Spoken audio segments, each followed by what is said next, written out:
President of the Academy of Sciences Malaysia. It's our honor to invite Dato Dr. Tengku Muhammad Azman to the stage. Please, can we give a round of applause? Allow me to read Dato's bio. Dato Tengku Muhammad Azman is the founding Director General and CEO of the Malaysian Institute of Microelectronic System, also known as MIMOS.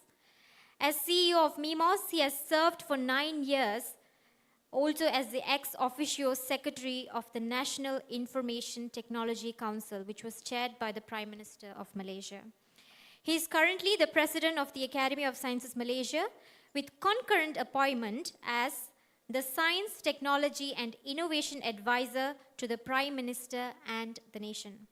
He is also a board member of several organizations, Permac Integrated Network Systems, an IT company, Thusas Malaysia Sendirian Berhad, an aerospace company, and Malaysia Torre Science Foundation. Welcome, Dato', and over to you.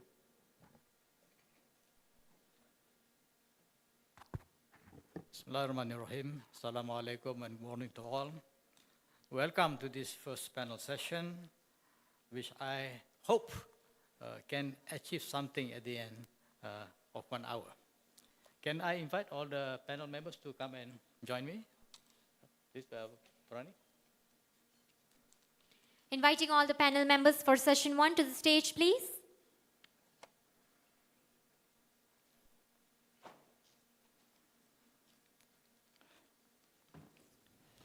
First, while they're finding the seats, I thank the organizers for having us.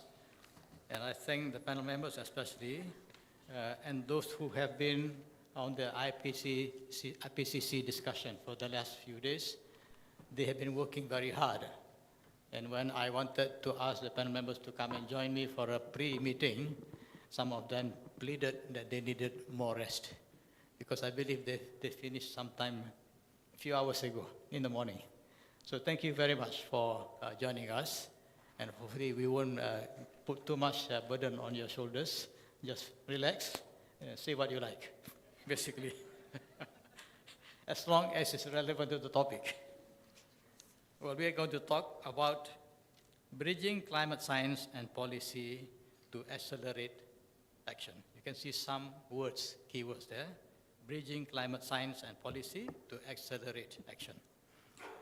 Also, for this particular panel, we have a subtopic towards an actionable IPCC AR7 assessment report number 7. We want to have actions, not mere talk. Talk is cheap. NATO, as you well know, no action, talk only. And also the subtopic includes these words, empowering the next generation. Also, I want to say that yesterday, I was told that the fourth panel speaker, Datuk Ching, was not able to come.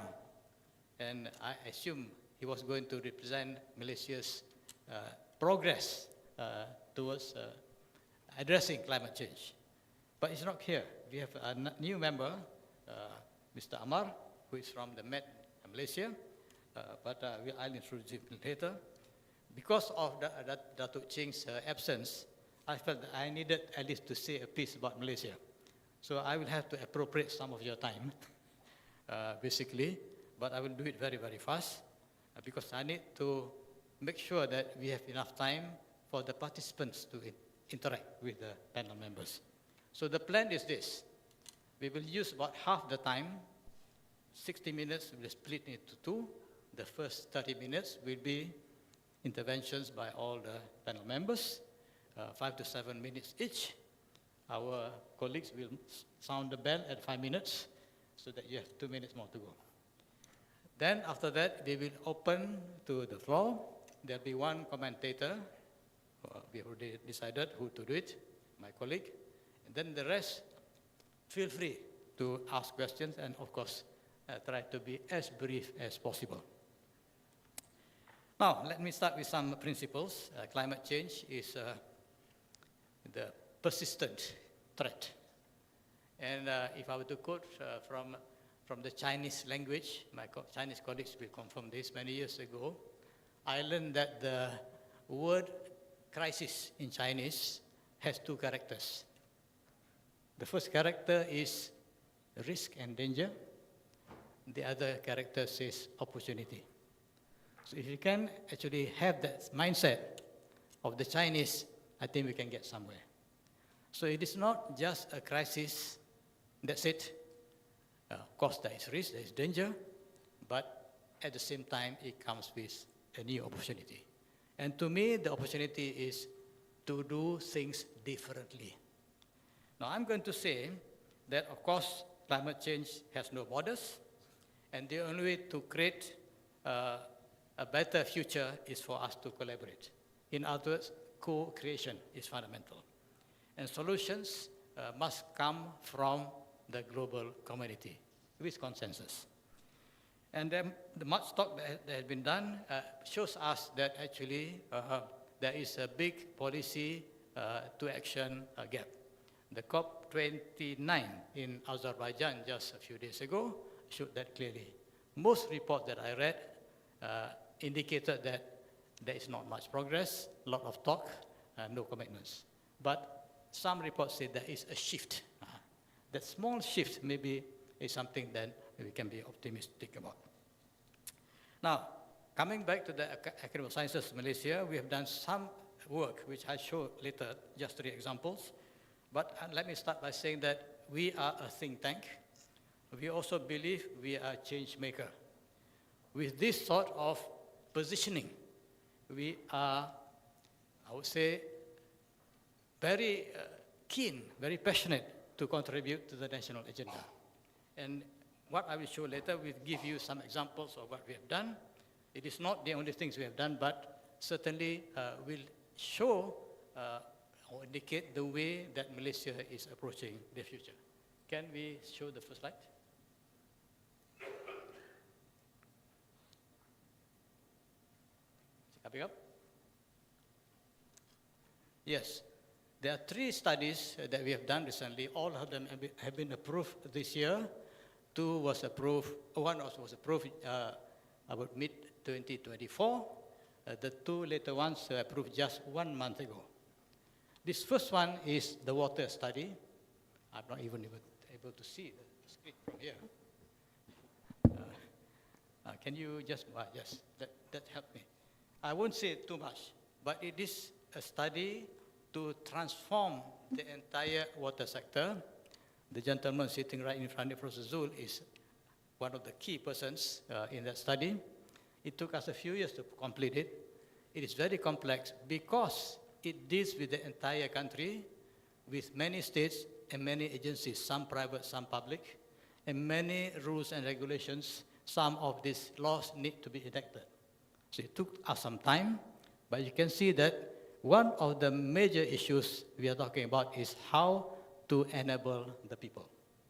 Water is a fundamental, I would say, source of life, and it is only right that everybody becomes responsible. There is a role and responsibility for each citizen to look after our water resources. And to do that, we have governance system, information, and of course, innovation, alternative financing, and infrastructure and technology. So we see water as not only something for us to enjoy, but as an economic opportunity. So the word opportunity keeps coming up. Next. This is a National Planetary Health Action Plan, also approved 1 month ago by the National Science Council. It is now being implemented by the relevant ministry. Here, we are looking at an integrated plan driven by science, technology, innovation, and economy. So we are linking now innovation to the economy. So it is going to be an integrated platform that allows science to be taken all the way to the marketplace. And you can see the house picture there. The top are the principles, let me just mention: humanity-centric, STI-enabled, nature-based, values internalized. So I heard the word, the expression nature-based solution from the High Commissioner just now, also the notion of shared values. And in the house, you can see many things there. I just want to highlight a few things. One is the return on values or value. Frequently, we are only asked to show the number for return on investment. We have a different framework. We have values, including human values. So this is something that we are introducing. I will say a bit more later. Then, of course, there are 5 strategic shifts. I will not go through the entire thing. The shifts actually almost the Kuhnian paradigm shift. We are shifting the entire way we look at water to perceive ourselves as accountable at the personal level, also at all the levels moving up from the citizen. Let's go on to the next one. This may be of interest to some of us. This is ASEAN Ahead. It is a foresight that we have done for ASEAN from now until 2035 and beyond. So we are seeing ASEAN, the grouping here, as one collective region or states in the region that will move together to become a powerhouse of innovation. And this paper, this proposal, is suggesting that we create an ASEAN-wide innovation ecosystem. So I will not, again, say too much about it. You can ask questions later. We can try to respond.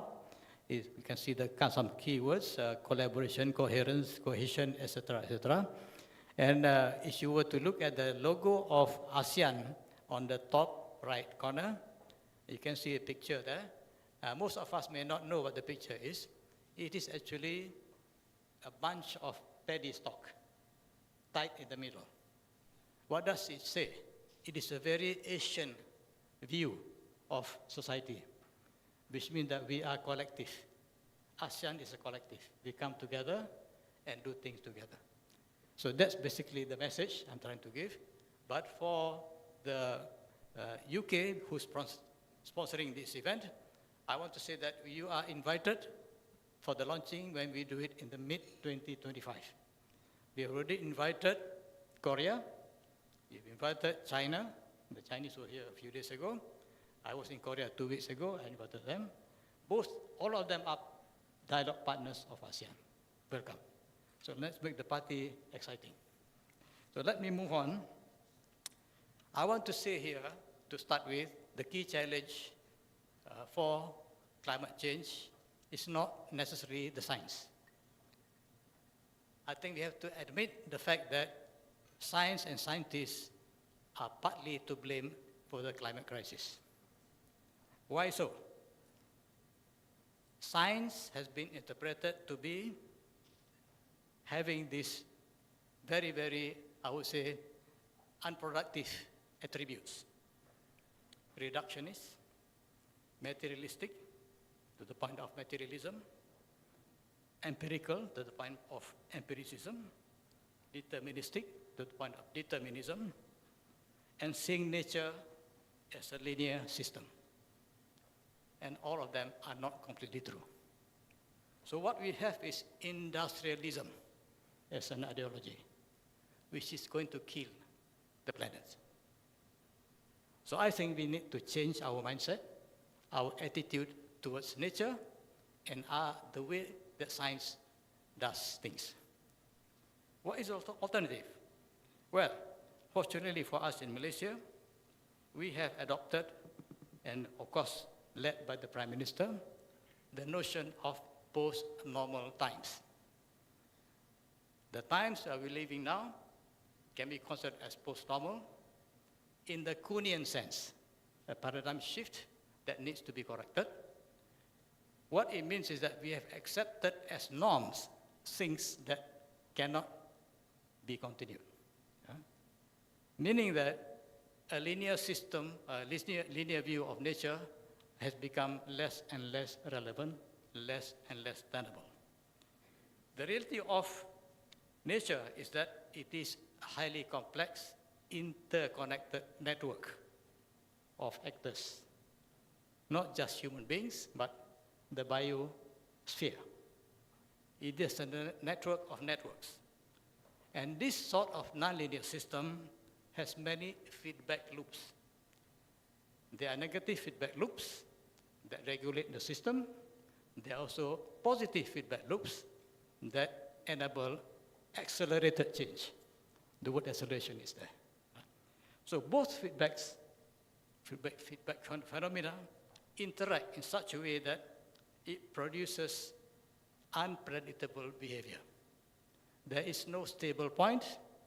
There is no equilibrium. What the system has is oscillatory behavior. So many of you have heard of the butterfly effect. That started with this Lawrence, who simulated on computer. It is not the butterfly as an animal, as an insect. It is the diagram you get when you plot this on the state space diagram. It looks like a butterfly, right? Like the infinity symbol, right? And this sort of nonlinear system has one property we have to understand, which is called emergence.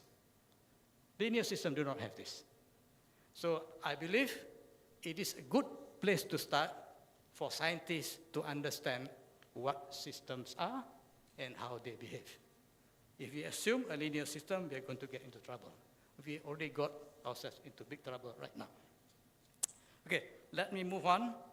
So if you were to adopt post-normal science, post-normal times first, we are dealing with complexity, chaos, and contradictions.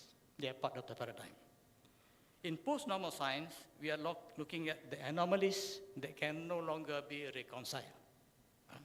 So we have to have a paradigm shift. What does this entail? We have to denormalize some of the things that we have normalized, and then, of course, to re-normalize. The importance of knowledge remains there, but not in the way that we have seen current knowledge, contemporary knowledge. I saw your document on AR7. You have used the term knowledges. I like that. It is no longer singular, it is plural. Knowledges includes not just scientific knowledge as we understand it, but indigenous knowledge, local knowledge, traditional knowledge, etc., etc. This is comprehensive, unified knowledge. And if we do that, we become not only technology-centric, we become human-centric and humanity-centric. So human values come into play. Our perception of ourselves and our role in the environment become more and more understandable. So we can participate. And therefore, communication becomes easier for us to figure out. At the moment, scientists are speaking to normal people as if they are ignorant people. We have to come to a level where ignorance becomes enlightenment. This is what I think the problem we are facing now. So I was talking to the IPCC communication director. This is his challenge. How do we help him to communicate to the people who really matter, who can act at the lowest level possible as one single individual? So agency must be translated all the way from governments to the level of the normal citizen. So I'll stop here. I want to say that I have 5 questions for the panel members to preempt the discussion. You're free to say, of course, whatever you like. The questions are, let me pose for all of you. The first one, what does the desired future look like? We don't have the perfect future here. What is it that we want in the future? Question number 2, who are the stakeholders to make that desired future happen? Question number 3, what will motivate them to collaborate and co-create solutions? I would say nature-based solutions. Question number 4, what policies and what policy instruments are needed? And last question, how do we enable the next generation? So with that, I would like to invite the first speaker, and that's the professor. I will not give a long introduction because I think it's already there, you can read. But I just met him just now. That's Professor Bart van den Hoek. He is from the Netherlands. He's been in the business for a long time. I would say you're an expert. Please, the The floor is yours.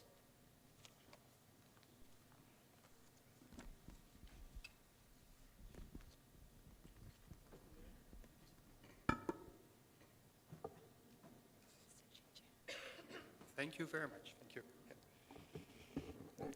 Thank you, Bart van der Urk. I'm a co-chair working group 2. Interesting introduction on post-normal science and how to make sense of all this complexity. For me, I think, and for IPCC, the trick or the mission is of course that we need to map this uncertainty and the big complexity of the world. But there's another mission. We also have to make that complexity manageable. We cannot avoid it, we cannot ignore it, we have to do something with it. And that is, I think, a true mission of IPCC. Let me first very briefly elaborate on what our working group is going to do. Our working group, work group 2, is about impacts, vulnerability and adaptation. So facing climate is changing, what to do about it. We have a work program where one of the first reports that will really be released is the special report on climate change in cities. And my fellow co-chair, Vincent Chow, will talk about that a bit later. This is where all working groups contribute together. So this is not just a work group 2. For the working group 2 part, of course, we are to provide a new assessment report, released 28, 29 is to be decided. And the working group 2 contribution will, of course, testify on what are the impacts and risks, what are the opportunities. I like the metaphor of the Chinese character where there is indeed disaster risk on one hand, but also the opportunities on the other. And for instance, cities are of course the place where both are very, very much concentrated. A lot of people live together facing these disasters and risks, but there's of course also a lot of development and real estate development that gives agency to do something about it. So that's why that cities report is a very nice one. But another nice product that we are going to make is what we call an update of the technical guidelines on adaptation and impacts. And let me briefly touch you about that one. I also have the slides that Vincent will present on the cities. I'll skip that because that comes later. But let me give an example of how to come to action, how to make sense of all that uncertainty and how the policy landscape can do something. And I just have one example from a Europe chapter in AR6, which deals with sea level rise. And of course, like Malaysia, lots of European countries have to deal with sea level rise. And they have to make sure that there is policies in place to be prepared. Sea level rise is a long-term phenomenon. We have to act now. We have to build a lot of infrastructure and think of safety and the water resources to be able to cope with the long-term resilience. In AR6, there was a nice analysis of how the different countries in Europe, how they prepare for it. And they made an overview of the kind of information that is being used by the different populations of the different countries. And there's also, that is combined with, say, the fraction of the number of people that are directly exposed to sea level rise. That is, say, the red to yellow colored. But the blue colored bars is an interesting analysis of what kind of sea level rise information is being used in national adaptation policies. And you can see that the UK and the Netherlands and Belgium living close to, and Sweden as well, they have these pale blue bars, sorry, and so which means they prepare for pretty high-end sea level rise scenarios, even if the confidence in these is not very high. But the stakes are so large, we cannot just afford until we're sure what's going to happen. We have to be prepared. But a lot of other countries, in the Baltic states and the Mediterranean, they are more relying on sea level rise information with more short-term certainty. And apparently there is more ability to act at somewhat longer time scale. And this is a very interesting scientific product. It is mapping policies, but in a scientific way. There was a method, people were indeed, all the information that is collected is standardized and traceable, blah, blah. But allows countries to compare between each others how actually the policy is making use of the scientific information. And that is very valuable.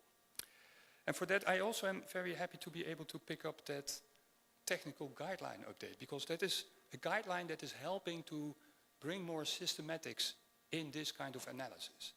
It's a technical guideline. There was already released a technical guideline by IPCC back in 1994, and Professor Jim Skee happened to be a co-author on that report, so we're really happy to have one of the pioneers of guidelines in our bureau.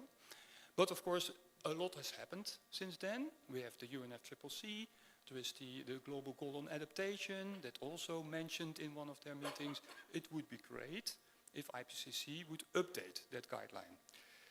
I'm just showing you a guideline that has been prepared already 10, 12 years ago. This is not an IPCC product. It is produced by the LDC expert group to help the member countries to develop in a systematic way their national adaptation strategy.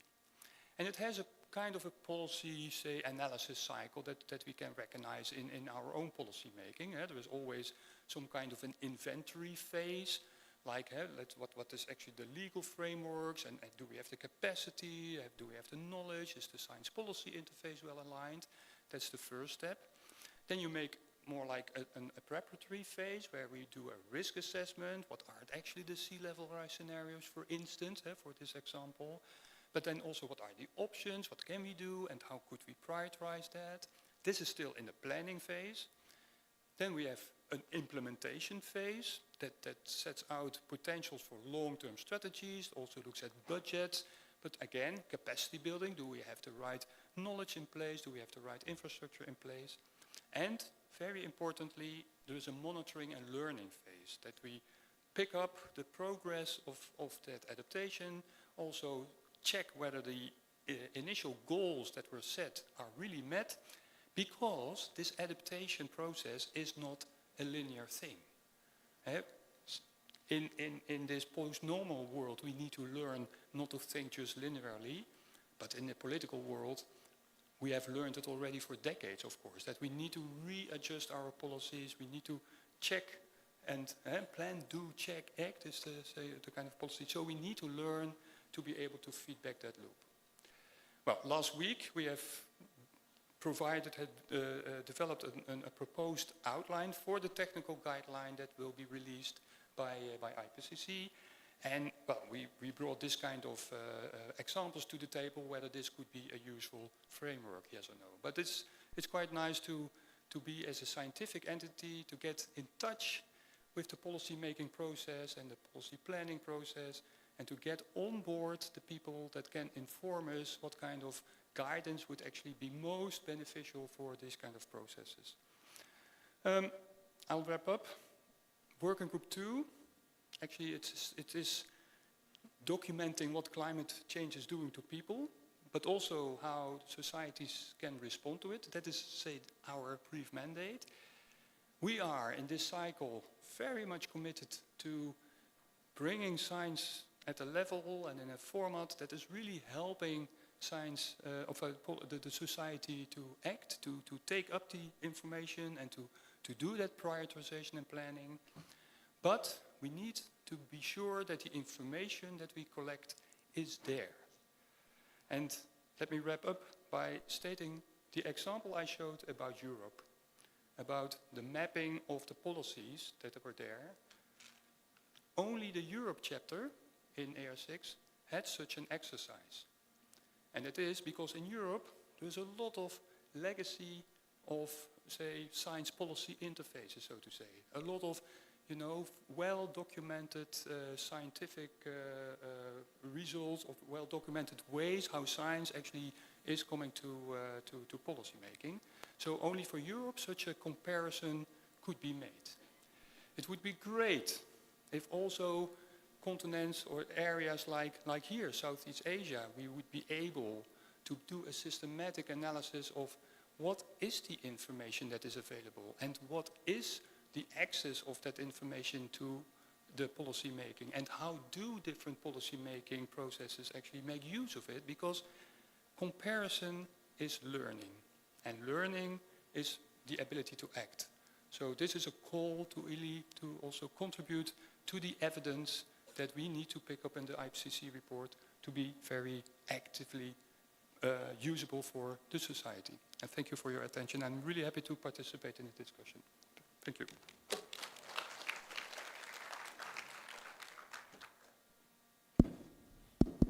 If there is a single country that has dealt with sea level rise, is Netherlands. So you are very well qualified to speak about it. But the key message I find very interesting.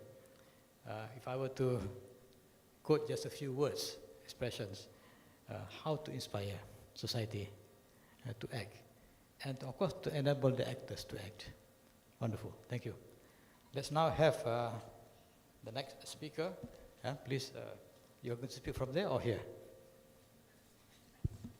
Okay. And there's Dr. Kate Calvin, who's Chief Scientist and Senior Climate Advisor at NASA. We all know NASA because I used to watch all the Apollo shots when I was a boy. And of course, she's another expert, been in this business for a long time. Please, floor is yours. Thank you so much, and I'm so happy to be here. We've been spending the week here working on developing the outline for the next report. We've also gotten to enjoy quite a bit of Malaysian cuisine and the people here, which has been great. So I'm not gonna use slides. I'm gonna speak a little bit about what the working group that I co-chair with my counterpart, Joy Pereira, who is also our local host. I'll talk a little bit about what we do, what we learned during the last cycle, as well as where some of the knowledge gaps are and the things that we need to know. So first, we are co-chairing Working Group 3, which focuses on mitigation. Mitigation refers to reducing greenhouse gas emissions and enhancing sinks. So essentially addressing the drivers of climate change. Some of the key findings from the most recent report, the AR6 report, and some of this you saw in the chair's presentation earlier, but I'll just highlight some findings. First, global anthropogenic emissions have continued to rise across all major groups of greenhouse gases. Second, emissions have grown in most regions, but are distributed unevenly. Third, the costs of some forms of renewable energy and of batteries for electric vehicles have fallen, and their use has continued to rise. Fourth, projected emissions from nationally determined contributions announced prior to COP26 would make it likely that warming would exceed 1.5 degrees Celsius. And I'll just on that, we're referring to prior to COP26 because that's when our report stopped looking. There have been announcements since, but at that point in time, we were not on track towards 1.5 degrees. There was an assessment of what it would take to get to 1.5 or 2 degrees and found modeled mitigation pathways that limit warming to 1.5 degrees Celsius or 2 degrees Celsius involve deep, rapid, and sustained emissions reductions. There are, though, many options available now that can reduce emissions. There's options in all sectors that have the potential for substantial reductions by 2030. And many of those options have synergies with many sustainable development goals, but some also have trade-offs. And those synergies and trade-offs vary and depend on context and scale. So that's what we learned, and that's what we know as of that report. But at that point in time, we also identified a lot of things we need to know. And I want to highlight some of those, because my understanding is many of you are academics and are doing research. And so this is what we had identified before as needs. So first, on current emissions and trends, we have a lot of data sets. Many of them are global, but there's a lot of gaps and uncertainties in our understanding of emissions and how we got here. And those are particular for certain parts of the world. So in parts of the global south, the data we have data quality issues or gaps. And also for some sectors like agriculture, forestry, and other land use. There's a lot of uncertainties and emissions trends there. Second, equity and well-being. We often look at mitigation against GDP. So what does it mean for global for gross domestic product, this aggregate indicator of our economy? But what people care about is their well-being and what happens to them. And we need metrics for that so that we can assess how mitigation affects people. Feasibility. So I mentioned there's many options available now. Some of those have had increases in feasibility. Things like solar, wind, and electricity storage have improved dramatically. Our ability to use them, social acceptance, the cost, the viability, all of that has increased over time, and so we've seen more adoption. But there's many other technologies and options for mitigation where we need more information on feasibility and barriers to deployment. Things like some of the agriculture, forestry, and other land use options. Carbon dioxide removal. We have questions about what can be done and what is preventing adoption now. On mitigation costs and potentials, we did a global assessment in AR6. That's where we come up with that finding that many options are available now. But we know that the cost and potential varies across countries, and in some places even within a country. So the options available in one part of a country might be very different than what's available somewhere else. But we need more regional specificity on this so that we can help people understand what works where they live, and not just what might work in a global aggregate sense. In a related note, and I think this is related to one of the questions that was asked, was on policy effectiveness. So there's increasing policy around the world addressing emissions and leading to climate action. But we need to assess which of those policies worked and what didn't, so we understand that and can share that knowledge and experiences around the world. Last knowledge gap I'll mention is on technology and innovation. So there's been a lot of technology and innovation, but we still have questions on what affects the speed of transition. What are the barriers of going from R&D, so research and development, and thinking about how to develop a technology, to getting it out to use? And those are sometimes very different. It's not engineering challenges, it's things like institutions, governance, and other barriers. And so we need to better understand what affects the speed of transitions. So those were some of the knowledge gaps that were identified several years ago when we finished that report. And one of the common things I see about it is a lot about context, scale, and people. So we have a lot of understanding of what works at a global level, but we need to know what works where you are, and what does it mean for the people where they live. And I think there's a lot of questions there, and there are some challenges in how you might do that. But the first part of answering those questions starts with literature. So we need literature to assess so that we can understand that information, and then we in the IPCC can figure out how to bring that together and provide that information to people and policymakers around the world. So we've spent the last week identifying what needs to be addressed in the next assessment report cycle, so which will be in roughly 4-ish years. As the chair mentioned, we don't have a precise timeline on that, but roughly 4 years from now, what do we need to cover? What do people need to know? Recognizing that the world will be different towards the end of this decade than it is today. I can't share the details of what we've identified there, but we will have those available in early 2025 so people can see the additional knowledge gaps there. But just the one last thing I want to mention here, one of the things that Joy and I talk a lot about is what is our vision for how we do this, not in terms of specific topics or content, but in how we go forward. And we think about this in terms of inclusivity, integration, and actionable information. So in terms of inclusivity, we are very focused on ensuring that we get more voices in the room, and that we hear what people are saying. And so we've been doing a lot of engagement, talking to different communities, recognizing that people get information in different ways and have different levels of comfort in sharing. So we've done things like online surveys, in-person discussions, webinars to try to get more information and more people included in the process. And we will continue to work on that going forward. Next, in terms of integration, we want to try to bring together both different knowledge sources as well as different ways of looking at information so that we can provide this comprehensive, robust assessment to people and policymakers so they don't have to figure out, well, what does this mean versus that, and instead we do that for them. And then lastly, actionable information, and I think this probably gets towards the discussion that we're going to have later, is making sure that people understand the information we're communicating and can use that as they go forward. So thank you, and I'm very happy to be here and engage in this discussion.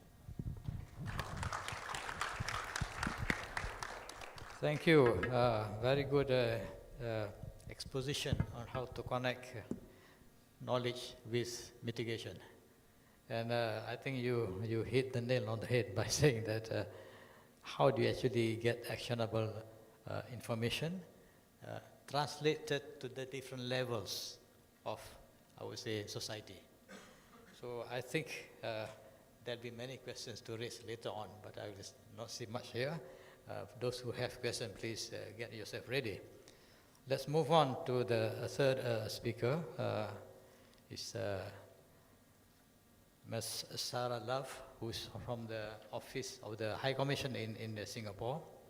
She's, the title is Southeast Asia Climate, Energy and Nature Team. And of course, I saw her nodding her head when I mentioned ASEAN. I think it includes ASEAN as well. So please, the floor is yours. By the way, she's an economist, not a scientist like all of us. So she will give a fresh air, breath of fresh air to the room. Good morning, everybody. And I was going to say that unlike most of you in the room, I'm not a sort of physical or natural scientist, but as you mentioned, I'm an economist, which, as my scientist husband likes to say, is more of an art than a science. But I think also responding to one of your questions around who are the stakeholders for a lot of this evidence, you know, I and my colleagues are one of those stakeholders as sort of policymakers and informing sort of some of those discussions around climate policy.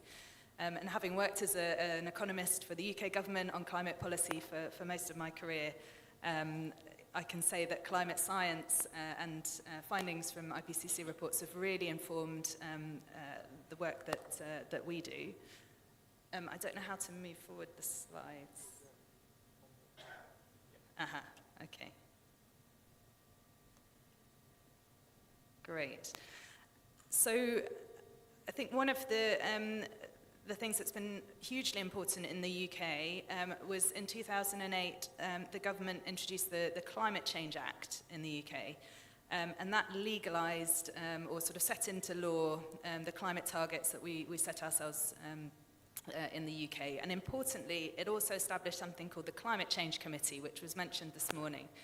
And there's a few features of the Climate Change Committee that I wanted to highlight, and its role in sort of bringing science-based, evidence-based approach into policy making. One is that the Climate Change Committee is an independent body, so it sits outside of government. It's made up of leading scientists or a diverse set of scientists from across the community in the UK. And it provides advice to the UK government on emissions targets, on carbon budgets, but also on the adaptation side, so climate risks. And really importantly, it reports on progress to Parliament, so how the government is doing against the science-based targets that have been established. And so it provides, legitimacy in terms of ensuring that what the UK is committed to doing on climate policy is in line with the latest science, and that absolutely is about IPCC reports and the sort of best evidence out there on the science and what we need to do in the UK. But also it provides a form of accountability, so making sure that the government is held to account for delivering on the targets it sets itself. So all the analysis and information is made publicly available, so transparency is really important. But evidence and climate science is also underpinning all of our programme and partnership work across the region. So as mentioned, the UK is one of it's the newest dialogue partner to ASEAN, so we're supporting ASEAN's work across a number of different areas, including climate, energy, economic connectivity. We have programs, and I've mentioned a few here, but covering energy, climate adaptation, nature-based solutions, also carbon pricing, and we might touch on that a little bit later as well, and carbon markets. And throughout the way we develop programs and partnerships, we're thinking about evidence and the science of what we need to do for a number of different reasons.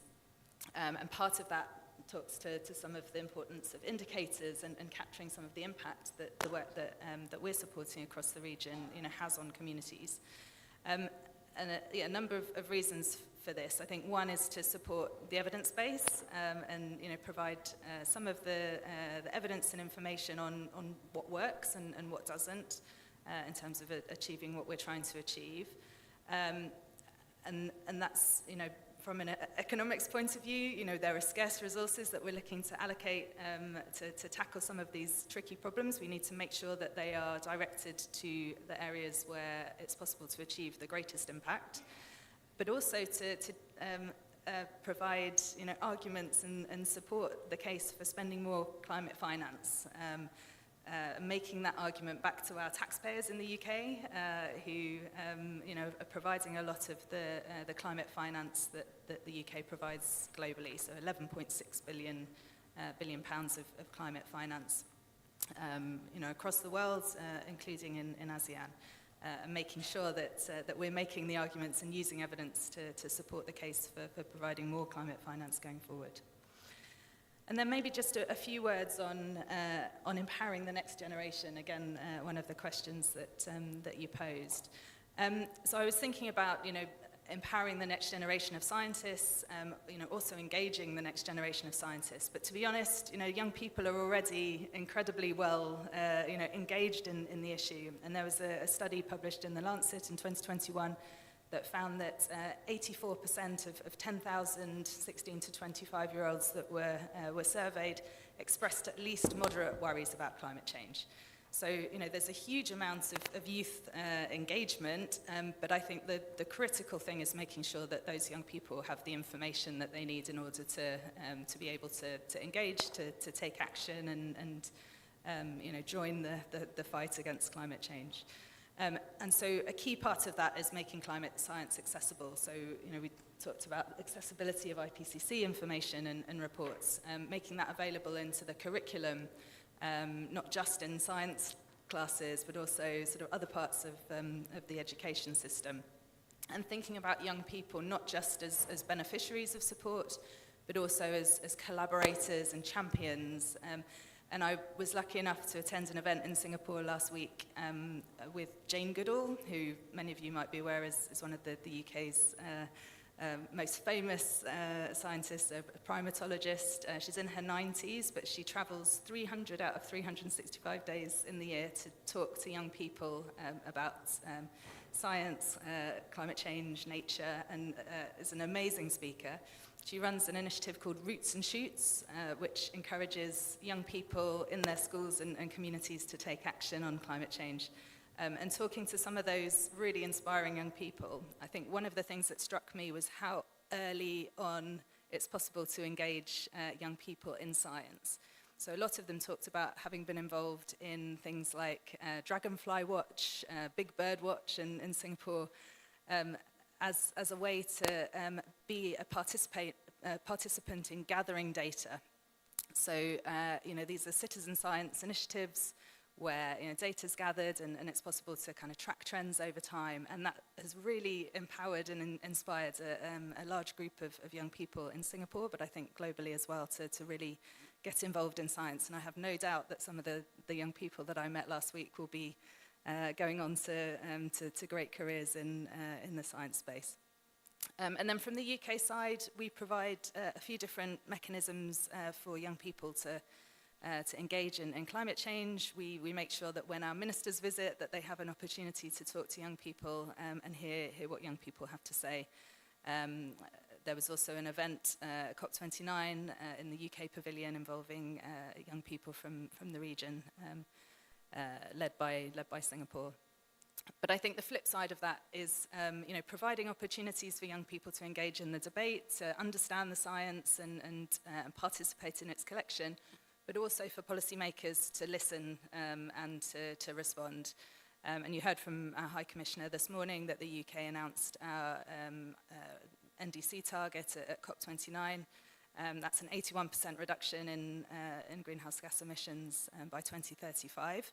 Which is in line with advice from the Climate Change Committee and with IPCC advice as well, aligned with a 1.5 degree target. So we're looking forward to what happens next year. I think there's a deadline in February to submit NDC targets, and we hope other countries will come forward with a high degree of ambition. Thanks very much. Thank you.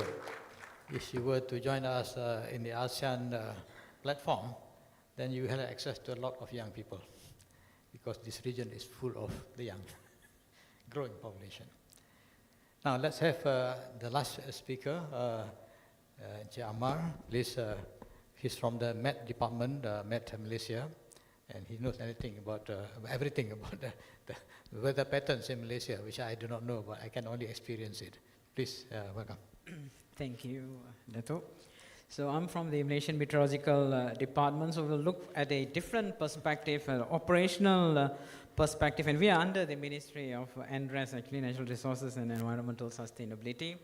So what we're going to look at is when you talk about disaster and risk reduction, what is most important to us is the ability to predict high-impact weather events well ahead of time, not after they have occurred, but way before they have occurred, and we need to be able to predict those events. And when we're talking ahead of time, meaning it can be in weather scale, you talk about 7 to 14 days. Seasonal scale, you talk to 1 to 6 months. Climate projections, you talk about 100 years or so on and so forth. But then what we focus on currently is, I mean, we do all these scales, but we focus on currently is the near scale. That's what we focus on currently. But the ability to predict these events remains of utmost importance. Now let us look at, in general, you have policies, you have our NDCs, the Sustainable Development Goals, so on and so forth, and you have a huge bridge in between. You have a huge bridge in between. How are you going to look what is going to happen into the future? So you need modeling approaches, and when you talk about modeling, you are looking at multi-scale modeling approaches and multi-resolution approaches. And what we have currently in Asia, now, so we have a lot of countries which have come together in the Southeast Asian Climate Downscaling Project, where they are currently downscaling the CMIP6 data sets, and we are also involved. Malaysia is involved in this. The Malaysian Meteorological Department is involved. UKM actually is also involved in this, and we are doing as part of Malaysia, and we also have Thailand. We have all the Asian countries, and it is done at a 25-kilometer resolution actually for the entire Asia. But at the Meteorological Department, we have done it at a higher resolution. So we run the projections at 4-kilometer resolution for the Malaysian region. That is what we are doing currently to look at give us a picture of what is going to happen in the future. Now, the situation remains such that we have a lot of gaps in Asia, so to speak, that we need to address these gaps. And one is the requirement for systematic observations in the tropics. We don't have that. We don't have much systematic observations, and without observations, there's a little bit of limitations, there are a lot of limitations. When you talk about satellite data, yes, you must understand we are deep down in the tropics, and we have cloud contamination, so on and so forth. In situ data cannot be replaced, and there's a need for systematic observation. We don't have systematic observation.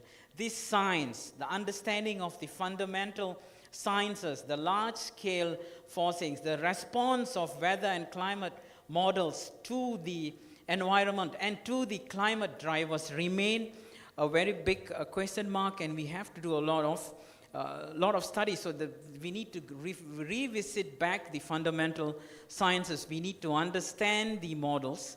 Many countries, you cannot run a weather model or climate model, so to speak, not knowing what you're running, take the results and pass it to the stakeholders. It's just not going to happen.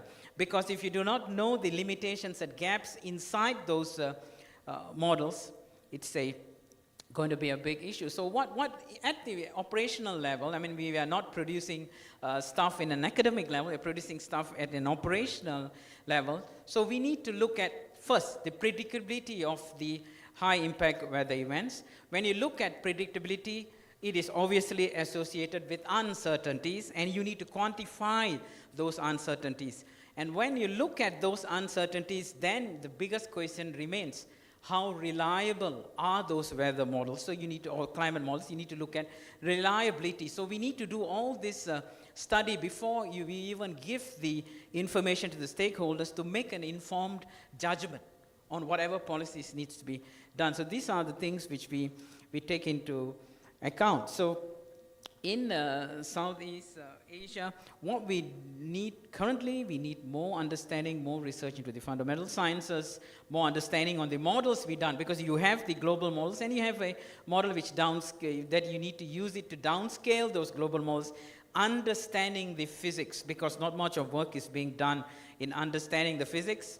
People run models because it's there and that is wrong, so it needs to be run. You need to really understand what you are running. So now how do we address these issues within Malaysia? So we are going for, based on IPCC AR7, we are going for more city scale stuff, very high resolution stuff at a nearer scale, near term. So we're looking at 3 days, 4 days forecast, because the error tends to grow beyond this in the atmosphere. So we're looking at a nearer scale. We're looking at data assimilation methods, how we incorporate, how we improve the model initial conditions.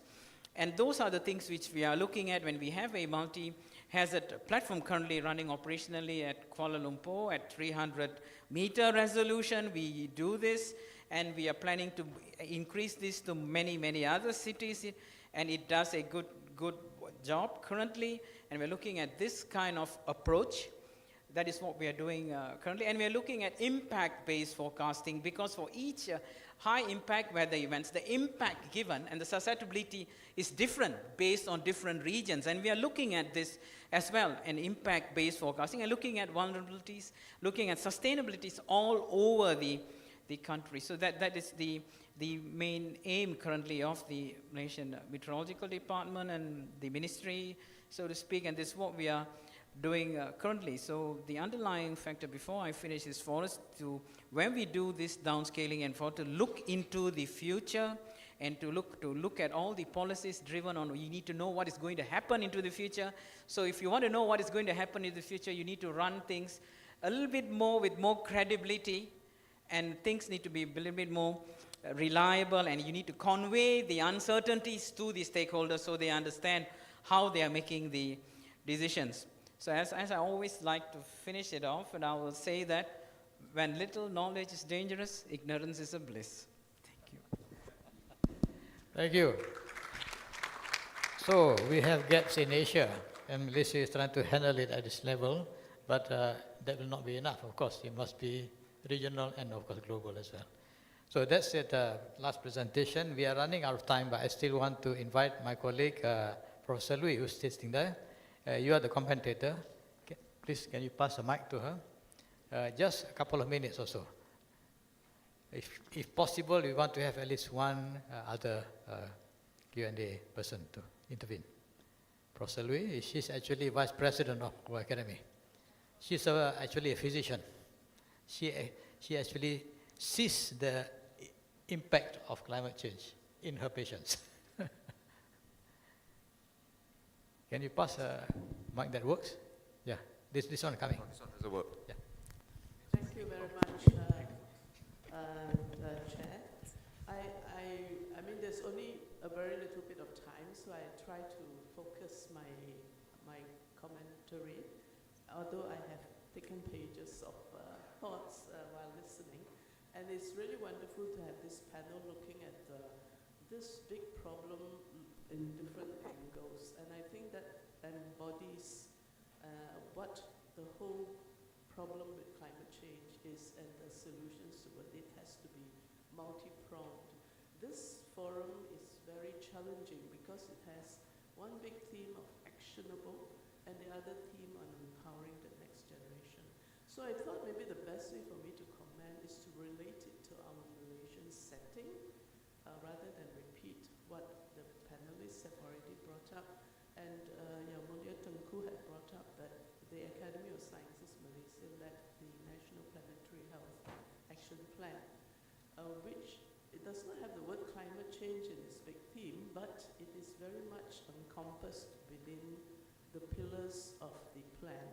And I chair the environment and health pillar, on which climate change is a very big matter.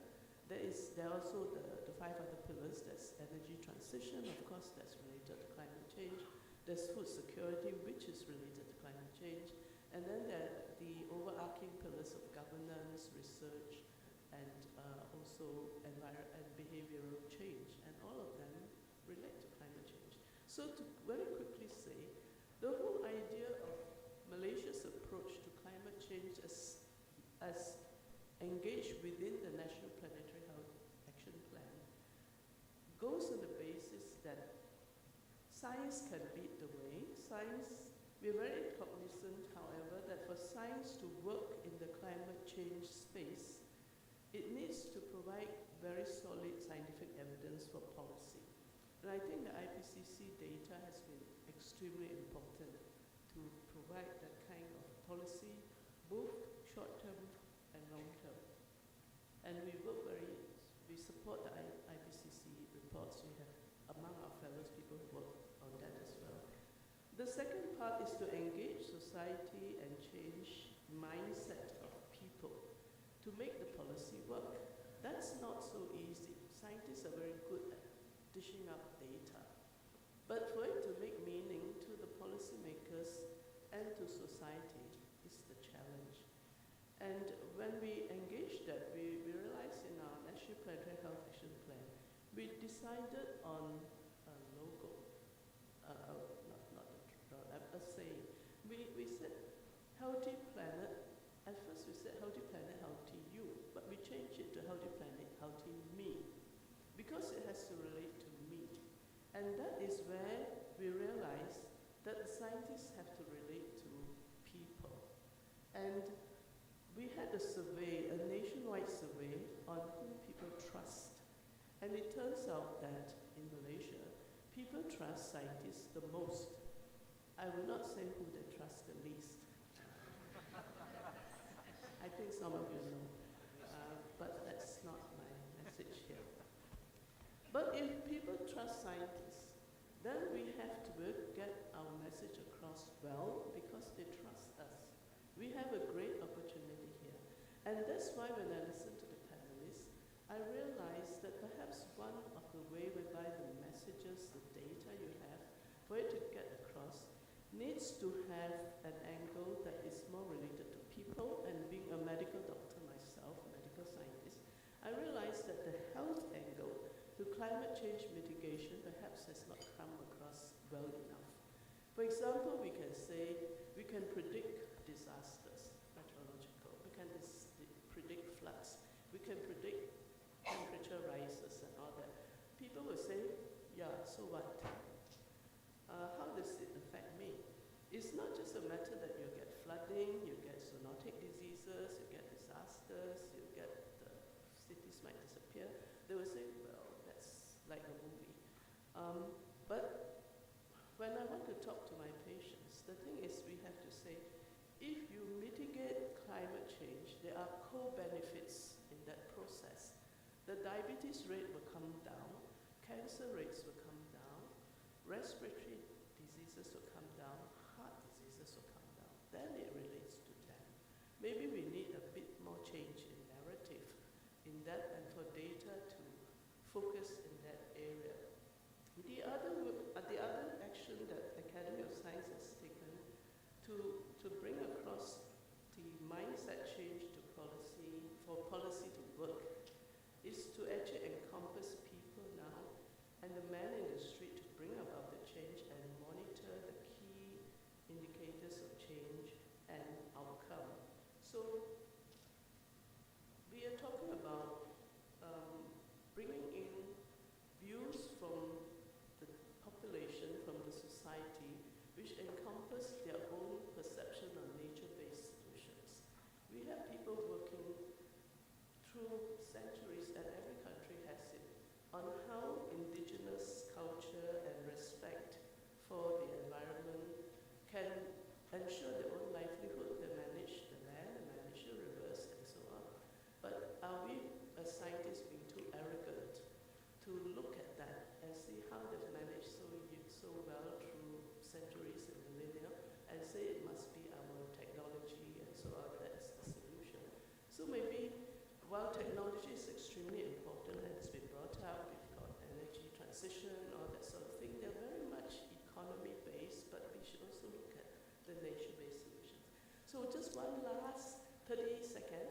is that the other commitment of academies, and Academy Science Big One, is regarding the next generation.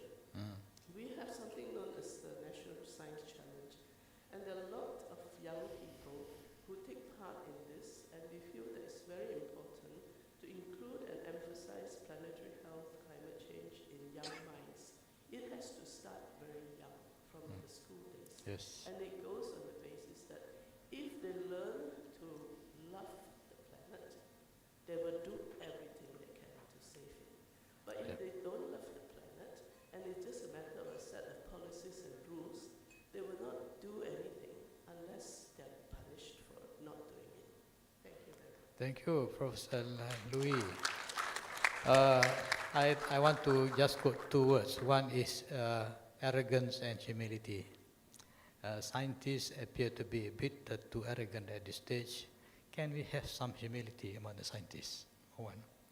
Number two is love the planet. It's in your name. We must love the planet. If we don't love the planet, we will not protect it. I want to ask, can I allow one last question? Can I, please?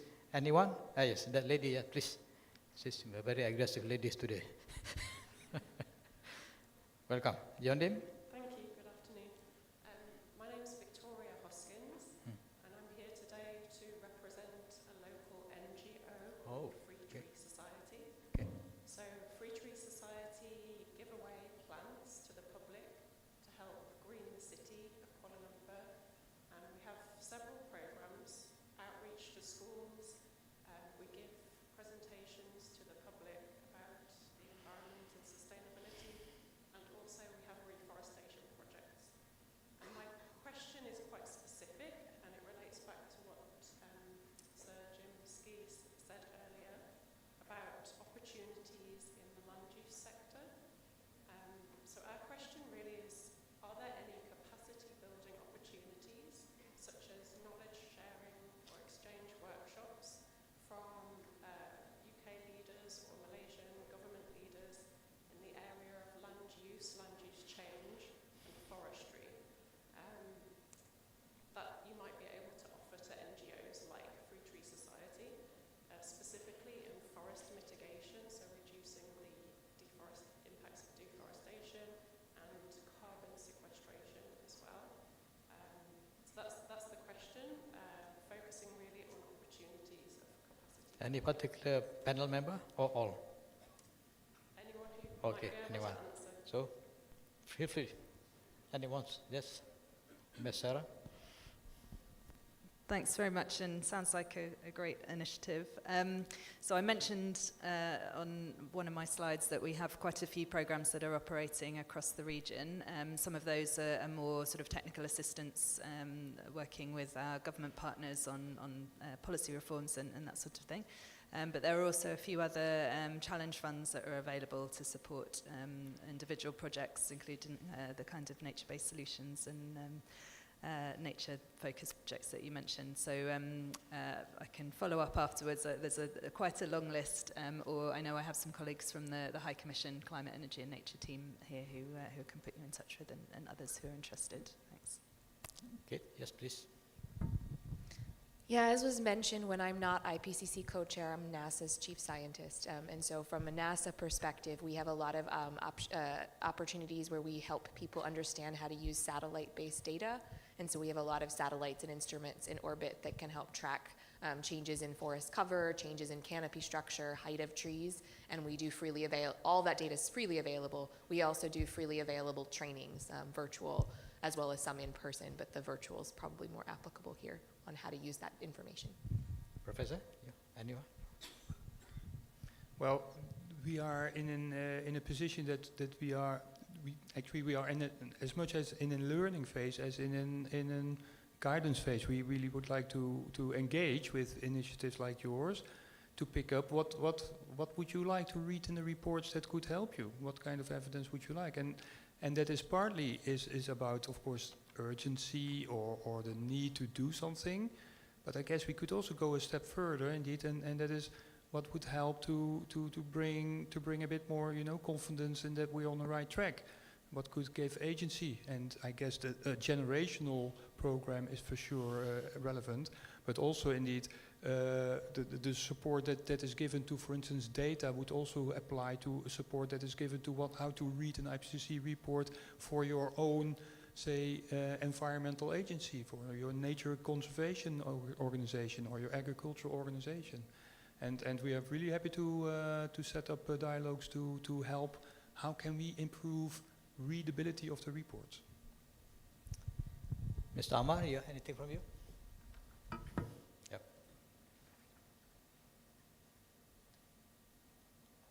From the Met Department basis, you can actually approach the climate division from the Met Department, and they will be able to help you actually with the land use data and the land use information. Okay, I will have one last function.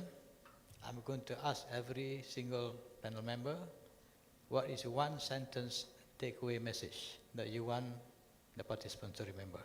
Anyone? You can start first. One sentence takeaway message. Think about what the information what really the information gap is that you need before action. Referring also to the minister's statement that there is also a moral call. Yes, I think it applies to every stakeholder. Ask the question, where is the information gap for you, for me? Okay, please. I think one sentence is always hard. How do we find information that can help people and provide that as we're going forward? Okay.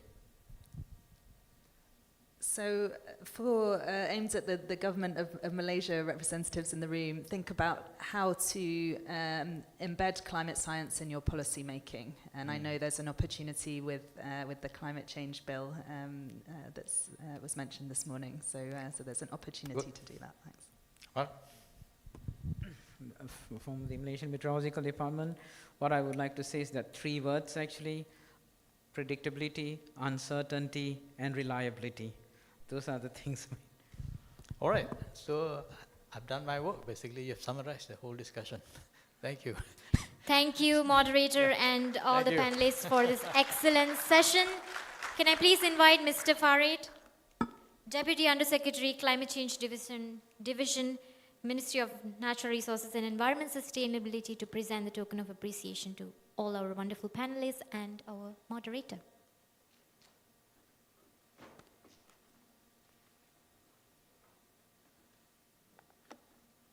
Please remain on the stage.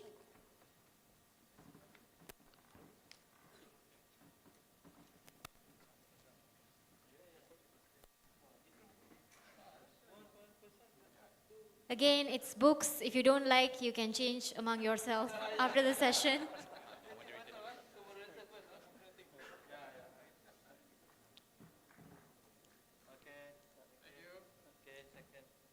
Thank you, Dato.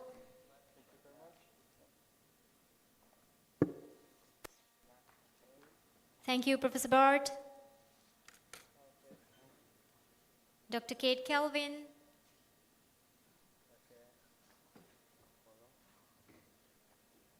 Ms. Sarah Love.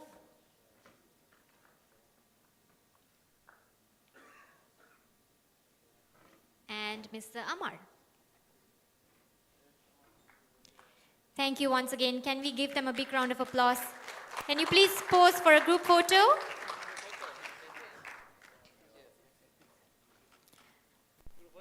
Please read the book and give us a review so we can decide what book to buy.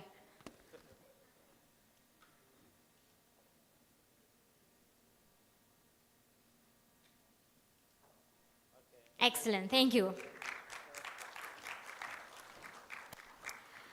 Up next is our second session titled IPCC Special Report on Climate Change and Cities, Bridging Science and Policy for Accelerated Action. Moderating this session is Professor Dato Dr. Aini Mokhtar, Adjunct Professor at the International Institute of Science Diplomacy and Sustainability, UCSI University. Professor Dato Aini is the former Vice Chancellor of University Malaysia Terengganu, member of UN Decade Advisory Board, former director of UNESCO Intergovernmental Panel on Oceanographic Commission. Over to you, Dato'.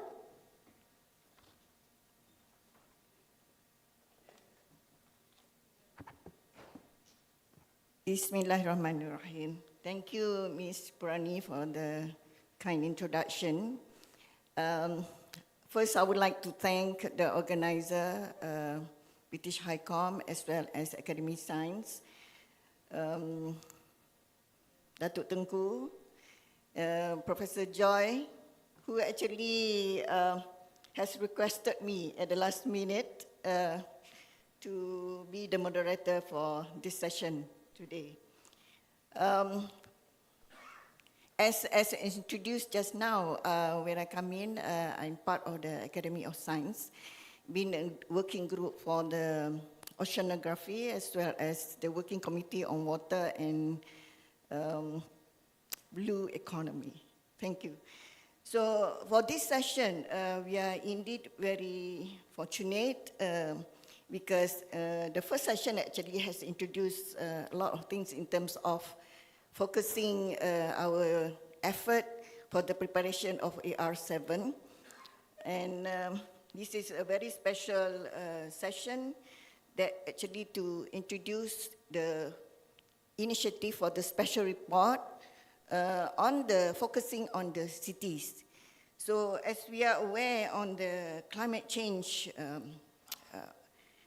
impact, as we have heard from YB Minister, that the hazards, the climate change is greatly impacting all over people in the countries, and what more in the cities where we have the densest population all over the world. So as an introduction, I would like to invite all the session speakers to join me for this session as they are comprised of scientists as well as economists, distinguished speakers. The first one is Professor Winston Chow, IPCC co-chair, Working Group 2 of Singapore. Is Professor Winston Chow here? Yes, I'm here. Oh, you already there. Okay. Thank you for being here. Professor Robert Voitet, IPCC co-chair, Working Group 1 from France. Okay, welcome. And we have the third speaker, Dr. Sir Kilkis.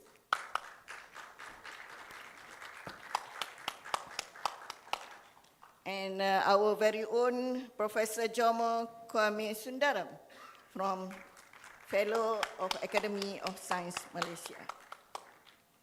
So to kick off the sessions, as you are aware, as I mentioned earlier,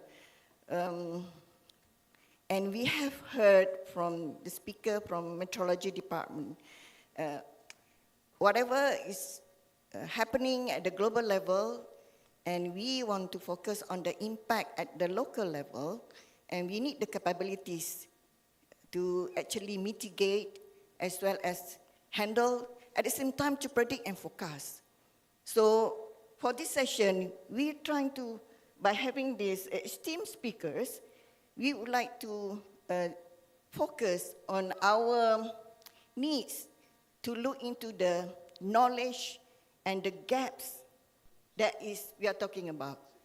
As you are aware that the SDG pillars, there are 5 Ps. Yeah? We start with, as we conclude just now, we start with people. People, planet, and we want peace, prosperity. And what do we do? The last one is actually partnership. So we are here gathered with another 2 Ps. We have to have the last 2 Ps on the passion. And what more, the purpose is actually to create the IPCC AR7 on special report on cities will be very special. Okay, can you agree with me with that? Okay, so the takeaway later on, we must make sure that we have by having to listen to our first speaker. Okay, let me introduce, Professor Winston Chow, coming from city of Singapore, densely populated, high-powered economy, financial hub. Is actually where people invest, right? So he is the co-chair of the working group 2 since July 2023. He is the professor of urban climate and a Lee Kong Chian Research Fellow at Singapore Management University College of Integrative Studies. So he was the lead author in the WG Group 2 chapter on cities, settlements, and key infrastructure. Give him a big hand and let him, to share his views on this matter, on his expertise. Thank you. The floor is yours.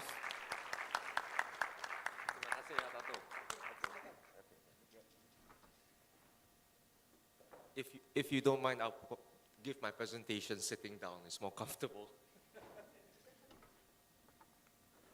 Okay, thanks. I think I've got a slide deck, but very short slide deck, if that can be brought up. But first, thank you all for coming here to listen to us on this important point on cities. And it's wonderful to be here in Kuala Lumpur. It's only a 4-hour drive from Singapore. And my colleagues and I, we travel a lot. So being close to home really is appreciated. My father's old kampong, he was born here in, not in Kuala Lumpur, but in Batu Arang. So if you head up to Rawang and you turn left up the hill, that's his kampong, and it's where I spent a lot of time growing up, visiting my uncles, aunts, and my grandparents, and my cousins who are still based here in KL. So it's a bit of a homecoming. Joy and I always argue about how wonderful our culture and food is here, and I hate to disappoint my Singaporean colleagues who might be online. The makan here is more sedap, so it really and this environment really helped to contribute a very positive outcome for the scoping meeting that we had here. So wonderful hosting, really, really appreciate it. Okay, I'm here to talk about cities, something that I do a lot of research on regarding urban climate impacts related to the risk of elevated temperatures, and how to reduce the impacts and how to reduce the causes that drive these climate risks. It doesn't affect just people and natural systems, but it affects on how societies, economies, physical, digital infrastructure, these are all greatly impacted by climate change in an urban context. These issues are not unique to just one city, but it affects many. Cities and settlements cover about 4% of global land cover, but it houses almost 60% of the world's population today. It's also responsible for about 70% of global greenhouse gas emissions, and also contributes to 80% of global GDP. So we punch above our weight. It's also home to some of the most diverse communities, places, societies, and cultural heritage, especially the food. Therefore, there is a need for information that can help people interested to act on climate change in the context of urban issues. Issues arising from what drives cities, climate change in cities, how it impacts on settlements and key infrastructure, and more critically, what Dato has said, what can we do about it? So this interest resulted in a special report on cities, which was first proposed 8 years ago in the IPCC, and was supported by the panel earlier this year in a meeting in Istanbul this past January, which feels a very long time ago. Before it was scoped by experts in April, and the outline was accepted by governments in August. So Sir Jim has already mentioned the timeline in his speech earlier. We hope to get the full SR Cities report accepted and published by early 2027, before the next UNFCCC global stocktake. You may have, if I can advance the slides, hopefully this works. Aiming all over the place. Nope, not working. Let me try standing up. Okay, let's see if this works. Just please advance all the way to the end. Hopefully this works. One more. Okay, thank you. Can leave it there because I think it'll be helpful for my colleagues to also refer to this. My colleague, Professor Bart van den Hurk, showed this already. We wanted to illustrate the outline of the accepted SR cities, Special Report on Climate Change and Cities, in a nutshell. And we use this narrative of how it can be like a person going for their annual health checkup. There are 5 chapters of the SR cities that was approved, and the first chapter is a framing chapter. It frames what cities are in the context of climate change, how we in cities affect climate change and how climate change affects cities. It's like how you go to a medical professional for your health checkup. You want to find out where you are and how healthy or not healthy that you are in that sense. Baseline. To get to that baseline, the second chapter looks into the historical and present trends of how cities have developed in the context of a warming world. We look into the current challenges and what potential opportunities can arise from that. So you go for your medical testing, you look at your heart condition of your heart, your blood pressure, all the rate. You want to make sure the diagnosis is solid to give you that baseline. The third chapter looks into the action and the solutions to reduce whatever urban risk happens or what emissions come out from cities. So you want to find out in the short term, what can you do about it? Do you need to change your lifestyle? Do you need to apply certain medical treatments? Or are you in a good condition that the medical professional tells you you are in a good shape? So in cities, we have a lot of issues on warming temperatures. We have a lot of issues with emissions. You want to see what sort of nature-based solutions, what sort of ecosystem-based adaptations can work to try and act in the short term. The fourth chapter looks towards the future. It speaks to action, like what my colleague Bart has said earlier. How do you implement long-term solutions that can work? You want to not just focus on the short-term acute health risks that you have that might come up from your medical assessment. You want to find out what sort of long-term solutions can make chronic issues go away. So that chapter speaks to enabling factors that can help action and reduce barriers that are hurdles along the path.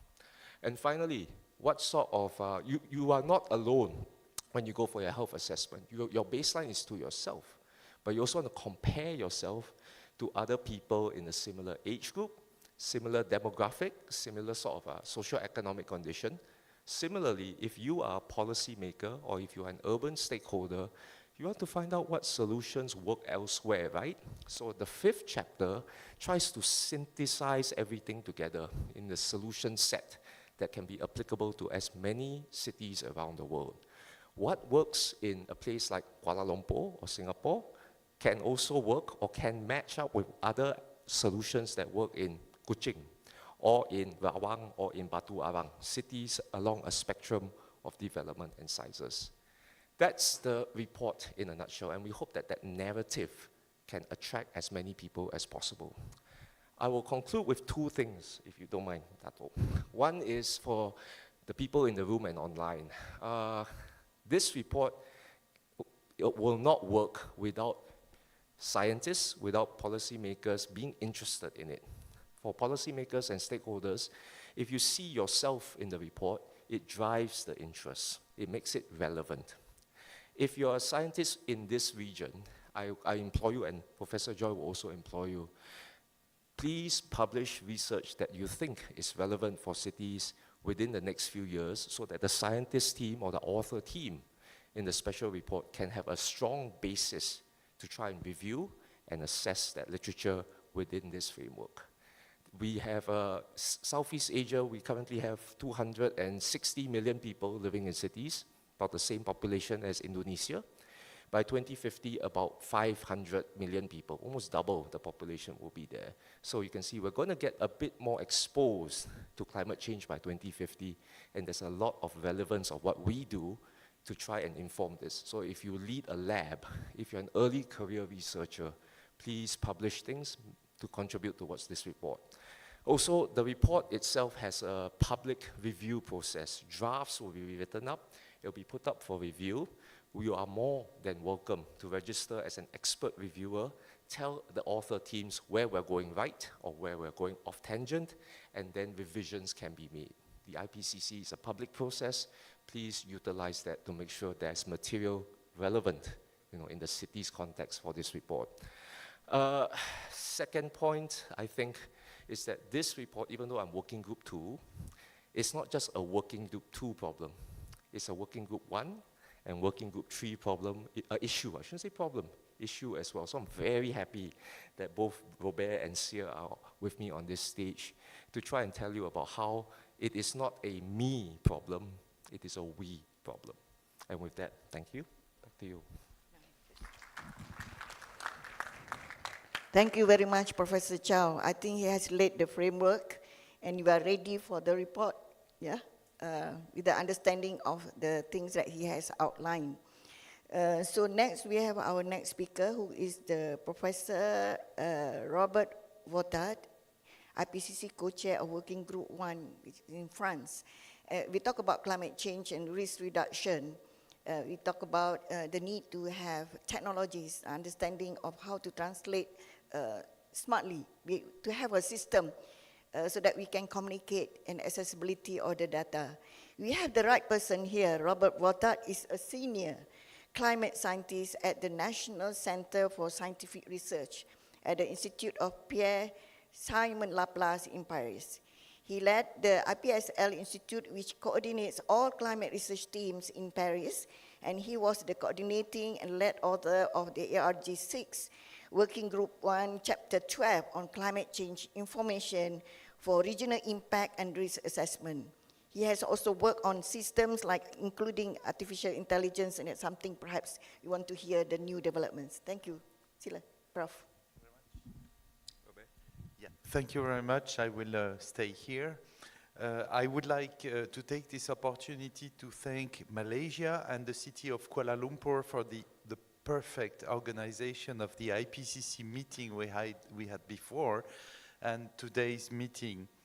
So to start on the cities, I will just cite the main statement, which is in our summary for policymakers in Working Group 1, the physical science basis. First of all, cities intensifies human-induced warming locally, and further urbanizations together with more frequent hot extremes will increase the severity of heat waves. Second, urbanization also increases mean and heavy precipitation over or downwind of cities and result in runoff intensities. Third, in coastal cities, the combination of more frequent extreme sea levels events and extreme rainfall or river flow will make flooding more probable. So we see that we have a lot to worry about with cities and climate change.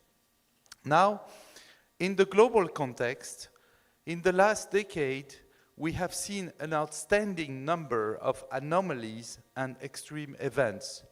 Some of them are already affecting or have been affecting Malaysia very recently with the heavy floods that occurred here. It's often that we see also records broken, and sometimes records are broken by far. And also we have anomalies at global scale with the global temperature since AR6, which still need to be explained. So this is why AR6 and AR7, since AR6 we've had many observations, and AR7 will need to explain these observations. Also, AR7 will have to explain our long-range futures and short-range futures as well, with questions about potential of abrupt changes or tipping points, and also with explaining how the scenarios will develop and what it means in terms of climate. Working Group 1 is also heavily involved in explaining how climate information, how climate science can be translated into climate information for policymakers, but also for a lot of types of decision makers. So at the city level, the city report will translate all these issues at the local scale. How these large-scale anomalies translate into cities and possibly amplify and create cascading risks, and how the development of greenhouse gas emissions can be monitored and in the cities and from in situ measurements or from satellite measurements as well. Finally, the cities report deals also with the process of the physical process within the cities and the microclimates. And this is still a very open research area for which science is needed and physical science is needed. How the solutions, how the materials will impact the climate within the cities and the microclimate within the cities will be at the heart of this city report. Finally, a few words about science and the role of scientists. The first message I would have to have is that expertise has to be translated into publications because IPCC will essentially rely on published material, but not only, but also on published material, whether it is peer-reviewed or local plans or grey literature. Second, communication. Communication is absolutely key. As if we scientists stay in our laboratories and do not communicate, the message will not go through. So we have to communicate to policymakers, but policymaker, not only policymaker. We have to communicate with a lot of people. The general public, but also business, NGOs, etc. And my message here is that communication doesn't come at the end of the science. It must be created, co-constructed from the beginning when doing science. When we think about a research topic, we have to think also how we will communicate it. And this will also guide the research in the way it will be developed. Many thanks.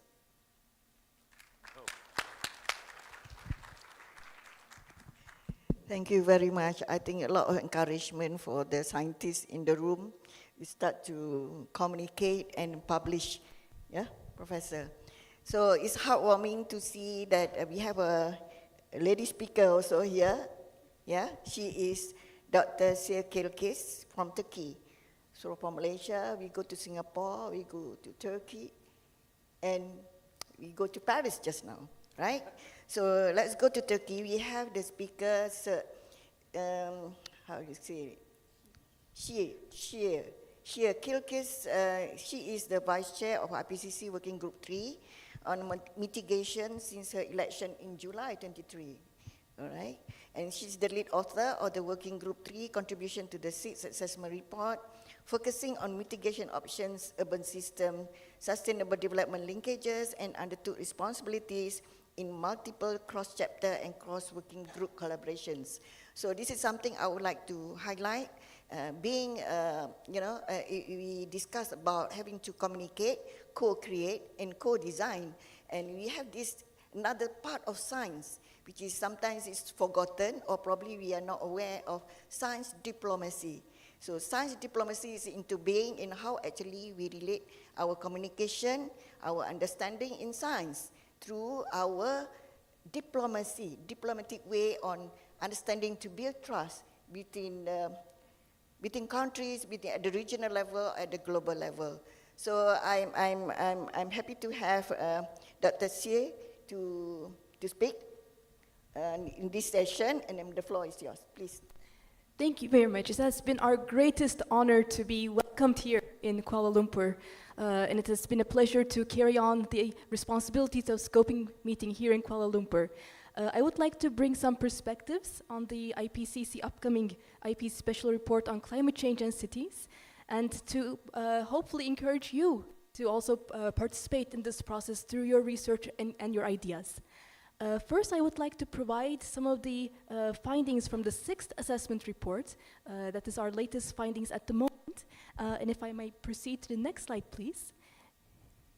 Our report highlighted already that urban areas can create opportunities to increase resource efficiency and significantly reduce greenhouse gas emissions through the systemic transition of infrastructure in urban form through low emission development pathways towards net zero emissions. And this is a very scientific finding, summarizing many of the findings that you may find in our scientific report. And in the next slide, we also see some of the findings from the land perspective and how land is one of the areas that energy systems build upon, transport builds upon, buildings build upon, and it's determining many of the options, opportunities, challenges. But among the opportunities, also many co-benefits, as our speakers also all highlighted here, and co-benefits related to jobs and housing, mental and physical health, lower resource demand, and also saving land for the surrounding agriculture, forestry, and other land use areas. So how urban areas are designed will have many cascading effects throughout the system. And in the next slide, we're hoping to build upon this in the special report. And also bring mitigation adaptation together. So this is a figure from the census report showing that urban and infrastructure was one of the areas assessed together with the Sustainable Development Goals, both from the perspective of mitigation and also from the perspective of adaptation. And that these synergies and trade-offs are context specific, so they can vary from place to place. And we hope to build on this narrative as my colleague, co-chair Winston, showed for the special report. In the next slide, we also see some of the titles, so the framing, diagnostics, solutions, enablers, and also demonstrations. So for example, in the actions and solutions to reduce urban risks and emissions, I would like to show you 2 of the bullets, but please take a look into the outline because then you can find, maybe identify some gaps that cities in the region, in the country, in the area need and require, and then these results could also be generated and assessed for the within the scientific literature. So 2 of these bullets relate to both mitigation and adaptation. One of the mitigation in the next slide is showing also that common and context-specific urban mitigation options for spatial planning, energy, including heating, cooling, electricity, existing and new buildings and infrastructure, mobility and transport, water, land, food, demand-side measures and behavioral change, and cross-sectoral integrated approaches in urban systems, such as circularity, is going to be assessed as one of the indicative bullets.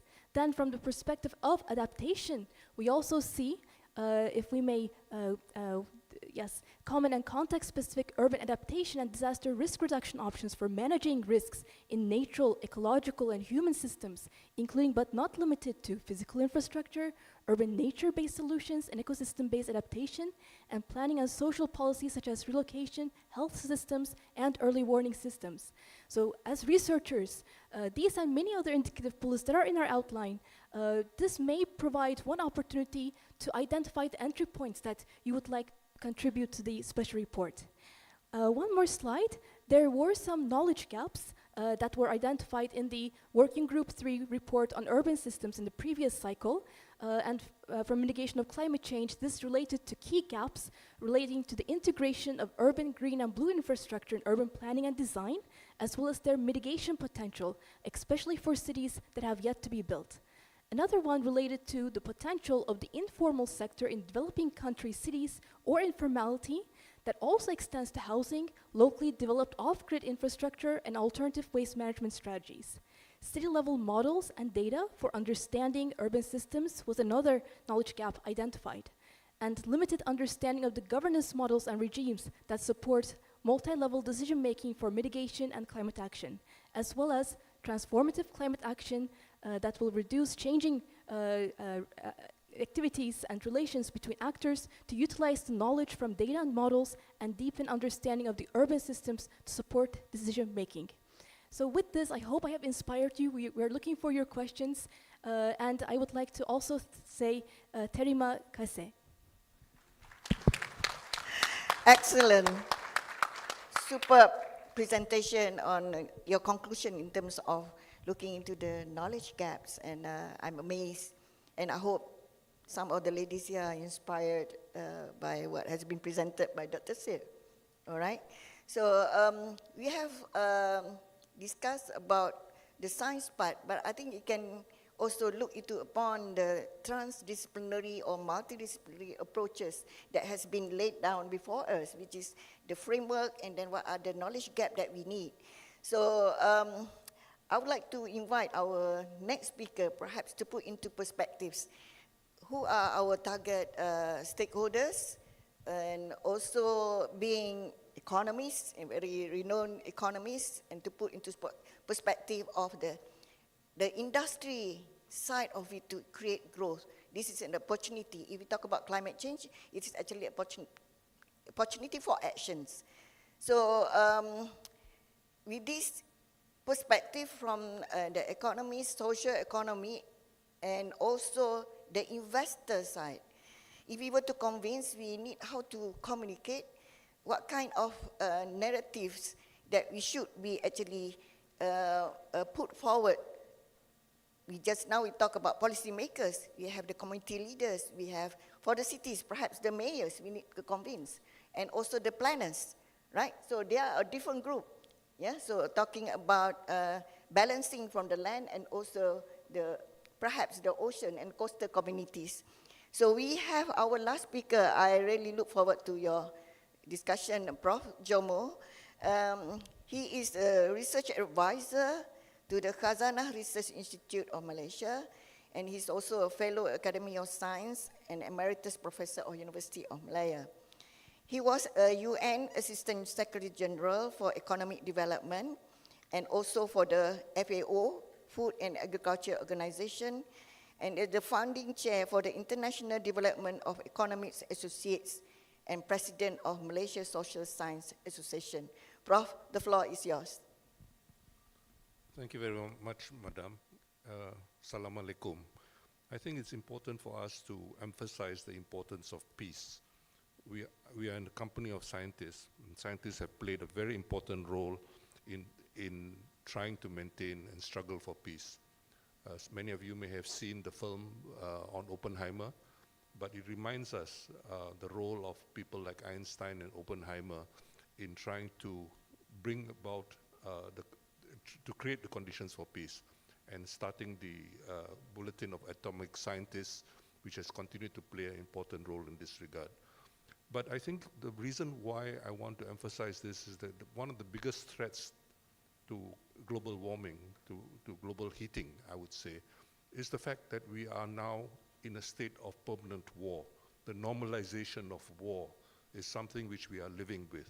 If you think, for example, about the Glasgow COP, the Conference of Parties at Glasgow, within less than half a year, the whole abandonment of coal, which was promised at Glasgow, was abandoned, because the emphasis was that with the outbreak of the war on Ukraine, you wanted to isolate the Russian Federation, and so you went back to coal. Okay? So you can see that all the promises you make, and you consider, for example, the amount of fossil fuel emissions which are involved in the kinds of wars which we have seen in the current period. So I think we have to take this very seriously. I'm not suggesting that the climate scientists get involved in establishing a comparable organization to the Bulletin of Atomic Scientists, but I think it is something which we need to take into consideration. Allow me to emphasize some of the issues involved. And I think in thinking about cities, I think not all cities are the same, as we all know very well. But I think it's also very important to consider that we live in very different environments, very different ecologies, very different geographies. And one of the very important differences, of course, is between the tropics and the temperate zone. I want to emphasize this difference, not because we are now living in the tropics, but I think that it affects us in very, very important ways.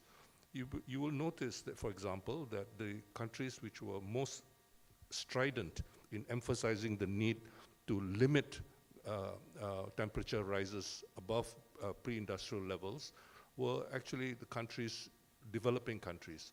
And the vast majority of developing countries actually are in the tropics.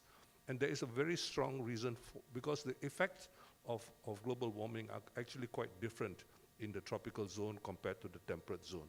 And this, of course, has very important implications, as we know. We look at the severity of extreme weather events, for example. They are much more severe in the tropical area for various reasons.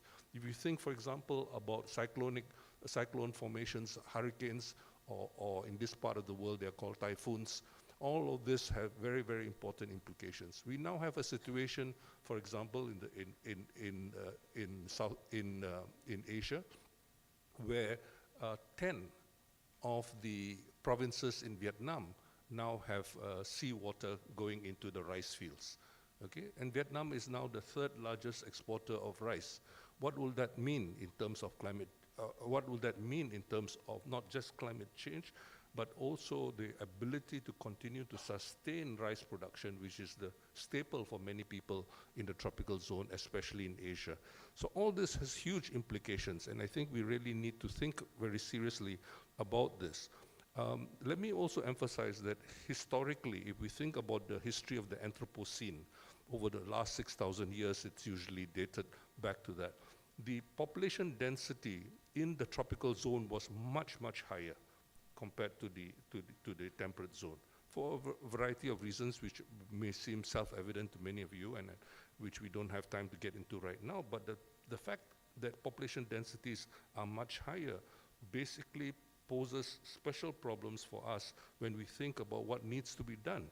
And this is why developing countries are especially concerned about adaptation. And it's not as if they are unconcerned about mitigation, but adaptation is an urgent priority because the worst effects of global warming are directly impacting developing countries, especially in the tropical zone. Now, yet another issue, of course, is the fact that we have seen, precisely because of the higher population density in the tropical areas, we have seen much more rapid urbanization taking place in the recent period. In Malaysia, for example, as a child, according to the census data, Peninsular Malaysia had less than 10% of the population was deemed urban. Today, over 80% of the population is urban. Okay? Of course, the number in cities is lower, but still, you can get a sense of tremendous transformation, of not only tremendous transformation, of rapid transformation. As people in rural areas find it increasingly unviable, partly because of global heating, but also other factors, to live in the rural areas, what are the options left? The options are migration to urban areas, and often they would like to migrate abroad. So the whole question of climate refugees is very pressing for many people.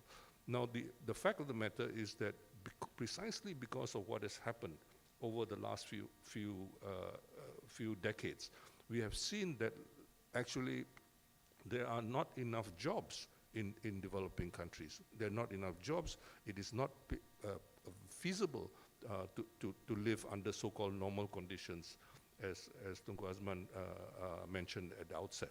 So we need to begin to think about how that this whole heritage of uneven development, of post-colonial uneven development, is very, very important for us. 60% of the world's population is here in Asia. For much of this population, they live in tropical zones or subtropical zones, and so the whole question is extremely important, especially in this part of the world, but also very, very pressing. If you look at what is happening right now, depopulation of the countryside in Africa, in sub-Saharan Africa. and rapid immigration from other parts of the world. There are some exceptions, of course. There are important exceptions. But I think we really need to begin to think about this. Now, allow me to quickly move, because we have very little time, and I stand between you and lunch, is that we have a situation right now where where science is the solution, can offer solutions, but it also is problematic. It's problematic precisely about how science has become owned and deployed. And I want to emphasize this question of ownership, because what we find increasingly, especially in the last 3 decades, a strong trend to the strengthening of intellectual property rights. And this strong trend towards strengthening of intellectual property rights frustrates technology transfer. In much of the 20th century, it was possible for in the second half of the 20th century, it was very possible for developing countries to rely, to expect, to be able to that there would be some kinds of technology transfer, as limited as it is. Now, it depends on your ability to pay. And so the countries which are worse off are again handicapped by the inability to pay and to buy technology. So we have a terrible situation. And this was highlighted, as you all know, during the pandemic. During the pandemic, as you know, despite what I call Mandela's last struggle, the late Nelson Mandela fought very hard for something called the public health exception. Okay? And the whole idea was to ensure that in public health emergencies that that intellectual property rights would be suspended in order to address that emergency. This was agreed to in 2001. In 2001, after the 9/11 episode, when President Bush appreciated the fact that developing countries overwhelmingly rallied to support the United States when it was under attack by terrorists. So we now have a situation where instead of honoring that commitment, the public health exception to the trade-related intellectual property rights, this was reopened for negotiation. And so by the time some kind of purported solution emerged, many months, well over a year after the pandemic began, you basically had an inability to cope with it. So we have a situation where it is the rules which humanity has made, and I think it's unfair to blame all of humanity. It is the rules which the powerful have made which are basically part of the problem right now. So we need to think about this. Now, the last issue I want to address is the whole question of climate finance, because this is often seen, and quite understandably so, as the major obstacle. Now, we have a slogan which emerged about a decade ago from the president of the World Bank, from billions to trillions, ostensibly to finance the sustainable development goals, as well as climate. There was a need to scale up the amount of finance. But at the same time, I think it's very important for us to recognize that the amount of concessional finance did not increase correspondingly. Okay? So the amount of concessional finance actually declined, and the conditions under which concessional finance became available declined. I still remember, because I was directly involved with the Secretary General in talking to President Sarkozy at that time, and President Sarkozy said, we can only afford 100 billion annually, until we recover from the global financial crisis. Okay, global financial crisis happened in 2008, and these talks were going on around that time, in anticipation of Copenhagen in 2009. What happened? So you have the commitment to provide 100 billion annually, which has only recently been achieved, and that too only by redefining all kinds of things as climate finance. For example, very famously, there's a gelateria from the Italian government, producing ice cream, which is presented to the world as a means of dealing with climate. I mean, you have this kind of stretches of definitions which boggles the mind, but this is part of the problem which we face. Now, it's important also to recognize why developing countries desperately need money to adaptation, because the problems of global heating are here and now as far as many developing countries are concerned. So let us, I'm not even going to enter the discussion about reparations, okay, because there's almost no funding there. But as far as adaptation is concerned, you can well understand why developing countries see this problem.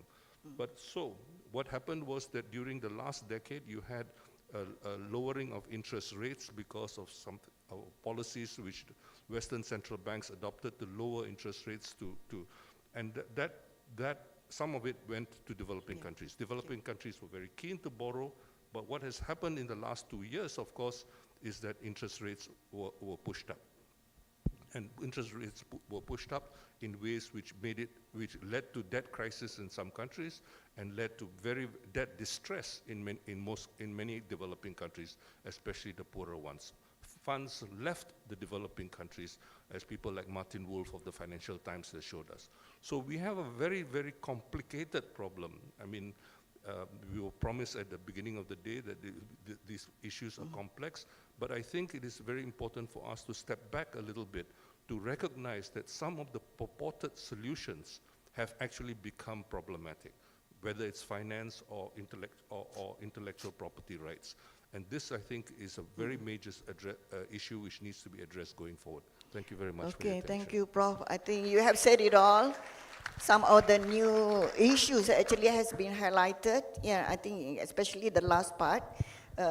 You're talking about the financing and resource mobilization. I'm sure we can delve further into that.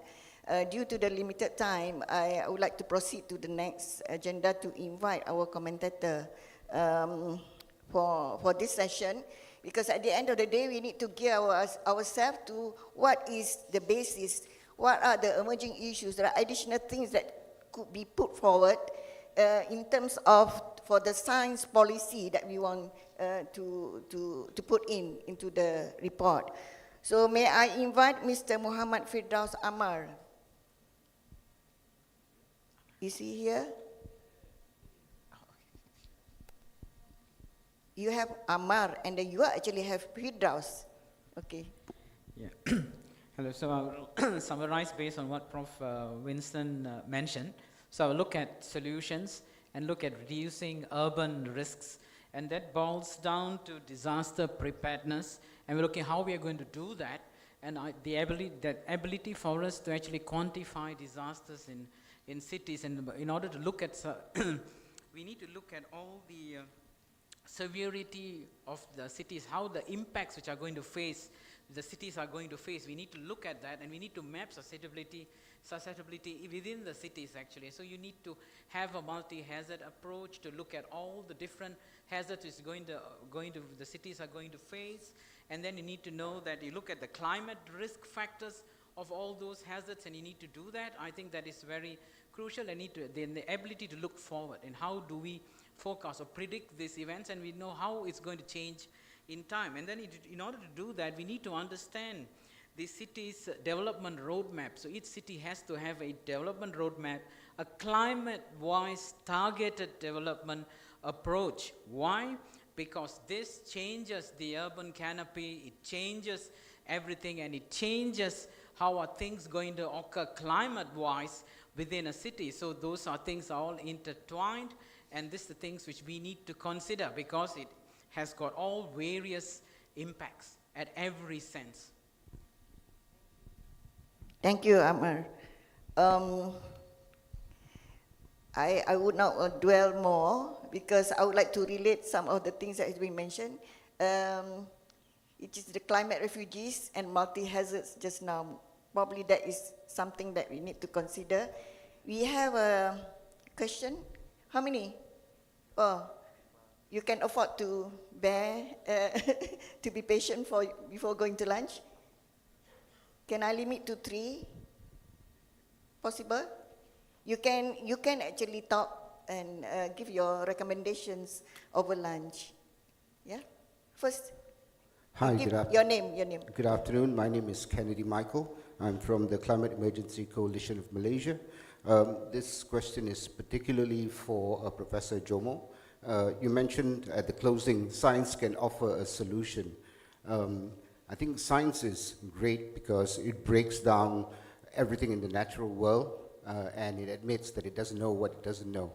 But the gap seems to be in economics and in behavior. So these areas of science, the economic sciences and behavioral sciences, because we on the ground, we're well familiar with the sciences. We rely on academicians and researchers and field scientists to implement all the climate solutions with or without money.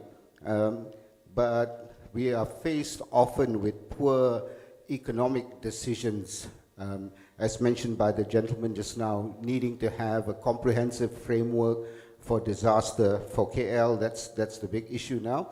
So how can we plug this gap in the economic sciences and the behavioral sciences? Because in terms of the other data, it's all rock solid, but the gap is just this. And I mentioned to my colleagues who just came back from COP, I said, did you get any money?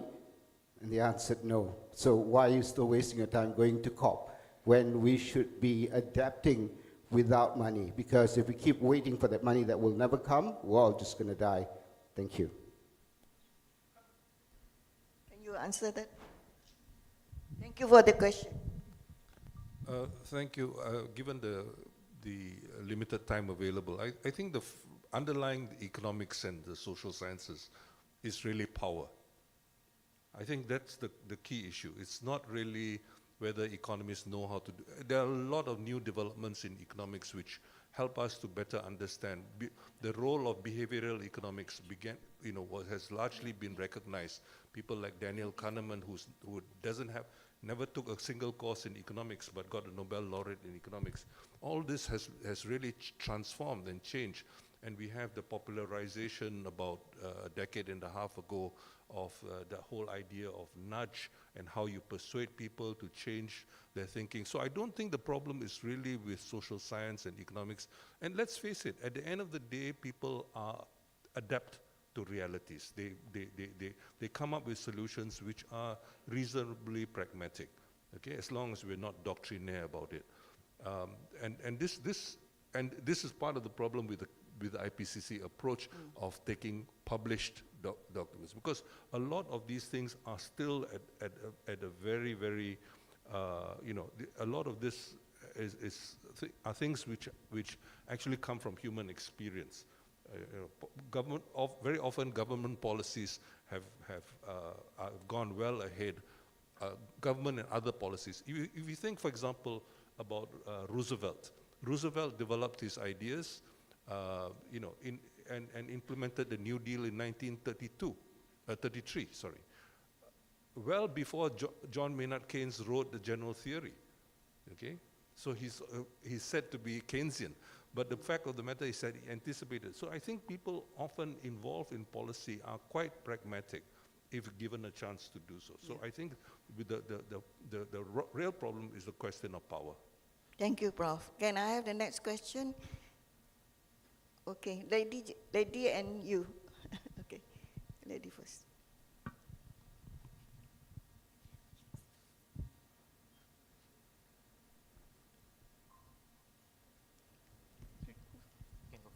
Okay, you'll be next. Yeah. Okay. Thank you. You might recognize me because I actually was part of a university at UCSI. I'm Ariel To, Director of Sustainability, work for a research institute. We cover all areas of climate change from Europe, UK, and now I'm here in Malaysia. We experience a disparity of decision makings both in the corporate and policy making. I think science is there, policy is there as a solutions, especially in Asia. For example, one main scenario we've been looking at is the population and solving urban heat. And there's a disparity of promoting sustainable urban development and also promoting the rights of the citizens where they want equity to their well-being, access to food, immediate access to facilities. Like, that's why we have traffic problems now. We have too many cars on the road. So despite of science and policy now as the bridge of our solutions, how else can we do at the corporate level and also from the scientific institute in Asia to truly advocate that this is the data we have and this is what we should really prioritize on, and maybe we should re-look into our values and ethics? Thank you. Brilliant question. Can I address to any of the speakers? Probably Prof. Chow first.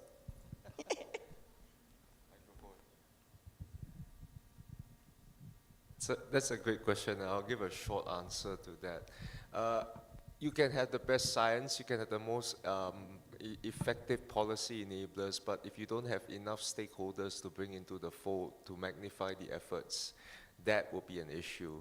And the challenge, there's so many challenges implicit in that. We know what needs to be done to reach the goal for a more equitable outcome for reducing urban heat vulnerability, to go into that example. But how you get to do so is also complicated with the additional dimension, which I think we alluded to but hasn't been explicitly mentioned: time.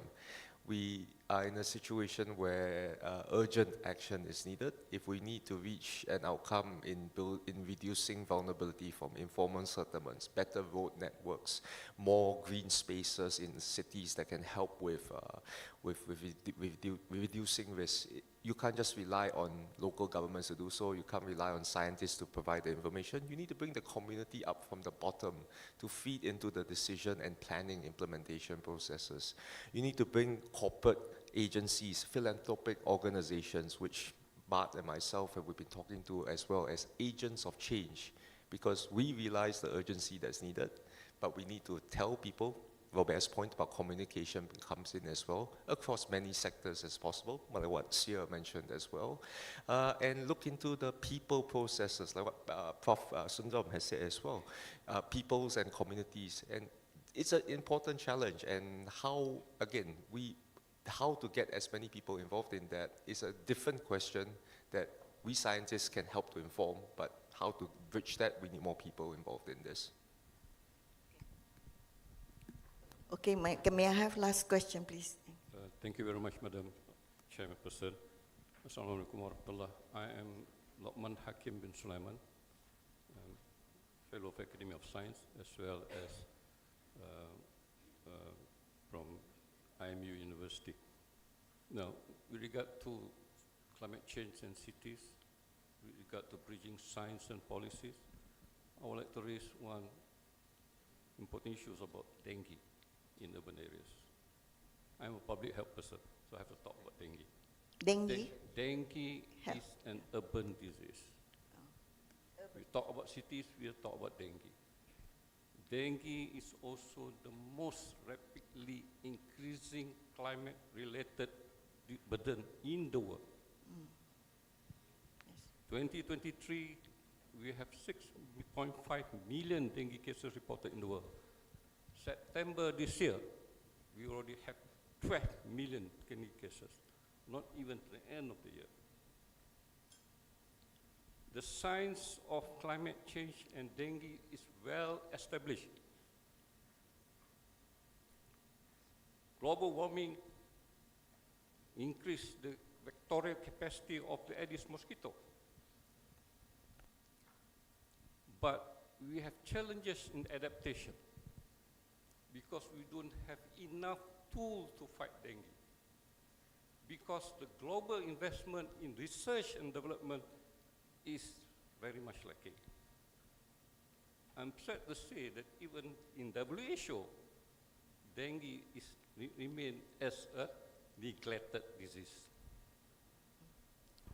Malaria is another mosquito transmitted disease. Okay, Prof, to cut it short. Probably so how I want to see, who you would like to address the question, please? How it's can IPCC7 bring that issues of dengue? Because to me, you talk about health impact of climate change, the dengue is the biggest problem. Okay, very good. Thank you. May I? Like, very short, because I know people want to makan. I kena dengue twice in my life, so I know exactly what you mean. It's not a very pleasant. Choi. But really, it's no joke. Yeah. So in the city's report, the issue of health and all its aspects, how the trends of vector-borne diseases is articulated inside. There is an assessment to see how that works. But more important is what can we do about it? So there are, as I said in the narrative or the storyline, there are spaces for assessment on how short-term and long-term solutions can help in terms of action that can reduce exposure to the Aedes mosquito, but more critically, the issues of how to finance it or how to make sure these are policy implemented actions that can do that. And the links to health, I would say, is not just for the city's report. It's also very prevalent. We've been hearing a lot of very strong health agencies pointing out, especially, I was talking to Robert about it, especially after COVID, is yes, we acknowledge vector-borne diseases are important, but there are other chronic health-related issues that have synergies with climate action that applies not just for cities, but also for the broader assessment for AR7. And we are looking into that very, very strongly in this assessment cycle. My apologies, because due to the time, I now would like to have the final word from our distinguished esteemed speakers. Our professor from Paris, please.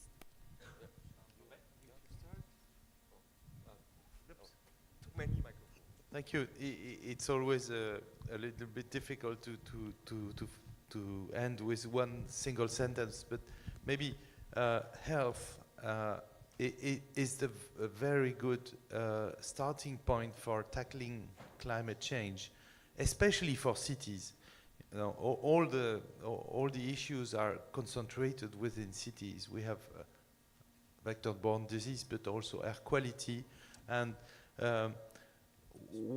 all the mitigation actions are also driving to a better health, and this will be particularly acute in the cities. So we hope that the report will highlight that.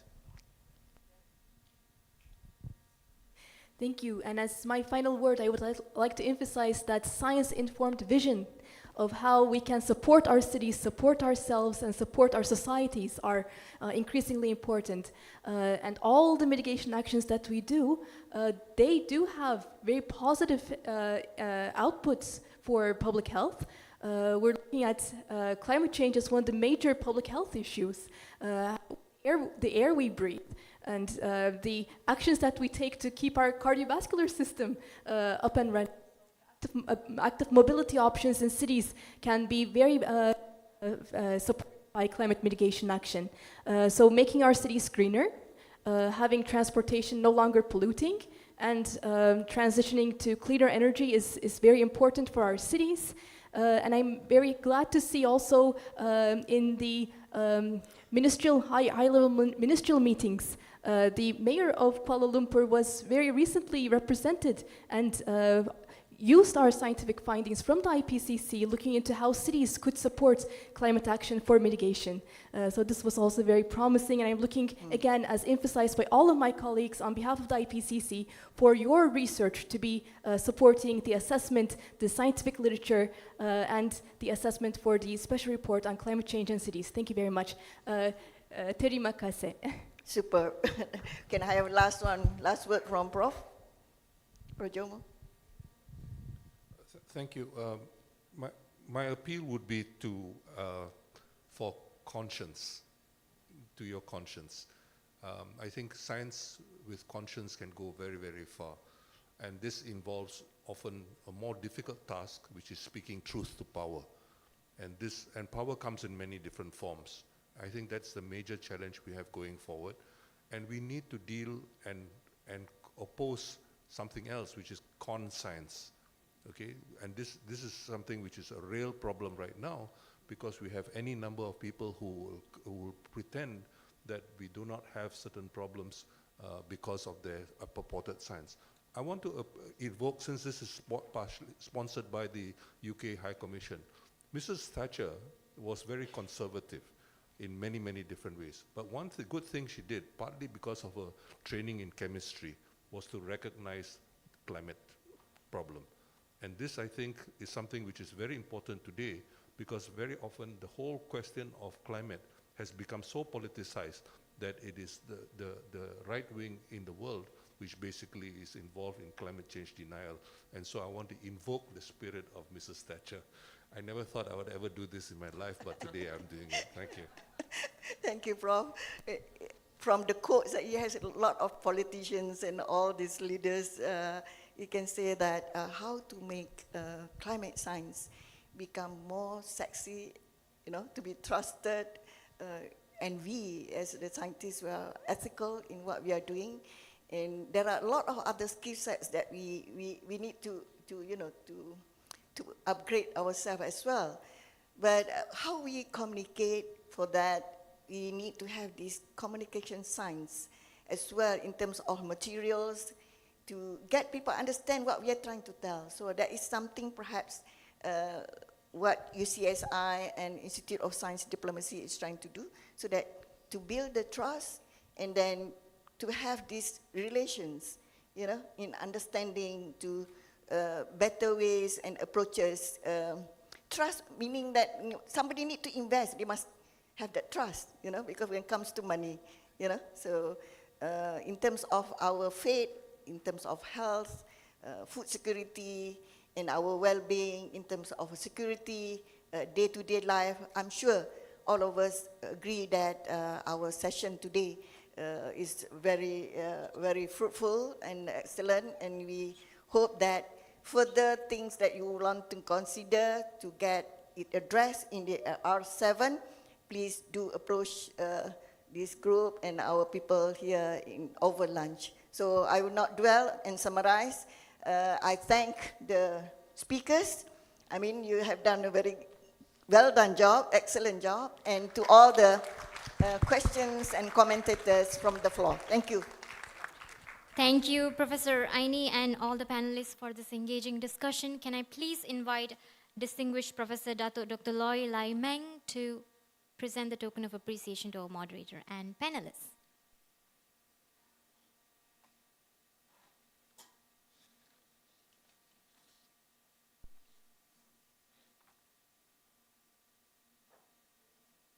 Thank you, Prof. Can we please request all panelists and moderator to receive the token of appreciation? Firstly, to Professor Dato Dr. Nur Aini Mokhtar.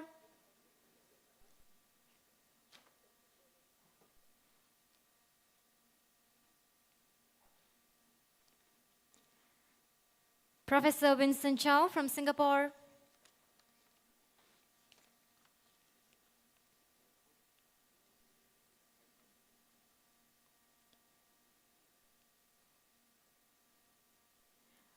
Professor Robert Votard from France.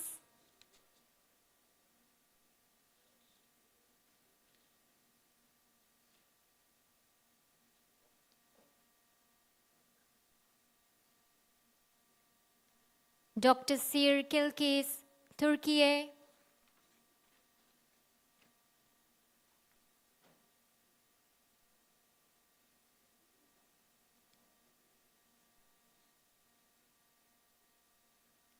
And finally, our very own Malaysian, Professor Jomo Kwame Sundaram. A big round of applause for this wonderful panel.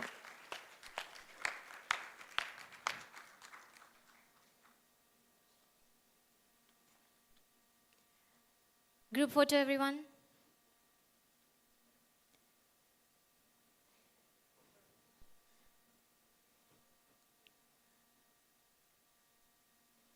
Thank you. I would like to end this pre-lunch slot with a quote from Margaret Thatcher, because Prof. Jomo mentioned about that. So I've got it from ChatGPT, so I was interested what was the ambition. So this one-line ambition that I managed to find is, no generation has a freehold on this earth. All we have is a life tenancy with a full repairing lease. So with that note, I will leave you all to go for your lunch. We know it's a Saturday, so please come back after lunch. Don't go back. So we'll see you back here at 12:15. Lunch is, 2:15. Lunch is provided at Makan Kitchen at level 11. It's just one floor above. Please, if you can take the stairs. Thank you. We'll see you back.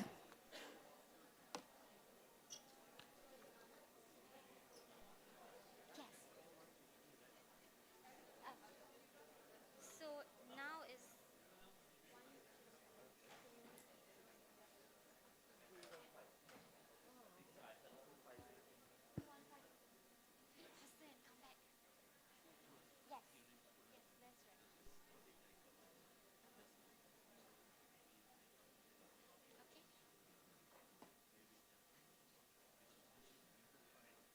now is no more neutral complex, right? Yeah, so I can give you my. Can you just give me a moment? I can.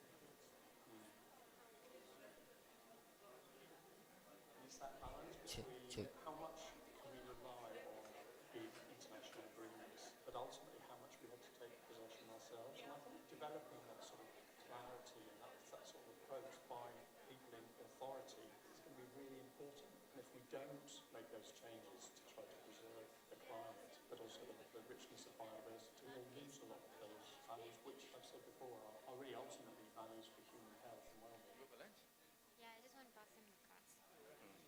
Thank you. Mom, I didn't see you. You know, you had a seat at front row. I didn't see. I didn't Vibrant economies and dynamic young population place it at the heart of global growth. But we all know that economic growth around the world can also drive growth in greenhouse gas emissions. And ASEAN countries are acutely at risk from the changing climate and from increasingly severe weather events. As an ASEAN dialogue partner, we want to support ASEAN's economic development, its regional integration, energy security, and prosperity for its people and for the planet. Hello. The UK is proud to have an impactful partnership with the government of Indonesia. Our support includes the Low Carbon Development Initiative, the Mentari Programme for Renewable Energy, and our long history in the forest and other land use sector. Together with Indonesia and other ASEAN partners and across the world, we can tackle the greatest global issue of our time. And I encourage you to follow what's happening in Dubai this week, and please do get involved to play your part to protect the future of our planet. The Philippines is committed to reducing its emissions by up to 75% this decade, but that is conditional on the types of support being offered by countries such as the UK. The Philippines has an ambitious target of 35% renewable energy by 2030 and 50% by 2040. Again, it will take investments and partnerships to turn this goal into a reality. And the Philippines is also one of the most biodiverse countries in the world, with over 700 registered endangered species. This makes the Philippines one of the most important conservation sites globally. Thus, the Philippines and its partners have a very important role to play in showing it is possible to grow the economy and raise living standards while reducing long-term emissions growth, adapting to the unavoidable consequences of climate change, and protecting nature. We are working closely with the Philippines to do just that, delivering a transition to a sustainable economy, including through accelerating offshore wind development, working together to deliver our shared priorities of adaptation and resilience, nature-positive solutions, and clean energy transition. All supported by British investment partnerships, which we launched in the Philippines in March 2023, as well as a host coastal communities, green cities, and energy transition. I'm Ian Frew, British Ambassador to Vietnam. Vietnam is one of the world's most climate vulnerable countries. The World Bank estimates that in 2020 alone, climate impacts cost the economy 3.2% of GDP. But Vietnam is also one of the countries with the highest potential in the green energy transition, contributing to its net zero goals and the global ambition to limit temperature rises to 1.5 degrees Celsius. With a technical potential for just under 500 gigawatts of offshore wind and at least 48 gigawatts of potential rooftop solar alone, Vietnam can be a regional leader and a supplier of green energy for the future. We're proud that the $15.5 billion Just Energy Transition Partnership with Vietnam will help to unlock this potential through technical assistance and effective financing of new renewable projects alongside policy and regulatory reform.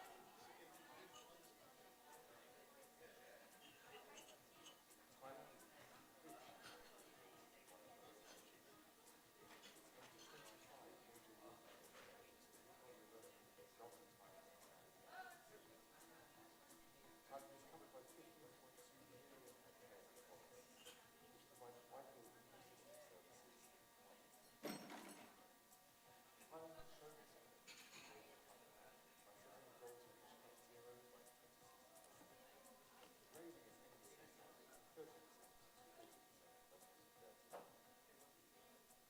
are still challenges that we need to address. For example, reducing air pollution,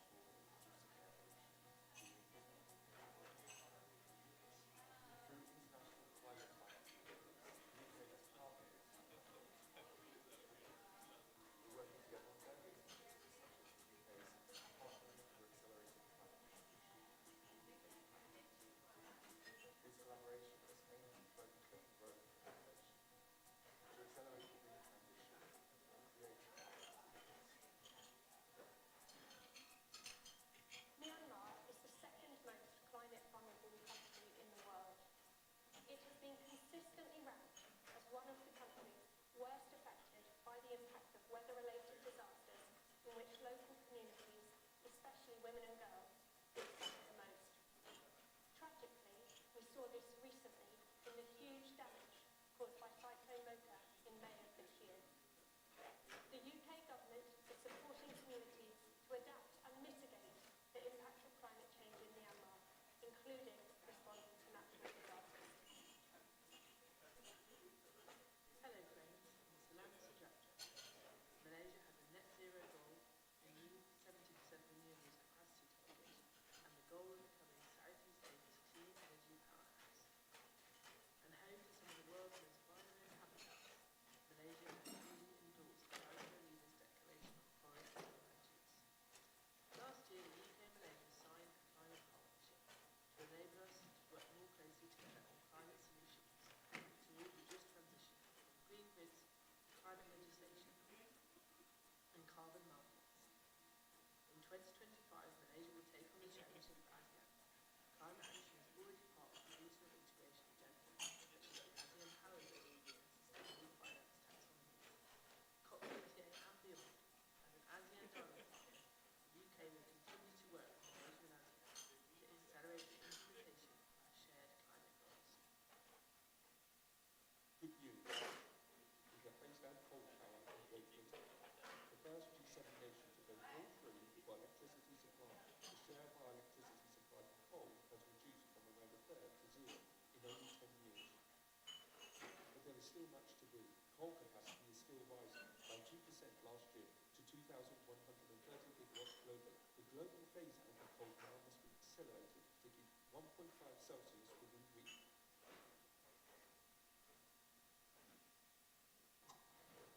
The climate and nature emergency is the most fundamental challenge the planet faces. There can be no geopolitical stability without a livable planet, and no livable planet without cooperation between the global north and the global south. So wherever I am in the world, whoever I am, tackling this crisis is fundamental. Britain is accelerating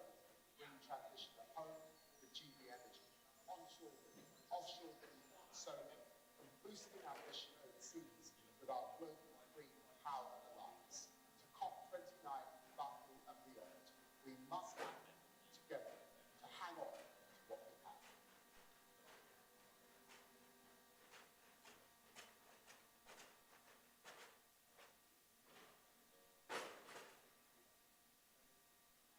Currently, we are in hospital, visiting the community, doing some discussion with the community for the Redang project. Right, so this project is funded by the government, and it's called Innovate UK Energy Catalyst Program. We are an energy efficiency solutions, working a lot with local communities. Malaysia is a middle income country, but still there are many people don't get the access to electricity. If they don't have the electricity, they need to rely very much on renewables, or like they need to spend a lot of time to go to the forest to collect the timber. They will spend a lot of time there. It's not efficient, and also it impacts their health because cooking with timber, fire, there's smoke that will impact their health. If people in the city do have electricity, but why not the rural communities? Yeah. So if they don't have electricity, so what do they have? Electricity. I mean, everyone would have electricity, right? Yeah. Yeah. I think that's important.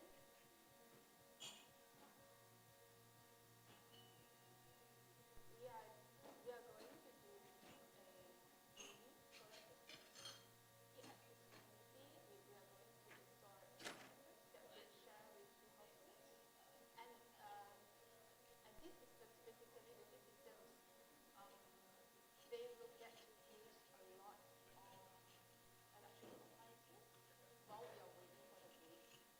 I mean, they should get these electricity.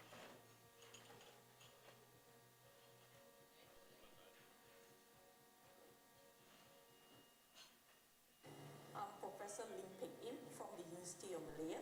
I'm currently the project leader for Global Vista for Work Package 2 that's working in Malaysia, mainly to develop the temperature resilient cultivar in Malaysia. Through the partnership and investment from the UK government and research institute, together with Malaysia government research institute, along with the local stakeholder, which is Department of Fisheries Sabah, and also the local community, primarily the farmers, we believe that through this project, we will greatly benefit and to provide more stable income with the use of the newly developed temperature resilient cultivar, as well as new cultivation methods, and also the ecosystem restoration methods. Through this, we were able to provide more resilient cultivar for the sustainable use of seaweed aquaculture industry in Malaysia. I am Professor Juliet Brody, and I am a merit researcher at the Natural History Museum, and I'm also co-lead on Global Seaweed Superstar. And this project is really important because it's recognised the loss of genetic diversity in the cultivars that are used in the seaweed industry. And those cultivars, which have been around a long time, are also getting a lot of pests and diseases, and this is made much worse by the impacts of climate change and the increasing seawater temperature. And at the same time, this is impacting the wild seaweed communities, which are the source of the new cultivars that we need to develop that are temperature resilient. So in this project, what we're trying to do is to develop new cultivars from the wild stocks, but at the same time to be very conscious of the fact that we need to look after those wild habitats. So as part of this project, we have a number of conservation initiatives, including a breakthrough initiative, and also to try to couple seaweed conservation with the wild stocks locally with the seaweed aquaculture. Hello, my name is Professor Liz Cottier-Cook. I'm the Chief Scientist of the new Global Seaweed Superstar project that is funded by the UK government, so the UK Global Centre of Biodiversity and Climate, and I'm delighted to be able to work with our partners here at the University of Malaya, here in Malaysia, and also with partners at the Natural History Museum in London.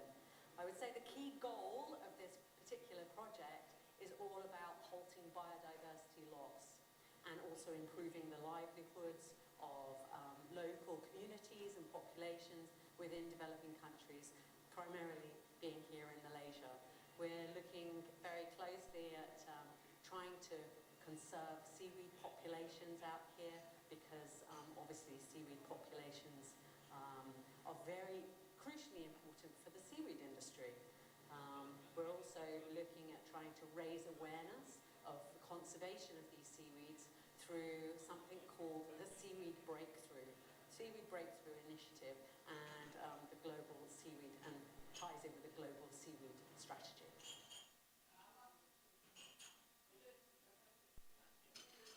I think most people agree that to really conserve something you need to understand what it is you've got, and understanding the world's flora is fundamentally important. What are the effects of climate change? We're trying to understand how our 10,000 trees that we grow up here are likely to fare in the face of climate change. So we're doing a lot of research into understanding how their own particular climate adaptation for those species will do in the future.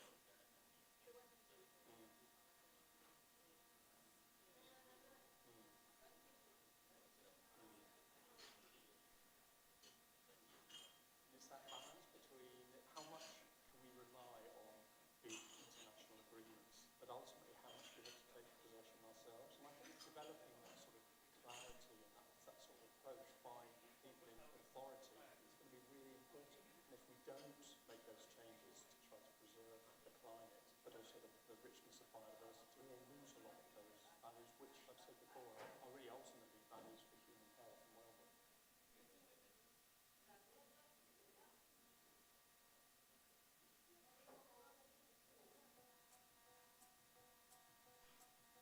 ASEAN's vibrant economies and dynamic young population place it at the heart of global growth. But we all know that economic growth around the world can also drive growth in greenhouse gas emissions. And ASEAN countries are acutely at risk from the changing climate and from increasingly severe weather events.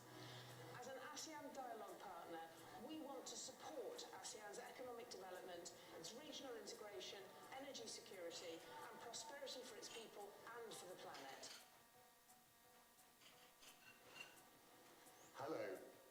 The UK is proud to have an impactful partnership with the government of Indonesia.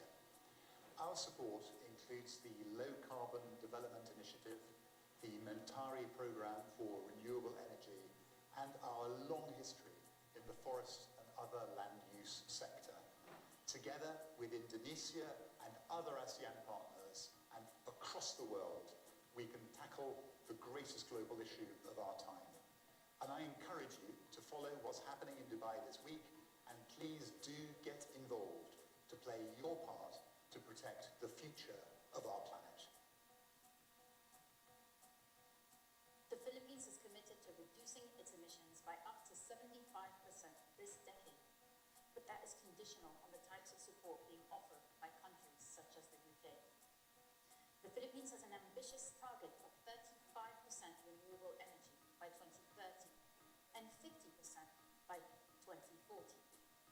Again, it will take investments and partnerships to turn this goal into a reality. And the Philippines is also one of the most biodiverse countries in the world, with over 700 registered endangered species. This makes the Philippines one of the most important conservation sites globally. Thus, the Philippines and its partners have a very important role to play in showing it is possible to grow the economy and raise living standards while reducing long-term emissions growth, adapting to the unavoidable consequences of climate change, and protecting nature. We are working closely with the Philippines to do just that, delivering a transition to a sustainable economy, including through accelerating offshore wind development, working together to deliver our shared priorities on adaptation and resilience, nature-positive solutions, and clean energy transition, all supported by British investment partnerships, which we launched in the Philippines in March 2023, as well as a host of national and regional programs focusing on oceans, coastal communities, green cities, and energy transition. I'm Ian Frew, British Ambassador to Vietnam. Vietnam is one of the world's most climate vulnerable countries. The World Bank estimates that in 2020 alone, climate impacts cost the economy 3.2% of GDP. But Vietnam is also one of the countries with the highest potential in the green energy transition, contributing to its net zero goals and the global ambition to limit temperature rises to 1.5 degrees Celsius. With a technical potential for just under 500 gigawatts of offshore wind and at least 48 gigawatts of potential rooftop solar alone, Vietnam can be a regional leader and a supplier of green energy for the future. We're proud that the $15.5 billion Just Energy Transition Partnership with Vietnam will help to unlock this potential through technical assistance and effective financing of new renewable projects, alongside policy and regulatory reforms.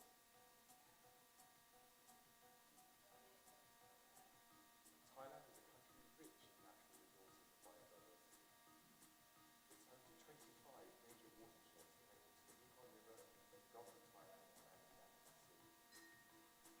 Thailand is covered by 15.2 million hectares of forests, which provide vital ecosystem services and carbon sinks. Thailand has shown its commitment to the global climate action by setting a goal to reach net zero by 2065 and raising its NDC target from 30% to 40% by 2030. However, there are still challenges and gaps that need to be addressed. For example, reducing air pollution and dealing with our windows effects. Through international climate financial initiatives, the UK has partnered with Thailand on its climate transition. We're working together on various initiatives, such as the UK's Partnering for Accelerated Climate Transition, or UK PAC. These collaborations aim to promote clean growth and innovation, to accelerate the green transition and create climate resilience. Myanmar is the second most climate vulnerable country in the world. It has been consistently ranked as one of the countries worst affected by the impact of weather-related disasters in which local communities, especially women and girls, will suffer the most. Tragically, we saw this recently in the huge damage caused by Cyclone Mocha in May of this year. The UK government is supporting communities to adapt and mitigate the impact of climate change in Myanmar, including responding to natural disasters. Hello friends, I'm Salam Sujatra. Malaysia has a net zero goal, a new 70% renewables capacity target, and the goal of becoming Southeast Asia's clean energy powerhouse. And home to some of the world's most biodiverse habitats, Malaysia has already endorsed the Glasgow Leaders' Declaration on Forests and Land Use. Last year, the UK and Malaysia signed a climate partnership to enable us to work more closely together on climate solutions towards the just transition from green grids to climate legislation and carbon markets. In 2025, Malaysia will take on the chairmanship of ASEAN. Climate action is already part of the regional integration agenda, such as the ASEAN Power Grid and Sustainable Finance taxonomies. COP28 and beyond, as an ASEAN dialogue partner, the UK will continue to work with Malaysia and ASEAN to accelerate the implementation of our shared climate goals. Good news. We have phased out coal power in 2020. The first G7 nation to go coal-free for electricity supply. The share of our electricity supply from coal has reduced from around a third to zero in only 10 years. But there is still much to do.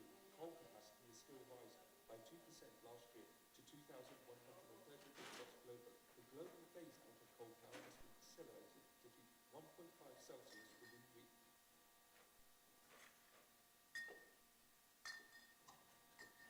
Climate and nature emergency is the most fundamental challenge the planet faces. There can be no geopolitical stability without a livable planet, and no livable planet without cooperation between the global north and the the global south. So wherever I am in the world, whoever I meet, tackling this crisis is fundamental. Britain is accelerating green transition at home with GB energy, onshore wind, offshore wind and solar, and boosting ambition overseas with our global green power alliance. To COP29, Baku and beyond, we must act together to hang on to what we have.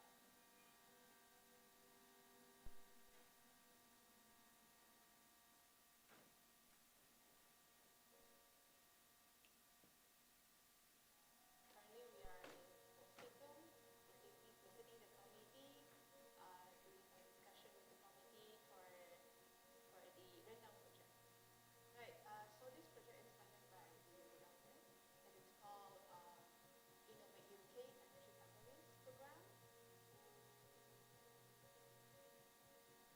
We are an energy access organization, working a lot with local communities.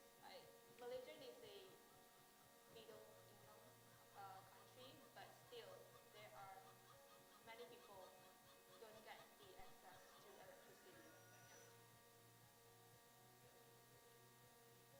If they don't have the electricity, they need to rely very much on fuel, or like they need to spend a lot of time to go to the forest to collect the timber. They will spend a lot of time there. It's not efficient, and also it impacts their health because cooking with timber, fire, there's smoke that will impact their health. If people in the city do have electricity, but why not the rural communities? Yeah. So if let's say they don't have electricity, so what do they do with that electricity to them? I mean, everyone deserves to have basic rights, right? Yeah. Yeah. So I think that's important.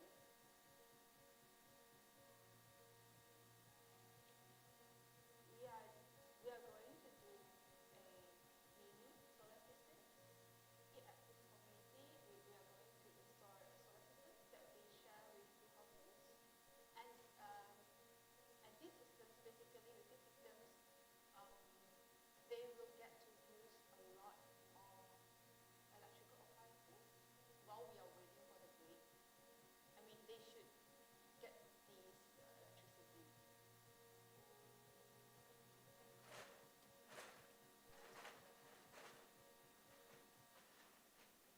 I'm Professor Lim Pek Im from the University of Malaya. I'm currently the project leader for Global Vista for Work Package 2 that's working in Malaysia, mainly to develop the temperature resilient cultivar in Malaysia. Through the partnership and investment from the UK government and research institute, together with Malaysia government research institute, along with the local stakeholder, which is Department of Fisheries Sabah, and also the local community, primarily the farmers, we believe that through this project, we will greatly benefit and to provide more stable income with the use of the newly developed temperature resilient cultivar, as well as new cultivation methods, and also the ecosystem restoration methods. Through this, we were able to provide more resilient cultivar for the sustainable use of seaweed aquaculture industry in Malaysia. I am Professor Juliet Brody, and I am a merit researcher at the Natural History Museum, and I'm also co-lead on Global Seaweed Superstar.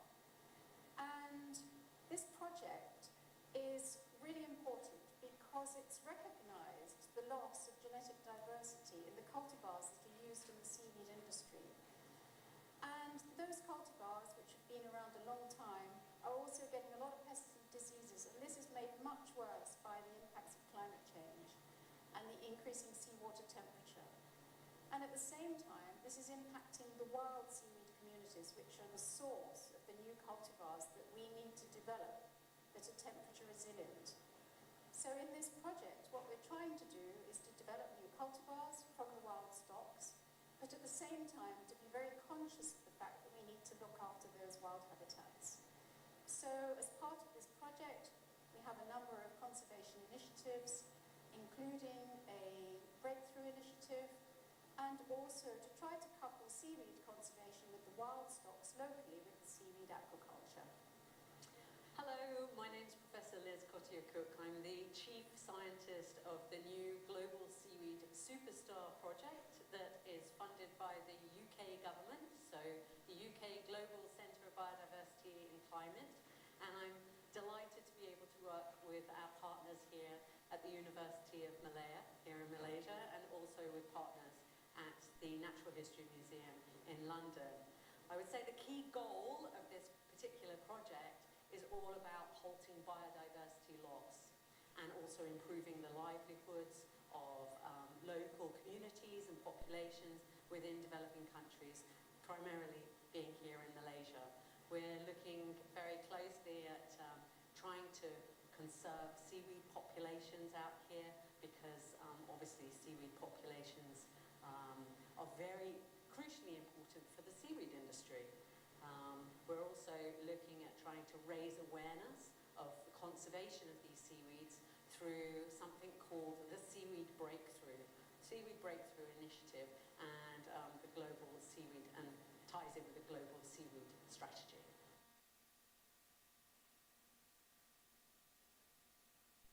I think most people agree that to really conserve something you need to understand what it is you've got, and understanding the world's flora is fundamentally important. For the effects of climate change, we're trying to understand how our 10,000 trees that we grow at Kew are likely to fare in the face of climate change. So we're doing a lot of research into understanding how their own particular climate adaptation for those species will do in the future.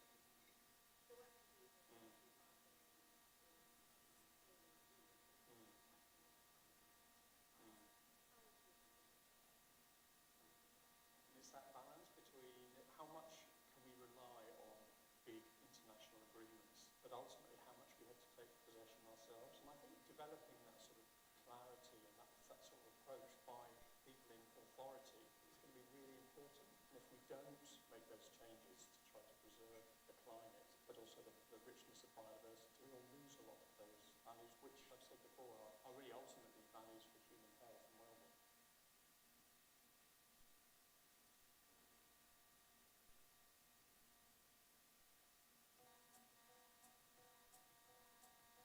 ASEAN's vibrant economies and dynamic young population place it at the heart of global growth. But we all know that economic growth around the world can also drive growth in greenhouse gas emissions. And ASEAN countries are acutely at risk from the changing climate and from increasingly severe weather events. As an ASEAN dialogue partner, we want to support ASEAN's economic development, its regional integration, energy security, and prosperity for its people and for the planet. Hello. The UK is proud to have an impactful partnership with the government of Indonesia. Our support includes the Low Carbon Development Initiative, the Mentari Programme for Renewable Energy, and our long history in the forest and other land use sector. Together with Indonesia and other ASEAN partners and across the world, we can tackle the greatest global issue of our time. And I encourage you to follow what's happening in Dubai this week, and please do get involved to play your part to protect the future of our planet. The Philippines is committed to reducing its emissions by up to 75% this decade, but that is conditional on the types of support being offered by countries such as the UK. The Philippines has an ambitious target of 35% renewable energy by 2030 and 50% by 2040. Again, it will take investments and partnerships to turn this goal into a reality. And the Philippines is also one of the most biodiverse countries in the world, with over 700 registered endangered species. This makes the Philippines one of the most important conservation sites globally. Thus, the Philippines and its partners have a very important role to play in showing it is possible to grow the economy and raise the income levels while reducing long-term emissions growth, adapting to the unavoidable consequences of climate change, and protecting nature. We are working closely with the Philippines to do just that, delivering a transition transition to a sustainable economy, including through accelerating offshore wind development, working together to deliver our shared priorities on adaptation and resilience, nature-positive solutions, and clean energy transition, all supported by British investment partnerships, which we launched in the Philippines in March 2023, as well as a host of national and regional programs focusing on oceans, coastal communities, green cities, and energy transition. I'm Ian Frew, British Ambassador to Vietnam. Vietnam is one of the world's most climate vulnerable countries. The World Bank estimates that in 2020 alone, climate impacts cost the economy 3.2% of GDP. But Vietnam is also one of the countries with the highest potential in the green energy transition, contributing to its net zero goals and the global ambition to limit temperature rises to 1.5 degrees Celsius. With a technical potential for just under 500 gigawatts of offshore wind and at least 48 gigawatts of potential rooftop solar alone, Vietnam can be a regional leader and supplier of green energy for the future. We're proud that the $15.5 billion Just Energy Transition Partnership with Vietnam will help to unlock this potential through technical assistance and effective financing of new renewables projects, alongside policy and regulatory reform.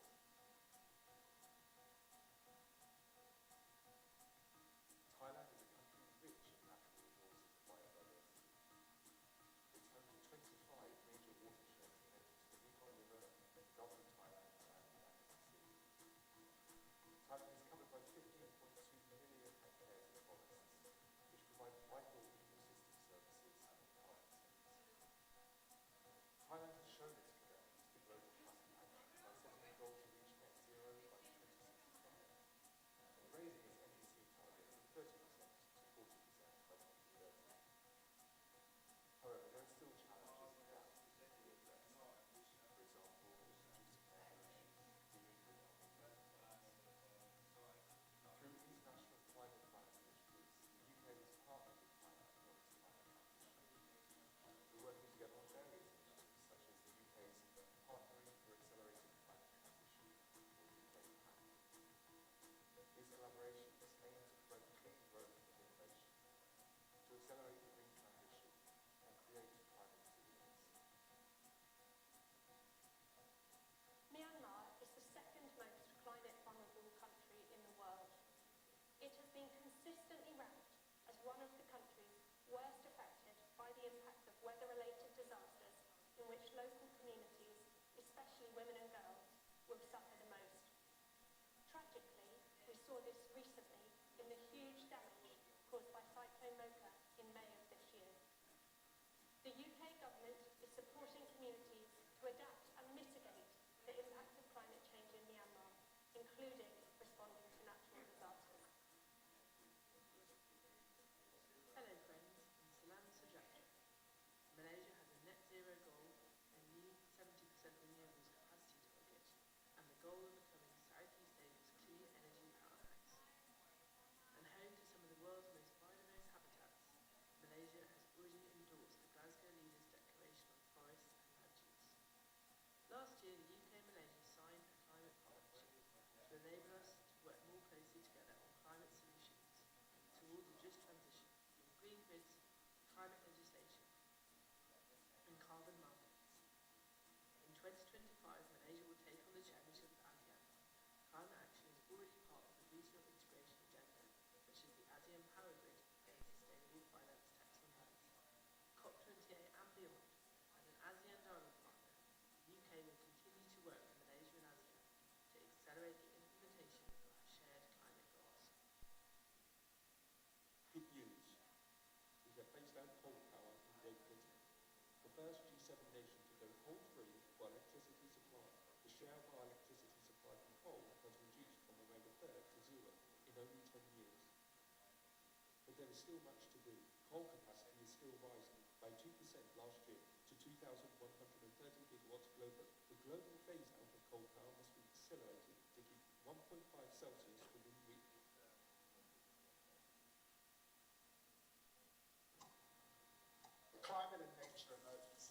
is the most fundamental challenge the planet faces.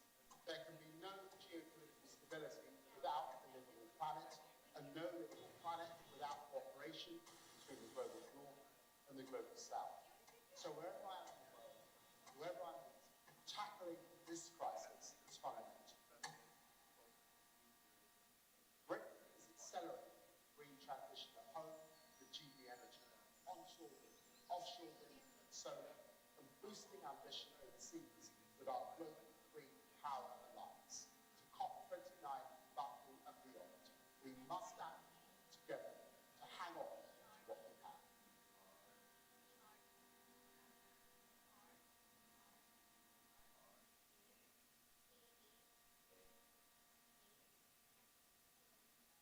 Currently, we are in Symposium, visiting the committee, doing some discussion with the committee for the Rendang project.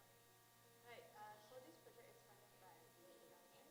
It is called Innovate UK Energy Catalyst Program.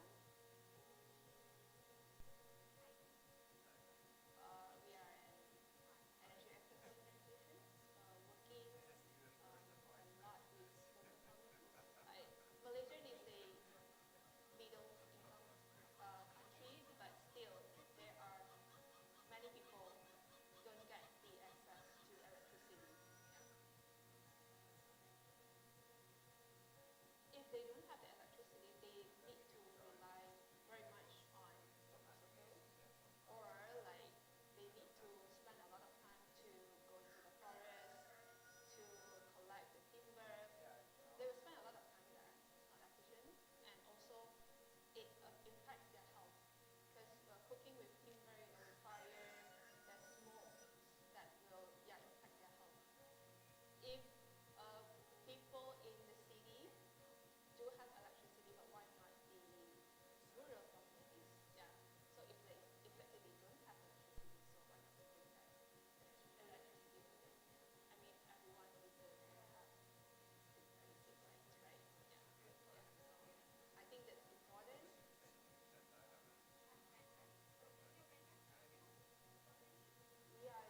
We are going to do a mini solar system. Here at this community, we are going to install a solar system that we share with the households.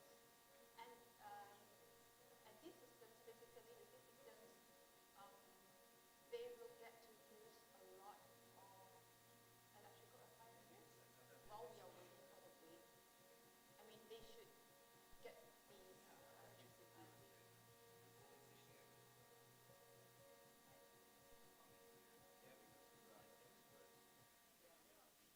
I'm Professor Lim Pek Im from the University of Malaya. I'm currently the project leader for Global Vista for Work Package 2 that's working in Malaysia, mainly to develop the temperature resilient cultivar in Malaysia. Through the partnership and investment from the UK government and research institute, together with Malaysia government, research institute, along with the local stakeholder, which is Department of Fisheries Sabah, and also the local community, primarily the farmers. We believe that through this project, we will greatly benefit and to provide more stable income with the use of the newly developed temperature resilient cultivar, as well as new cultivation methods, and also the ecosystem restoration methods. Through this, we were able to provide more resilient cultivar for the sustainable use of seaweed aquaculture industry in Malaysia. I am Professor Juliet Brody, and I am a merit researcher at the Natural History Museum, and I'm also co-lead on Local Seaweed Superstar. And this project is really important because it's recognised the loss of genetic diversity in the cultivars that are used in the seaweed industry. And those cultivars, which have been around a long time, are also getting a lot of pests and diseases, and this is made much worse by the impacts of climate change and the increasing seawater temperature. And at the same time, this is impacting the wild seaweed communities, which are the source of the new cultivars that we need to develop that are temperature resilient. So in this project, what we're trying to do is to develop new cultivars from the wild stocks, but at the same time to be very conscious So as part of this project, we have a number of conservation initiatives, including a breakthrough initiative, and also to try to couple seaweed conservation with the wild stocks locally with seaweed aquaculture. Hello, my name is Professor Liz Cottier-Cook. I'm the Chief Scientist of the new Global Seaweed Superstar project that is funded by the UK government, so the UK Global Centre of Biodiversity and Climate, and I'm delighted to be able to work with our partners here at the University of Malaya, here in Malaysia, and also with partners at the Natural History Museum in London. I would say the key goal of this particular project is all about halting biodiversity loss and also improving the livelihoods of local communities and populations within developing countries, primarily being here in Malaysia. We're looking very closely at trying to conserve seaweed populations out here because obviously seaweed populations are very crucially important for the seaweed industry. We're also looking at trying to raise awareness of the conservation of these seaweeds through something called the Seaweed Breakthrough Initiative and the Global Seaweed, and ties in with the Global Seaweed Strategy.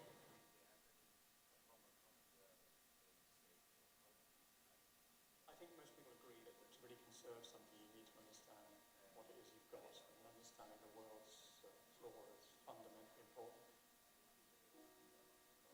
For the effects of climate change, we're trying to understand how our 10,000 trees that we grow at Kew are likely to fare in the face of climate change. So we're doing a lot of research into understanding how their own particular climate adaptation for those species will do in the future.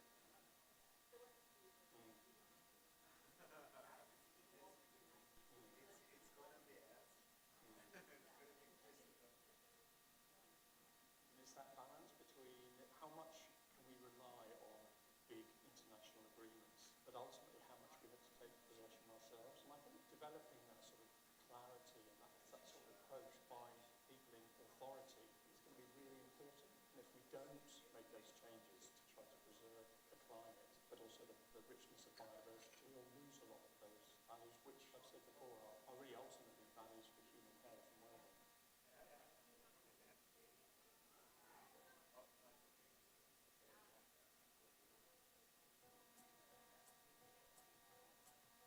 ASEAN's vibrant economies and dynamic young population place it at the heart of global growth. But we all know that economic growth around the world can also drive growth in greenhouse gas emissions. And ASEAN countries are acutely at risk from the changing climate and from increasingly severe weather events. As an ASEAN dialogue partner, we want to support ASEAN's economic development, its regional integration, energy security, and prosperity for its people and for the planet. Hello. The UK is proud to have an impactful partnership with the government of Indonesia. Our support includes the Low Carbon Development Initiative, the Mentari Programme for Renewable Energy, and our long history in the forest and other land use sector. Together with Indonesia and other ASEAN partners and across the world, we can tackle the greatest global issue of our time. And I encourage you to follow what's happening in Dubai this week, and please do get involved to play your part to protect the future of our planet. The Philippines is committed to reducing its emissions by up to 75% this decade, but that is conditional on the types of support being offered by countries such as the UK. The Philippines has an ambitious target for 35% renewable energy by 2030 and 50% by 2040. Again, it will take investments and partnerships to turn this goal into a reality. And the Philippines is also one of the most biodiverse countries in the world, with over 700 registered endangered species. This makes the Philippines one of the most important conservation sites globally. Thus, the Philippines and its partners have a very important role to play in showing it is possible to grow the economy and raise living standards while reducing long-term emissions growth, adapting to the unavoidable consequences of climate change.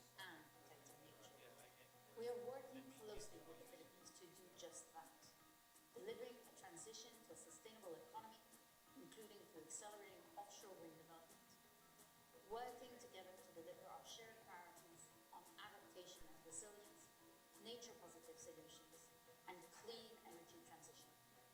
All supported by British investment partnerships, which we launched in the Philippines in March 2023, as well as a host of national and regional programs focusing on oceans, coastal communities, green cities, and energy transition. I'm Ian Frew, British Ambassador to Vietnam. Vietnam is one of the world's most climate vulnerable countries. The World Bank estimates that in 2020 alone, climate impacts cost the economy 3.2% of GDP. But Vietnam is also one of the countries with the highest potential in the green energy transition, contributing to its net zero goals and the global ambition to limit temperature rises to 1.5 degrees Celsius.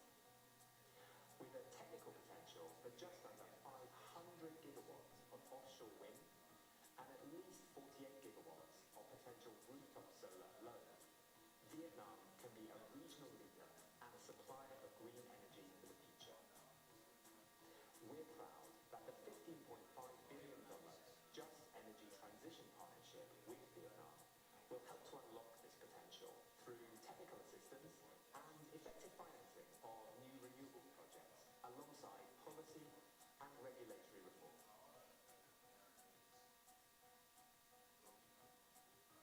Thailand is a country rich in natural resources and biodiversity. It's home to 25 major watersheds connected to the Mekong River, the Gulf of Thailand, and the Atlantic Sea. Thailand is covered by 2.2 million hectares of forests, which provide vital ecosystem services and carbon sinks. Thailand has shown its commitment to global climate action by setting a goal to reach net zero by 2075 and raising its NDC target from 30% to 40% by 2030.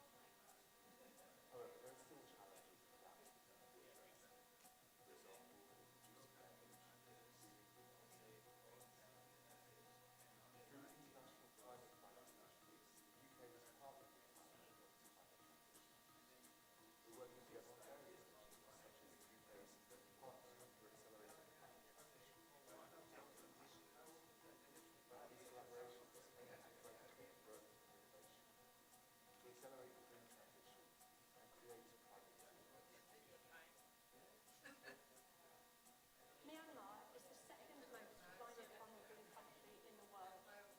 It has been consistently ranked as one of the countries worst affected by the impact of weather-related disasters in which local communities, especially women and girls, will suffer the most. Tragically, we saw this recently in the huge damage caused by Cyclone Mocha in May of this year.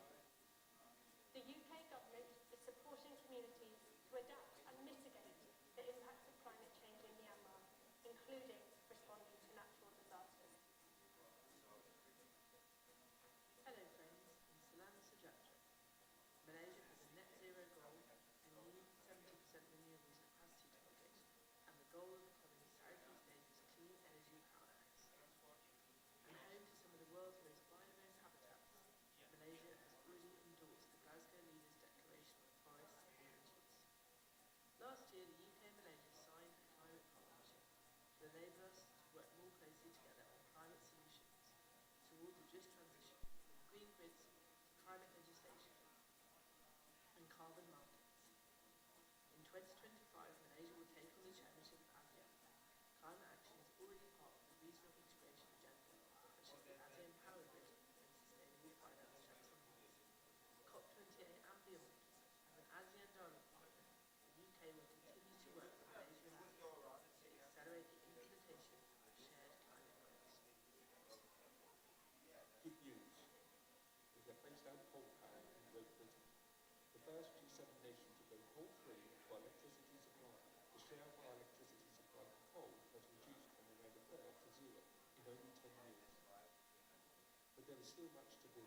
Coal capacity is still rising by 2% last year to 2,130 gigawatts globally. The global phasing of coal power must be accelerated to keep 1.5 Celsius within reach.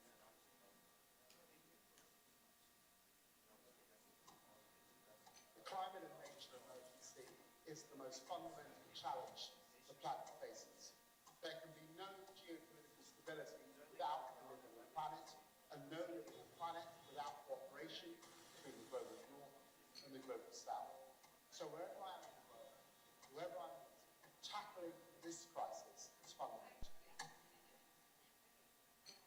Britain is accelerating green transition at home with GB energy, onshore wind, offshore wind and solar, and boosting ambition overseas with our global clean power alliance. To COP29 in Baku and beyond, we must act together to hang on to what we have.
and Mr. Nitin Esadore.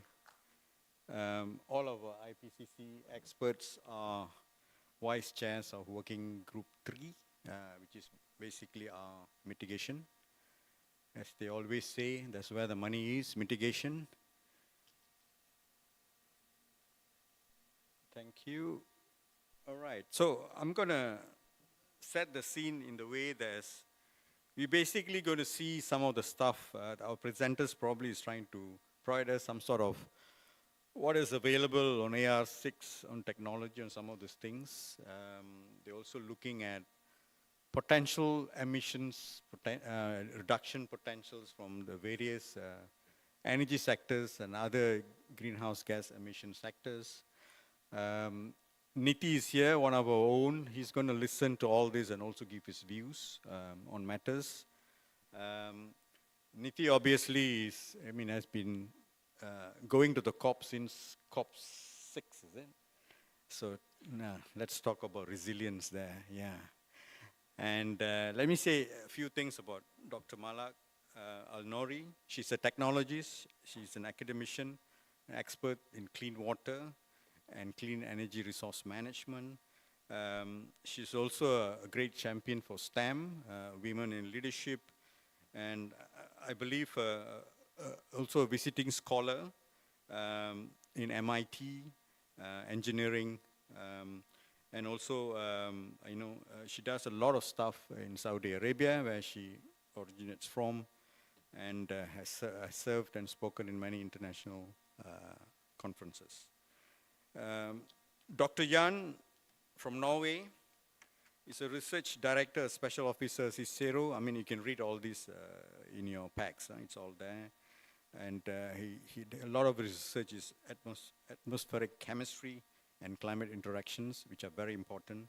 And Dr. Oliver is a senior fellow at the German Institute for International Security Affairs, which is quite interesting because, when 20 years ago, or 2 decades ago, people thought climate change was actually a pure environmental issue. But over time, it became an economic issue, it became a development issue, it's also security issues, and now people are talking about politics around, climate politics, right? So if you notice the last few COPs, the first session they always organize is this Global Leaders Summit, because I think it's important, because we need to get the idea of climate change or actions that are required right at the highest level of governments, whether it's presidents and prime ministers. So that's where the stage is, and I think, as Dr. Jomo said earlier, right, let's look at the broad spectrum where I think we can make impact. It doesn't matter which part of discussion is happening within governments, that we need to mainstream climate at the highest level, whether it's political, whether it's economic, whether it's environmental, or whether it's development issues or people's issue. And Niti, obviously, good friend. We've been working with him for many decades in Malaysia, known him for some time.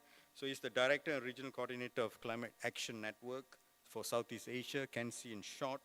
He's also the president of the Malaysian Environment Protection Society. As I said, he has been going to COP without failing since COP 6. So with that, may I now invite Dr. Malak to start the ball rolling. Thank you very much. Hello. Yes. Thank you very much. I would like to start first by thanking you and the UK government and the Malaysian government for the invitation for this symposium and for organizing such discussion. For my contribution to this symposium, I think I'm starting with the red flags, as mentioned by our moderator. So I will talk about the role of CDR and CCS mainly in our net zero effort. So achieving our net, and I'll leave to Jan and Oliver to specifically talk about and share with the slides and details on what is the IPCC input on that. Myself, I don't have slides, so I'll share high-level comments on that and inputs. So achieving our national net zero goals and achieving and reaching to the global net zero requires a dramatic change on the way that we do our business today. And this is especially for the industry, energy, and transport sectors. And all pathways, all plausible pathways to achieve that net zero requires that we do huge amount of reductions of emissions, and to reach even net zero and further to net negative emissions through different efforts, activities, and technologies. And among these technologies, most important are the CDR and the CCS technologies. And CCS specifically is essential to reduce the emissions from industry, specifically for hard-to-abate sectors such as cement, from energy sector, and especially when it comes to fossil fuel-based energy based sectors where emission is captured from CCS and stored. And this, as long as we continue to use this kind of source of energy, then we will have to dramatically change the way that we use it by incorporating emissions capturing and storage. But also it is required, even if we're using renewable energy, in order to address the life cycle emissions that come from the entire life cycle of using any source of energy. And up to today, we don't have yet an absolute net zero energy system that does not emit any emissions at all. So in every case today, and in the near future, we will have to use some kind of capture and storage for these residual emissions. And the current global CO2 capture capacity is on track to reach 100 million tons per year once all the facilities under construction to become operational. So we have today about half of this capacity, about 50 million tons per year. And just to share with you some numbers, according to the CCS, Global CCS Institute, and the increased interest and the emerging business models around CCS, hubs and networks, Americas lead the world with 27 projects in operation and 18 coming in from US, Brazil, and Canada. Asia is exploring opportunities to utilize their large storage resources. China is, there is efforts on CCUS spurred by the climate progress and international collaboration. Europe and UK has 191 projects at various stages of development, including 5 in operation and 10 in construction. In the Middle East, it has an interesting business case because it is evolved from application in enhanced oil recovery, and it is taking its way in industrial decarbonization and low carbon emissions fuels. The largest today CCUS hub to be constructed in the Saudi Arabia with 44 tons a year for CO2 by 2035. I think I'll stop here, but also to mention that the current deployment today of the levels required still way below what is needed to be achieved in order to achieve the net zero goals. Thanks, Dr. Malat. We'll come back with some questions. Oliver, next to you. You have some slides, I think.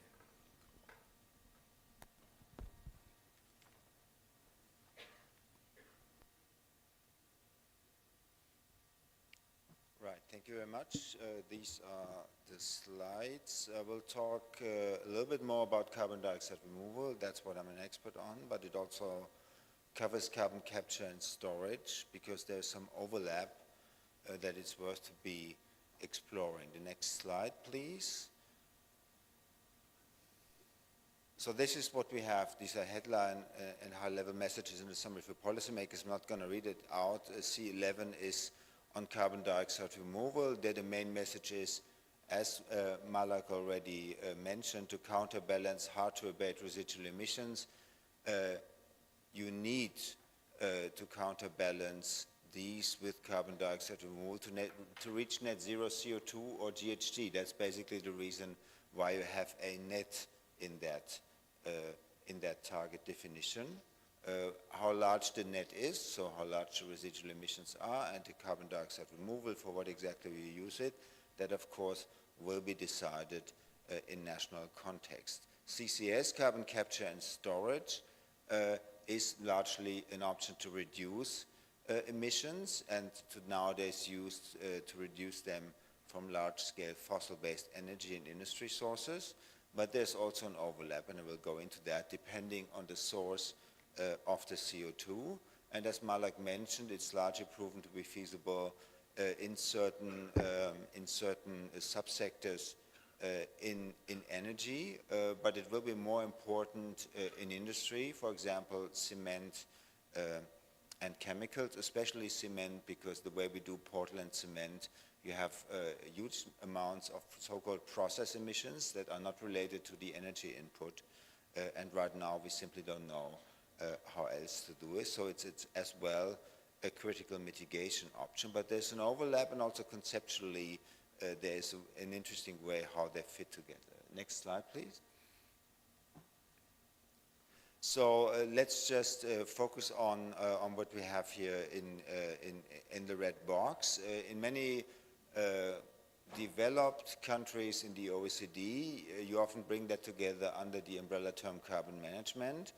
And CCS and CCU are often only used as terminology for CO2 from fossil sources, energy and process emissions. And you could say with carbon capture and utilization, you usually delay hard-to-abate emissions because there are only a few products where they would stay there forever in the product, and you really get them out of the way. Carbon capture and storage is an approach to reduce hard-to-abate emissions, and then to the right, carbon dioxide removal never starts with fossil CO2 emissions. They need either to be biogenic or sourced from ambient air, for example, through direct air capture, and then you can counterbalance residual emissions. And again, how this is being done on a global stage, or might be done, you find it in scenarios, in all variations. And if you look at net zero plans of different countries, then of course these three approaches are planned to be used in different ways in countries. Next slide, please. And again, then a picture. So now coming more from the carbon dioxide removal side of view, because that's, let's say, the hardest to explain. There are different principles. Principle one, the CO2 has to come from the atmosphere to be removed from the atmosphere. That's what removal refers to.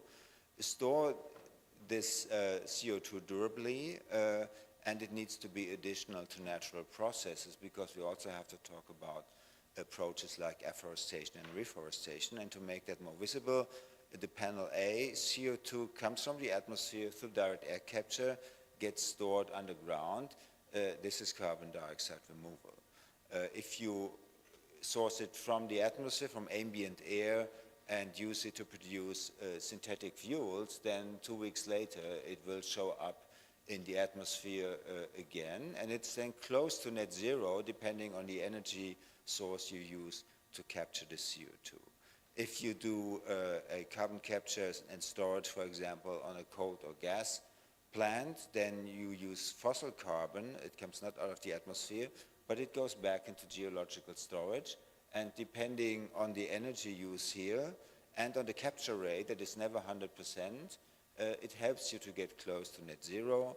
And the third, and D is about afforestation and CO2 uptake, additional CO uptake that does not related to anthropogenic processes. So if you just have elevated levels of CO2 in the atmosphere and you have more vegetation growth, and that's a big debate in the IPCC, it's not carbon dioxide removal, although on the inventories of some countries it's actually counted as carbon dioxide removal. If it's afforested or reforested land, then you have the anthropogenic activity. Both go into biological storage, both lead to more vegetation and CO2 stored in vegetation, but the anthropogenic component is relevant. Next slide, please.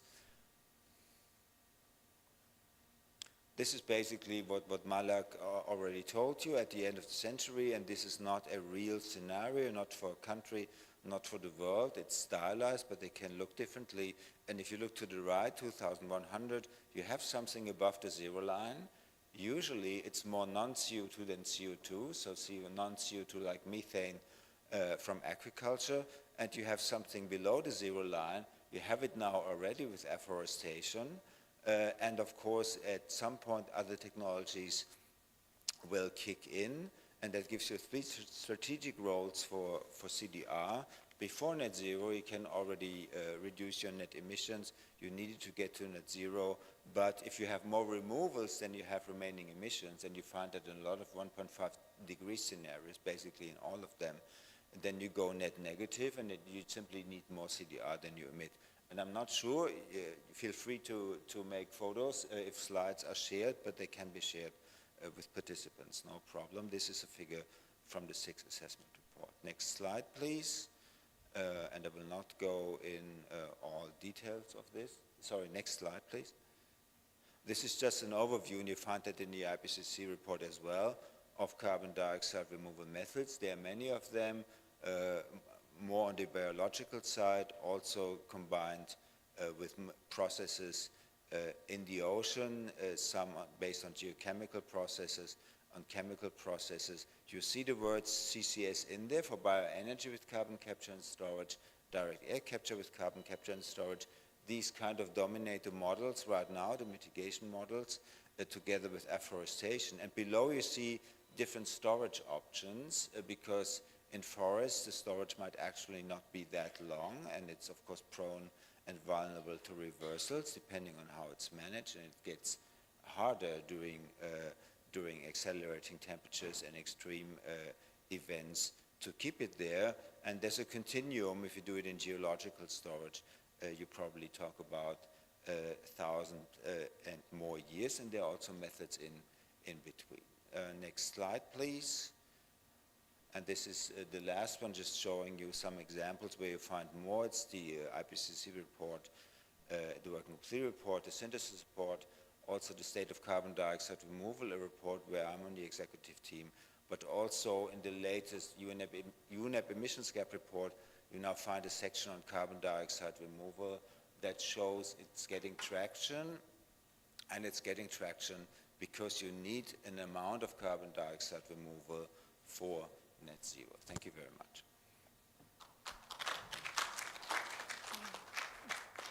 Thank you, Oliver.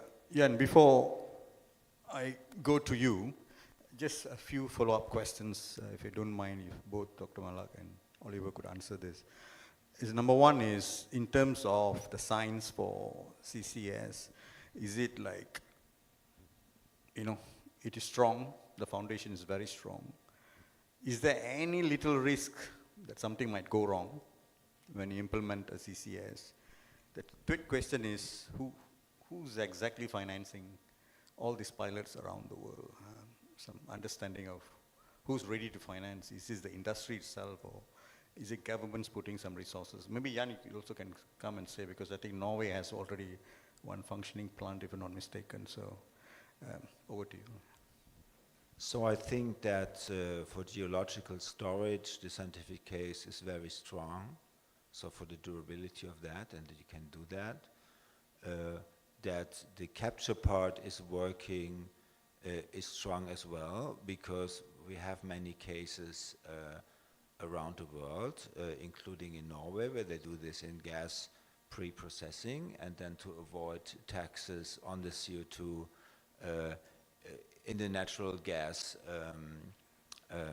extraction. They started, I think, in 1991 to do it in one gas field in Norway. The business case, that remains to be seen, or the business cases, because there are actually not that many installations across sectors, so not that many cement plants, for example, that have them. Another scientific issue that is very important is the capture rate. In a power plant, you can reach 90%, 95% maybe even more would be possible, but then your cost curve goes up drastically. In a cement plant, it might just be around 60%, or in a not well-governed gas plant or gas processing plant. There are LNG plants, for example, in Australia that are quite often in the news. It's not a technical issue, it's, I think, more an issue of oversight. In transport, you always have some losses, so you have to account for all this. You need to monitor it and to verify it. In Europe, we have a CCS regulation. You have to think about liabilities if you really want to store it for 1,000 years or more. So I think scientifically it's not questioned and questionable, but politically it raises lots of issues around regulation. And again, if you think about net zero, it's never 100% in CCS and CCU. It always means you need to combine it with some level of carbon dioxide removal to get you to net zero, even if you can do CCS. The finance side, right now, the field is dominated by CCS, where then the CO2 is used in enhanced oil recovery, because there it has economic value. And of course that may sound like an absurdity, but if you're not forced for let's say a climate technology to use it for enhanced oil recovery, but if you don't have a high carbon price, why would you go into capturing your CO2 at the source? So in Norway, they started it when the government introduced it, even taxing upstream emissions in the process, and that's why it made sense. But I think in Europe we now see that cement companies start investing, because we have an emissions trading scheme and with remaining allowances, and it's going down, and in 2039 there will be no new allowances. And if you know that already now, you know the carbon price will go up, and that's the only future for the cement industry under current regulations. So I think we will see coming more online, but if you don't have direct regulations on that or a carbon price trajectory going up, then why would a company do that? Thank you, Jan. We'll take more questions at the end. Now may I invite Dr. Jan to do his presentation. Please have his slides up. Thank you. Excuse me, do you have a clicker? So first of all, thank you for inviting me to this symposium, and I'm going to talk about contributions to climate change from emissions and sectors.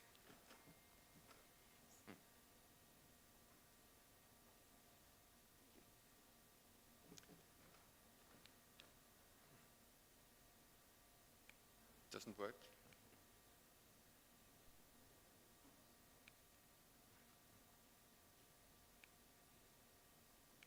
Yeah, okay. So on the left side, the gray bar shows the warming until the current. The warming is 1.1, as we found in IPCC Working Group 1 a couple of years ago. So that's the observed warming. On the right, we see the modeled warming. The first red bar is the net warming according to the models. And the next one is the warming we calculate if we only account for the greenhouse gases, CO2, methane, nitrous oxide, and similar gases. But the next one is blue, and that shows cooling, and that is air pollution and aerosols. So this compensate or counteract the warming from the greenhouse gases to give this net warming, which is similar to the observed warming. So the total observed warming is a combination of strong warming from greenhouse gases and then counteracted by cooling effects from air pollution. And that's something we have to take into account when we implement mitigation strategies. But there are many contributions to warming counteracted by cooling. On the left side, you see the main driver from human emissions, and that is CO2, mainly from fossil fuels, but also from land use changes. The next contribution is methane. More short-lived, and I will come back to that. It also gives a strong warming. And then we have a few other contributions from nitrous oxide and halocarbons. And then as we go to the right, we see many smaller contributions of both sides, both warming and cooling, and also sometimes with large uncertainties. So all this add up, as I showed, to the observed warming. You also see aviation contrails to the on the far right-hand side there. So this graph shows that there's a broad set of components that cause warming and cooling effects. And when we start cleaning up the atmosphere, we will remove the cooling effects, which will give us stronger warming.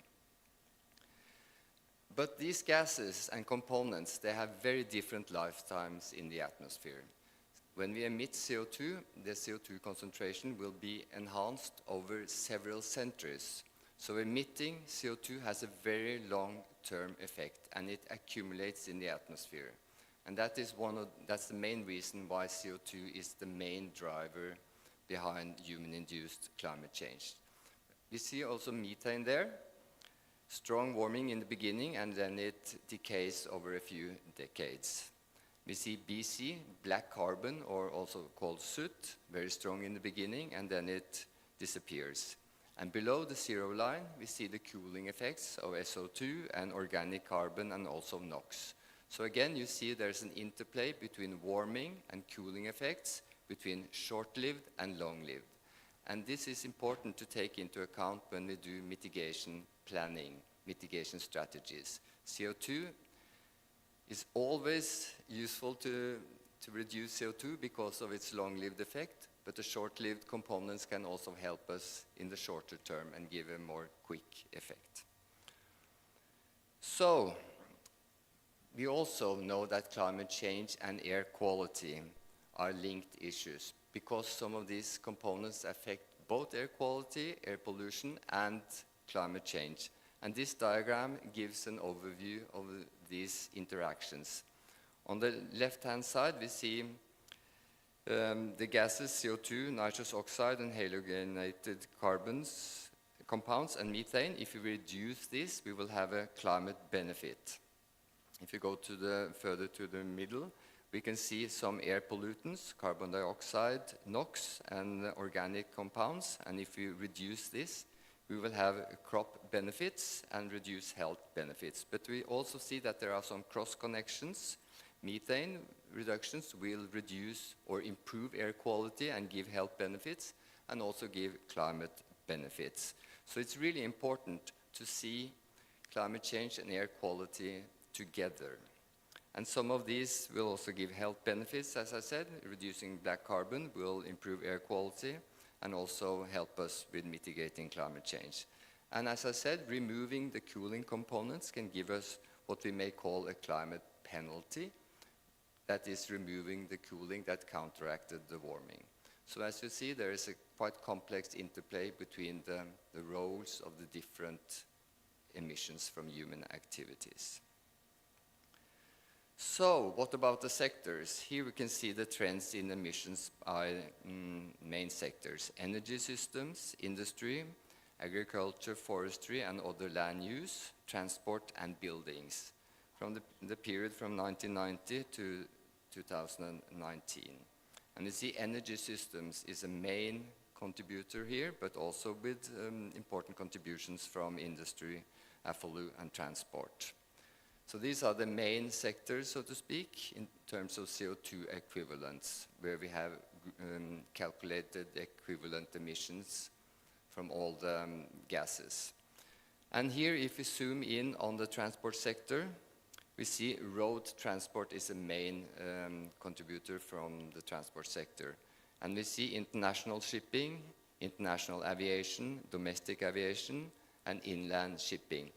The thing is that inland shipping and inland aviation is covered by the NDCs that we report under the Paris Agreement, but international shipping and international aviation are taken care of by ICAO and IMO, as we heard earlier today. So these are not directly covered by the Paris Agreement, but are followed up by ICAO and IMO, which is a challenge to coordinate with the rest of the climate mitigation policies. So, and among these transport sectors, shipping has a bit complex role since it emits a lot of cooling components. And if we look at aviation, we will see a very complex picture with many different contributions to the warming. And this diagram, it looks complex, and I will walk you through it. The red bars show the warming, and you see the uncertainty ranges, and the blue bars show the cooling effects. On top, we see contrail series, and these are the stripes that we can see in the sky on certain days. These sometimes long-lived cloud formations formed after the aircraft. These are current knowledge indicates that they have a warming effect, but the uncertainty is large. And next is CO2. This is the warming up till present. This is not forward-looking. It's important. And below that, we see the impact of NOx emissions on short-term and long-term through very complex atmospheric chemistry interactions. The net effect of NOx is positive. You can see net for NOx emissions there.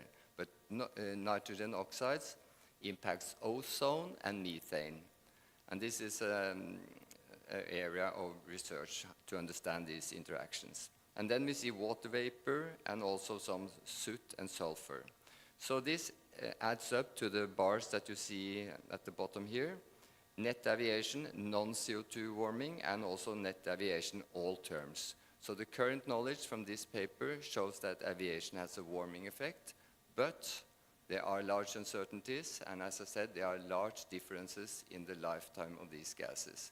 Reducing CO2 from aviation will have a long-term benefit, but reducing contrails may have a short-term benefit, but we are more uncertain about the impacts of avoiding contrails.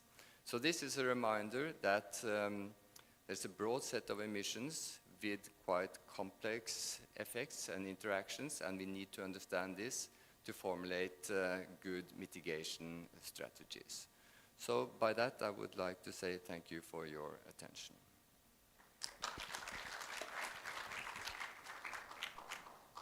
Thank you, Ivan. We'll come back to the questions later. Finally, I'll give the floor to Niti. If you've listened, I think you've been listening earnestly from morning, so you may have views on many things. Thanks, Muru, and very pleased to be here. Feel very privileged to be on this panel with very reputed IPCC scientists to provide the perspective of civil society. So thank you for inviting me. It is apparent that the global community, will miss the overarching goal of the Paris Agreement to pursue efforts to limit the temperature increase to 1.5 degrees above pre-industrial levels. The consequences will be tragic. And this is not happening in isolation.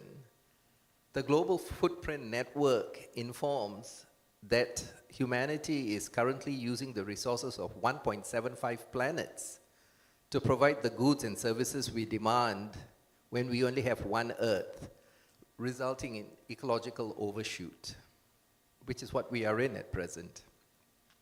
Humans have also exceeded 6 of the 9 boundaries, keeping Earth habitable. Based on this emergency scenario, we need transformational change, not incremental change, and systems change, not climate change, based on the evidence provided by the scientists. Developing countries were let down at COP29 when the appalling decision on the quantum and vagueness of the new climate finance goal was stated, many countries in the developing world, or many civil society organizations in particular, had been pushing for a much higher figure, with quality, in the sense the finance to come from public finance and grants, which when provided as part of international cooperation and means of implementation, would have enabled developing countries in particular to come up with more ambitious nationally determined contributions 3.0 in addition to their own national efforts. So what I'm saying is the lack of clarity on the new climate finance goal may lead to possibly less ambitious NDCs, nationally determined contributions, and it's also unlikely that very few of them are going to meet the February 2025 goal. Now, given this scenario, efforts should be focused on low-hanging fruit or quick wins or local solutions based, local solutions and traditional knowledge, especially on adaptation, that do not add to national debt and create dependence on countries in the developed world. For example, in the energy sector, the solutions should emphasize the low-hanging fruit and quick wins of demand-side management like energy efficiency and appliance efficiency in particular. Just this week on Tuesday, I provided opening remarks to a webinar on appliance efficiency, where it was stated that based on a study by this international NGO CLASP, that appliances and equipment are responsible for nearly 40% of all energy-related carbon dioxide emissions, 40%. And by pursuing appliance energy efficiency within NDCs 3.0, which are due by February, countries can achieve substantial emissions reduction while delivering cost savings for consumers and governments and improving energy security. These can be implemented by raising minimum energy performance standards and labeling. These are stroke of pen decisions which can be made by the energy regulators easily. So, and also when we talk about methane emissions from livestock, we need to look at transitioning to plant-based protein instead of relying on livestock as the only source of protein. So why is it that, in spite of the benefits of energy efficiency, energy conservation, why is it that we hear so little about these in contrast to CCS, hydrogen, ammonia co-firing, and nuclear, as I heard loudly at the ASEAN Energy Business Forum in September? In addition to being exorbitant and creating dependence on developed countries, and also lacking sufficient research and adding to national debt, do we really have the luxury of time to wait for these dangerous distractions, technologies, to come online? Even when you look at regarding transport, surely the focus should be on getting people onto public transport, including bus rapid transit, probably the most cost-effective means of moving people around, and non-motorized mobility, cycling and walking, instead of banking on electrical vehicles as the panacea. As William Rees, the originator of ecological footprint analysis, said, it is not whether your next car or your car is an electric car, it is whether you need a car in the first place. So I would like to now focus on carbon capture and storage, which, to our great concern in civil society, is moving far too rapidly in Malaysia and the region. So these are some points. The cost of CCS are prohibitive. Billions of dollars have already been funneled into CCS with little to show for it. We should not be wasting public money on expensive and unreliable CCS. In the last 3 decades, governments and corporations have spent 83 billion on CCS. This includes 30 billion of public money on subsidies. An Oxford study found that high CCS pathways would cost world governments $30 trillion, more than pathways focusing on electrification and renewables. Malaysia is also committing public money to CCS via huge tax exemptions. Malaysia offers 100% investment in tax allowance for 10 years, 100% exemption from import duty and sales tax on CCS equipment until 2027. CCS providers can also receive 70% income tax exemption for 10 years. This primarily goes to the oil and gas sector, which is probably the richest and most profitable sector in the country. Subsidies going to the oil and gas sector. The second point is, despite all these investments, CCS has a track record of failure. CCS hasn't worked to reduce emissions, and it's not going to. The IPCC ranks CCS as the least effective, most expensive way to reduce emissions. As noted by the IPCC, the ability of CCS to provide meaningful emissions reductions in the next decade is extremely low. And while its costs would be extremely high. Third point, CCS prolongs the life of the fossil fuel industry as it is misused to justify the continuation and expansion of fossil fuel production. Researchers calculated that CCL will extend oil production by 86 years past 2100, when what we really need to do is phase out fossil fuel production right away based on fair share and equity, with the rich developed countries like Norway taking the lead and developing countries following. The next point is CCS at scale is associated with huge technical challenges and safety risks. The IPCC cautions against over-reliance on CCS and related technologies, noting their future deployment is uncertain, they face multiple feasibility constraints, and could have adverse impacts on human rights and ecosystems. The IPCC warns that there is a non-negligible risk of carbon dioxide leakage from geological storage and the carbon dioxide transport infrastructure, and recognizes that pipeline leaks are a potential physiological hazard for humans and animals. And my last point on CCS is that CCS cannot hope to deliver the climate action at the speed and scale of what we need, instead acting as an expensive and dangerous distraction from the rapid and urgent emissions cuts needed.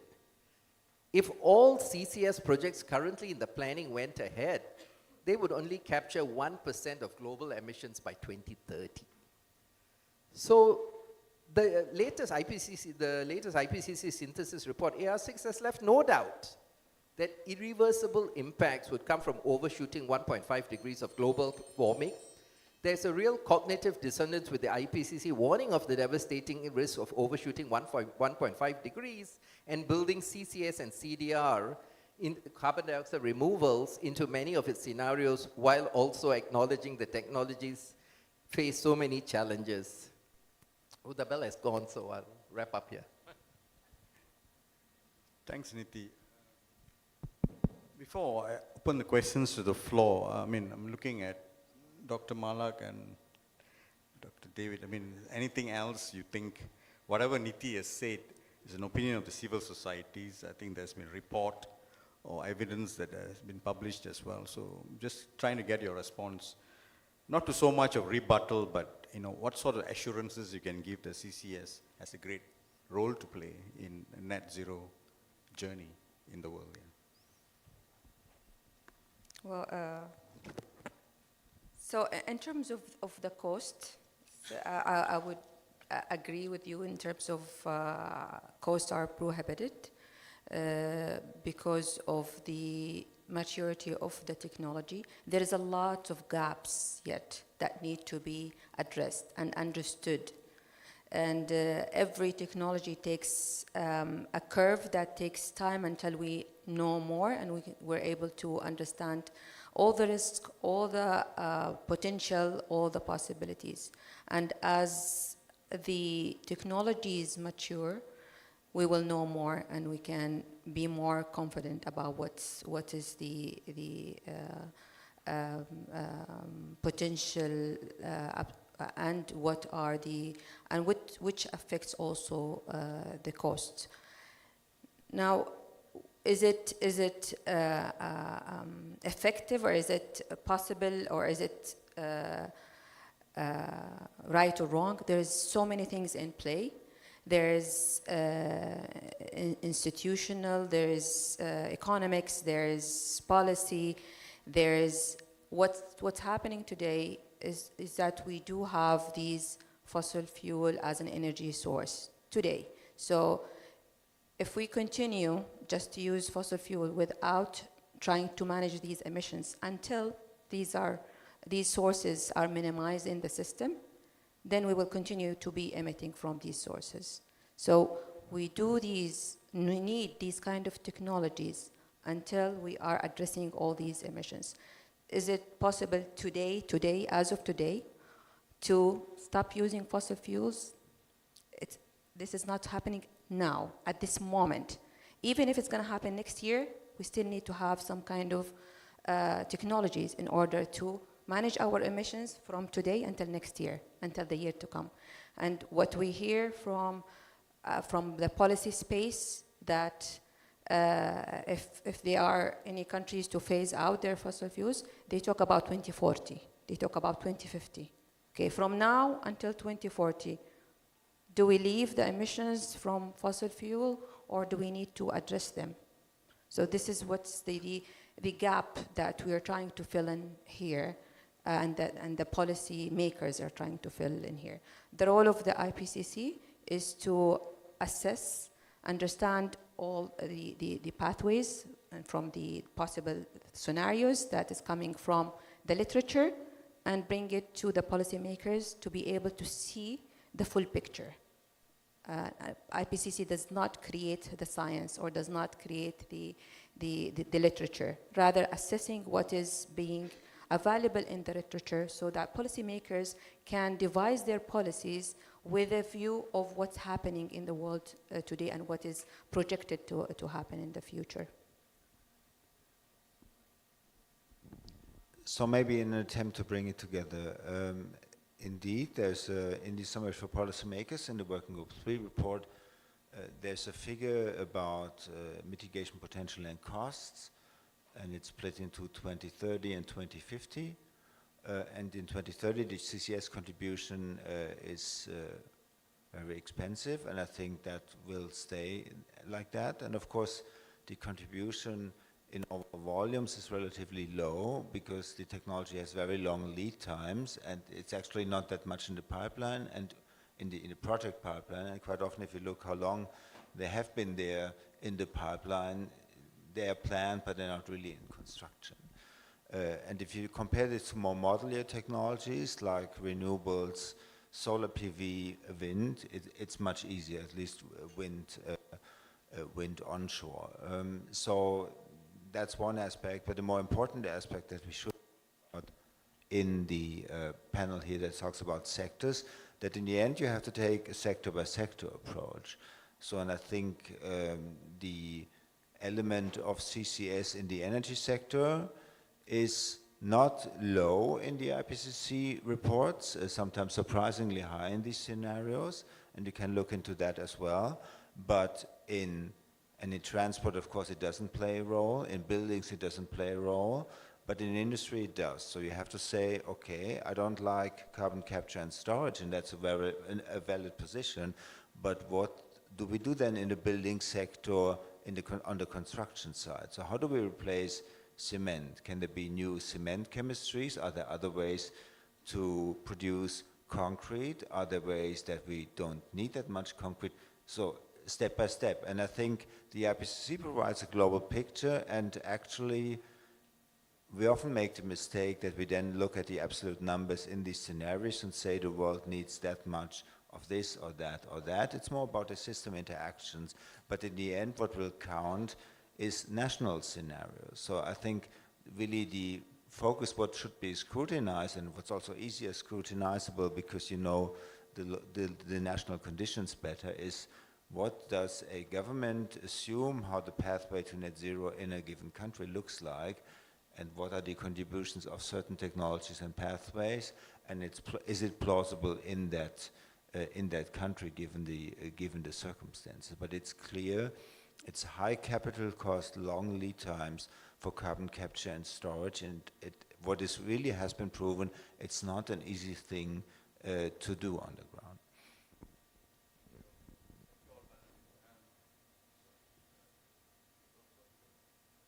We'll open. Thank you, panelists, for all that reasoning and also your views. Now, can I call our commentators first to the floor? Dr. Zulkifli Yusuf. I think stands are, mics on the stands. Dr. Zul first and Dr. Naraini after that. Then we open for a few more questions before we wrap up. Thank you.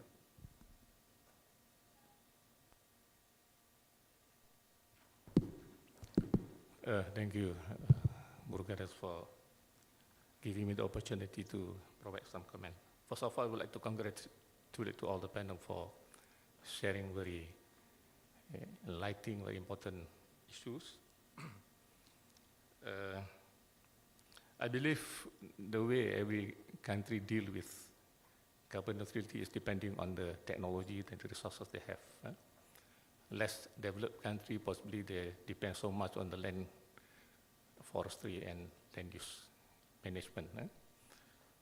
While developed country, they have technology to provide CCS very effectively. In the case of Malaysia, probably we have policy that 50% of the land must be remain as forest. Our oil palm industry, they practice zero burning, replanting and all that, and very serious also in reducing carbon emission from the product. Was mentioned also that the biggest culprit is actually from the road. And many developing countries are struggling to reduce carbon emission from the road. While we expect less vehicle consumption, we can see the road still expanding. The sale of new car is increasing. The fuel cost is still very low with highly subsidized. And the public transport is not moving fast enough. So I think all these constraints is possibly very serious to be looked at and possibly need some financial assistance from donor country or whatever. The second one is on the contribution from the aviation, shipping aviation. Good to see that aviation company try to portray themselves as concerned to the environment by purchasing, for example, mangrove forests, emerald mangrove forests, for example. As laymen, we don't know whether that is sufficient to actually compensate or the carbon that they release by having that kind of strategy. We don't know. I don't know. Maybe the rest can calculate and give the figure, but whether that is sufficient to actually compensate the carbon release or just greenwashing. Okay.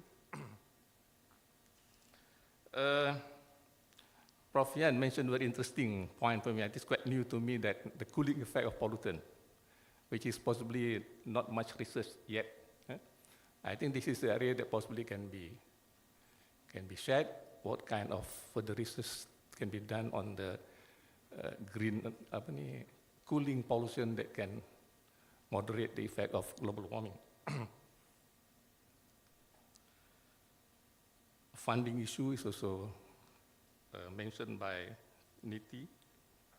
Obviously, we depend so much on subsidy. The government gives a lot of subsidy. And if in Malaysia, for example, in order to remove the RON 95 subsidy, that creates great havoc. The government still intends to provide 85% of the less rich. They want to subsidize the RON, and only 50% actually is losing the subsidy. But apparently it's not that easy. The political hurdle, the perception from the people is not that easy to actually implement that. Even though some movement, good move from the government started, but we can see the difficulty when it comes to support from the people, because we have been subsidy mentality for so long, and it's very difficult to remove the kind of subsidy in country, including Malaysia.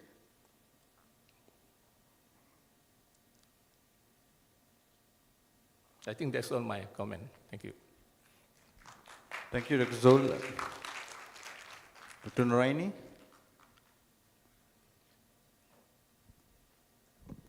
Thank you, Chair, for giving me the opportunity. Didn't have quite the chance to talk the aspect of what I would like to speak in this forum. If I have the chance, first, I'm happy to see that when we talk about the planet, it's on the green side, and on the stage we have the talking about great collaboration for protecting the ocean. So all the while when we talk about climate change policy, naturally we talk about what affects the people on land and what we do for the land use. So this session actually touched a little bit, on the aspect of carbon capture, carbon storage, of which you mentioned about part of our interest on the energy, and also looking into the aspect of balancing the warming and cooling.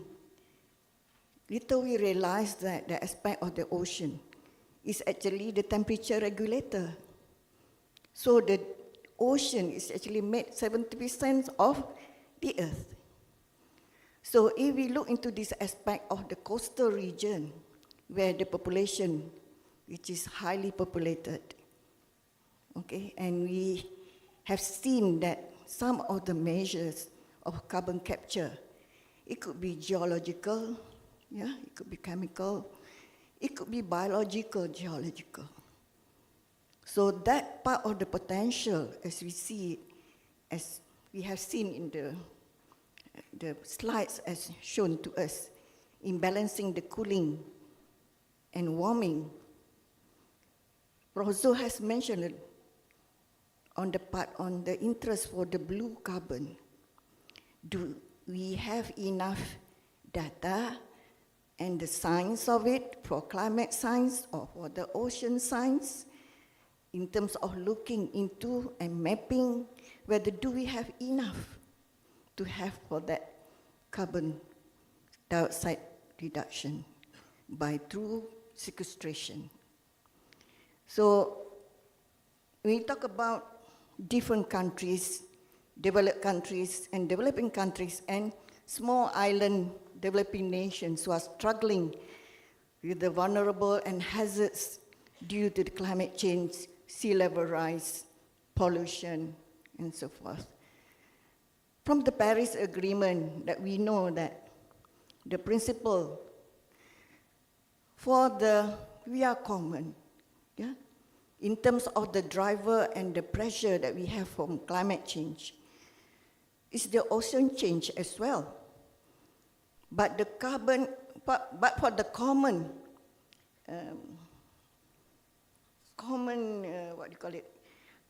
but differentiated responsibilities. As we have heard that developed countries come with technologies and they are also emitters. Whereas small countries with less GDP struggling to develop their resources, balancing the need to reduce the environmental degradation. As we all, looking forward to do our part in terms of try to use the energy in a situation where we have sustainability.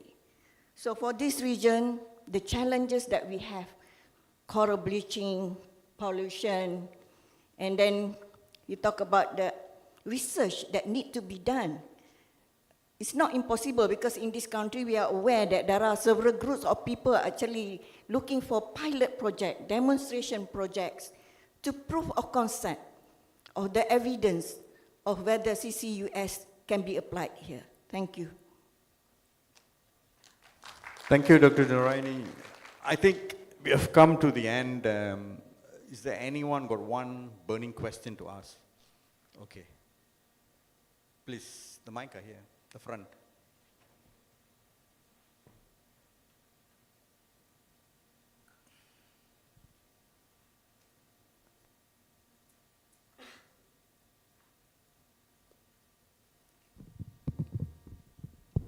Very good evening to our panel.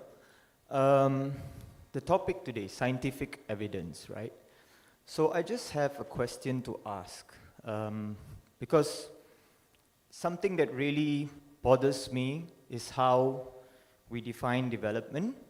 And just for example, when we talk about electric cars, the weight difference in a fully charged battery and an empty battery is fractional. It's less than 1%. And if we talk about theory, okay, if everyone is going to transition from,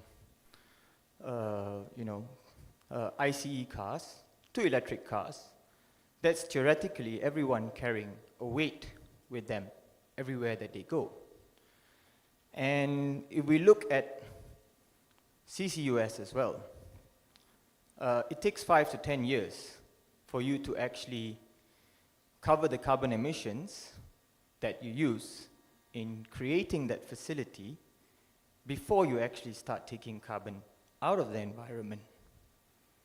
And if we look at our online data storage and how we've transitioned from hard disk to everyone using a OneDrive, and the latest one that has hit the news is how everybody's TikTok scrolling is releasing an equivalent of 131 miles of CO2 a year into the environment. And this is all science, right? And this is where we say science is taking us. So I just want to ask our panel today, what's your opinion on this? And are we actually taking science in the right direction? Thank you. Right, cool. Who wants to take that answer? Or we can do it over. Jan, you want to take the question? Or But keep wasn't it it short? you? I think can we're answer running. it. So I think what the examples show for, let's say, evolving technology for data centers, for AI in general, that we have many sources of even increasing energy demand, both in developing countries, and that also, and that shows the last IPCC report, that on the demand side, we find a lot potential for saving energy compared to baselines that we then don't have to decarbonize. And I think that's an, let's say, an undervalued potential, because in the end it's about services provided and not necessarily energy used. Although we should not fall in a trap to say, yeah, well, other countries can now leapfrog and don't need that much energy, but in the end it's about services provided. And I think, yeah, there are huge challenges in front of us, but in the end it's about learning from each other how we can master these challenges. And as long as it is about electricity, that phase shift to renewables looks much easier than 10 years ago. And that's also something that the IPCC report shows, whereas industry is harder in transport, at least in passenger cars. It seems conceivable, but there are also huge infrastructure challenges. So I think that's also a role the IPCC has, and increasingly, because now everybody in the sense of every country takes climate policy seriously, it's more and more about how to apply responses to mitigate and what to learn from each other. But it also means that the IPCC inherently gets more political in the way the overlap is not just we find out there's an anthropogenic contribution to climate change, and basically it is mostly about the anthropogenic contribution to what is the right or wrong solution. And that's also tricky territory for the IPCC sometimes. Thank you very much. I think we are really running late, I think. We're running late by 40 minutes, I think. So we need to give it a close. I think there's a break coming later, right? That will be the end of the session, sir. Yeah, So after this, we'll have one session and we'll close. Okay. So Rumala, you're going to wait for that. So I just want to give it a close, because I think. You want to give? Okay, a few words. 2 words. maybe I just want to conclude that it's definitely we are going through transitioning, okay? And this transition we want it to be just transition. And what do we mean by just transition is that it is very specific to what's a sector specific, as just mentioned by Oliver, for example. If we're talking about power generation, definitely this has to move to renewables. And every sector, and we're learning from, as we do this together, the whole world is doing this, we're learning from each other. How do we do that just transition? So it is very specific to national efforts, very specific to sectors, but we all together that we want it to be just, and it's not the same everywhere. It's not the same in every sector. It's not the same for every nation. And to be just, it has to be also understanding the differences between what's happening in developing countries, developed countries, different sectors, and different national circumstances. Thank you. Thank you. With that note, I think that was basically, sums up that every country need to work on their own solutions and prescriptions. So with that, we'll bring it to the close. As usual, can we thank all the esteemed panelists today? Thank you, Well Muru, done. and all Thank you. panelists for this wonderful session. Please remain on the stage. Can I please invite Yang Berbahagya Dato Sri IR Dr. Zaini Ujang, the Secretary General for Ministry of Higher Education, to present the token of appreciation to our moderator and all panelists. Do you want your books, panelists? Please go back to the stage.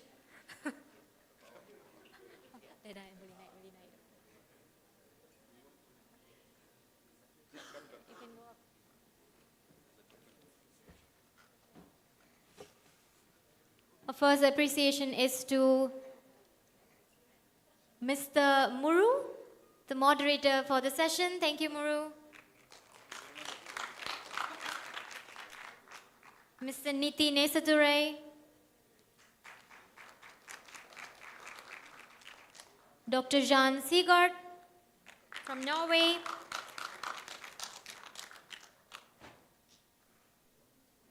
Dr. Oliver Gedden from Germany,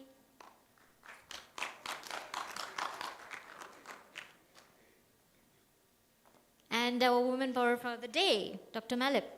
Thank you, everyone. Do you want to take a group photo?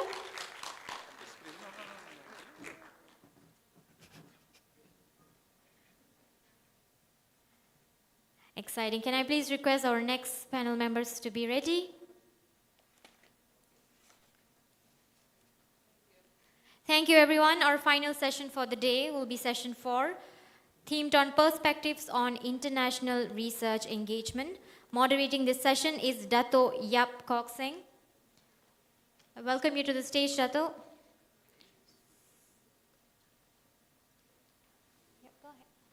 Go ahead and put it. Okay. Allow me to introduce Dato Yap. Dato Dr. Yap Kok Seng is a distinguished meteorologist and climate expert with a career spanning over 33 years in the Malaysian Meteorological Department, MMD. As Director General from 2005 to 2012, he led the modernization of meteorological services, establishing earthquake monitoring systems, and enhanced Malaysia's global atmosphere watch stations. He is also a key contributor to international climate science. He was the lead author for the IPCC Third Assessment Report in 2001. Thank you for being the moderator for this session, Dato. We're just putting up some chairs to accommodate a couple more panelists. You feel free to set the scene. Thank you.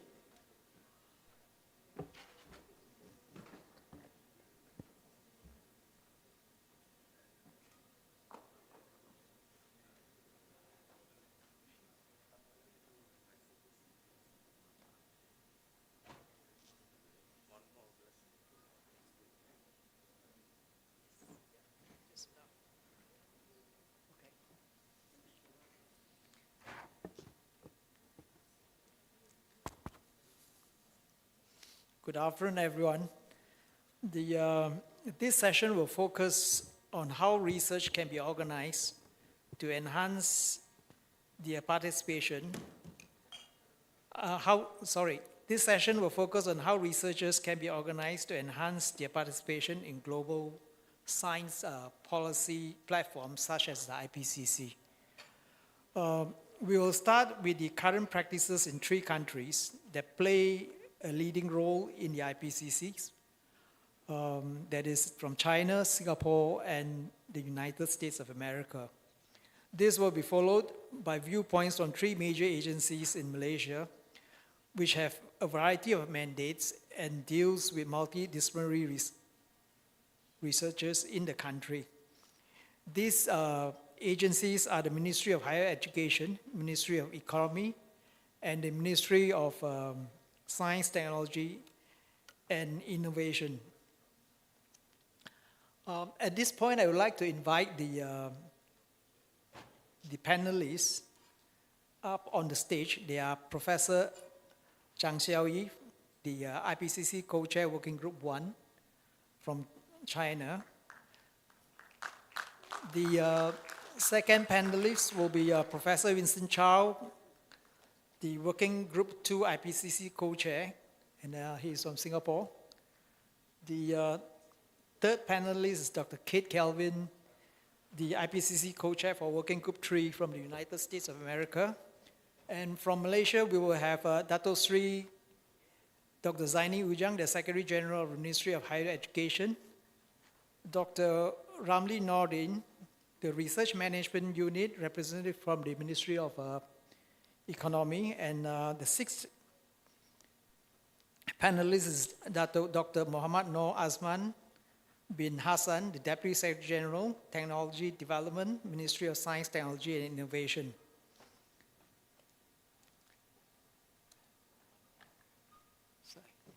Have your seat, sir. Before I give the floor to the speakers, I would like to inform the audience that the Academy of Sciences Malaysia has a strong program on science advocacy and mobilizing engagement of early career scientists. The Academy looks forward to supporting the country in enhancing the participation of Malaysian researchers in relevant global science policy platforms such as the IPCC. We will have a commentator towards the end from the Academy who will provide additional information later in this session.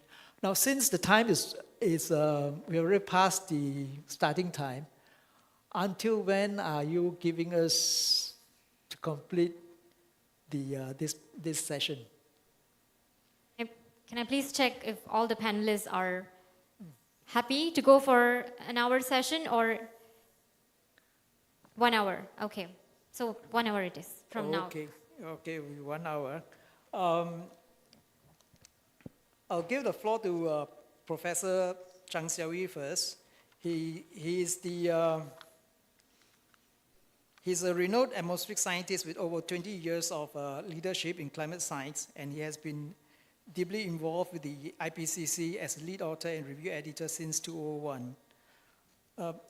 Professor Zhang is a professor at the Chinese Academy of Meteorological Sciences, and he directs the State Key Laboratory of Severe Weather and China's Carbon Monitoring and Verification System. He has pioneered 4 national atmospheric systems, including the China Atmospheric Watch, and he has over 400 publications and 15,000 citations. With that, I will give the floor to Professor Zhang.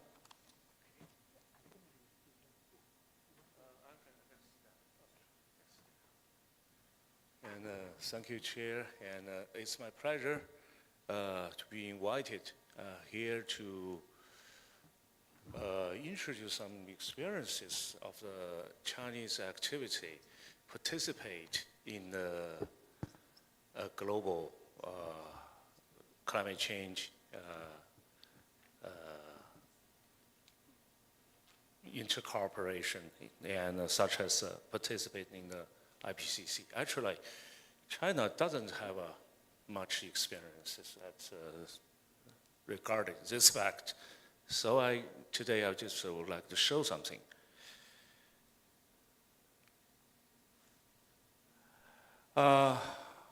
One is just China's scientific research situation I would like to show something and let you know. And we have a lot of network. China is really a huge country, and we have a lot of observational stations addressing the different elements related to the climate change, and also some severe weather. And we also highly depends on the satellite. And just for the Chinese Academy, Chinese Meteorological Administration, so far we have 9 satellites in the sky. And we also have another site of the satellite from another ministry. We have our own high-performance computing platform, and also we have a 7 Earth system model team join into the IPCC assessment. And China also conducting the integrate assessment model related modeling and analysis, and at least approximately 10 research institutes or teams, mostly more experts involved in this aspect.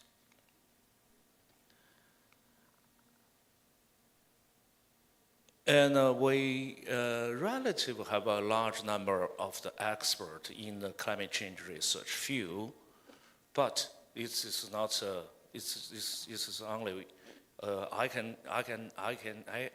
can see this is a relatively small group community relative to other scientific research area, and the major experts is coming from the China Meteorological Administration and some top university in China, and also from the Chinese Academy of Sciences.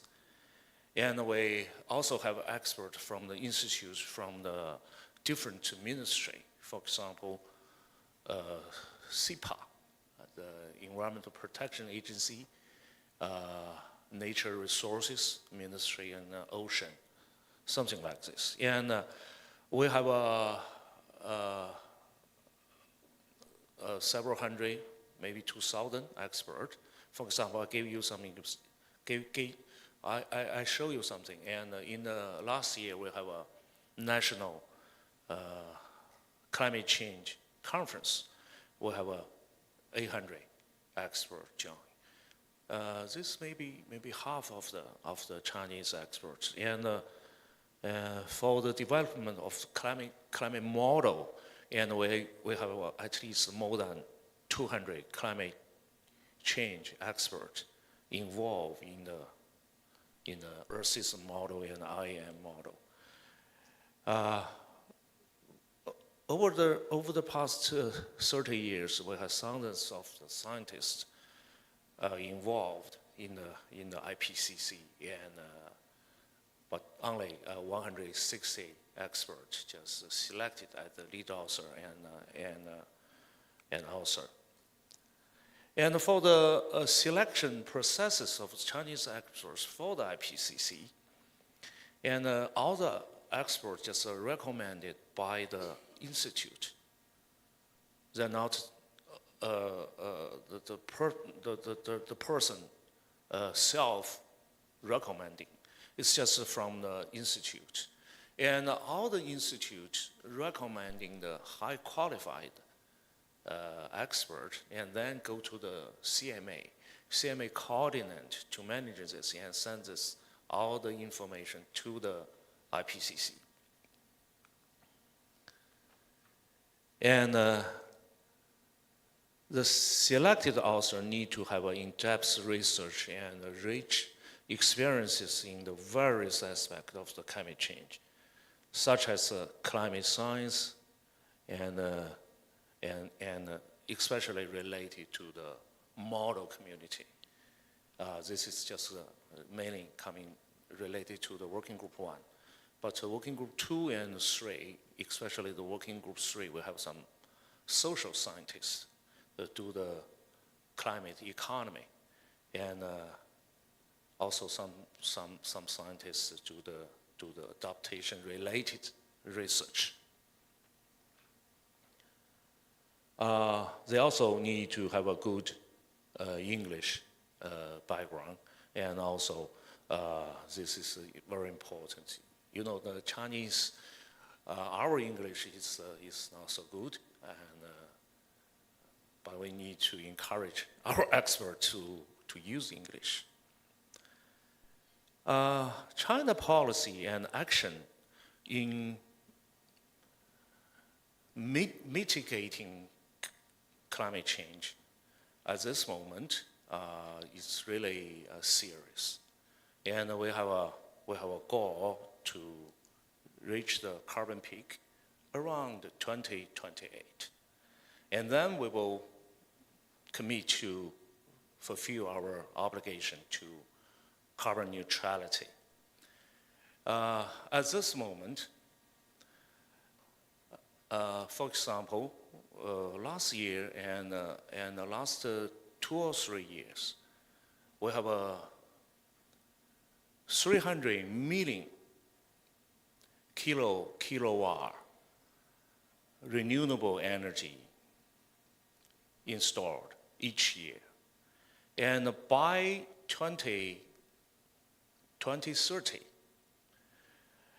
almost nearly half of the electricity generation in China will supplied by non-fossil fuel energy.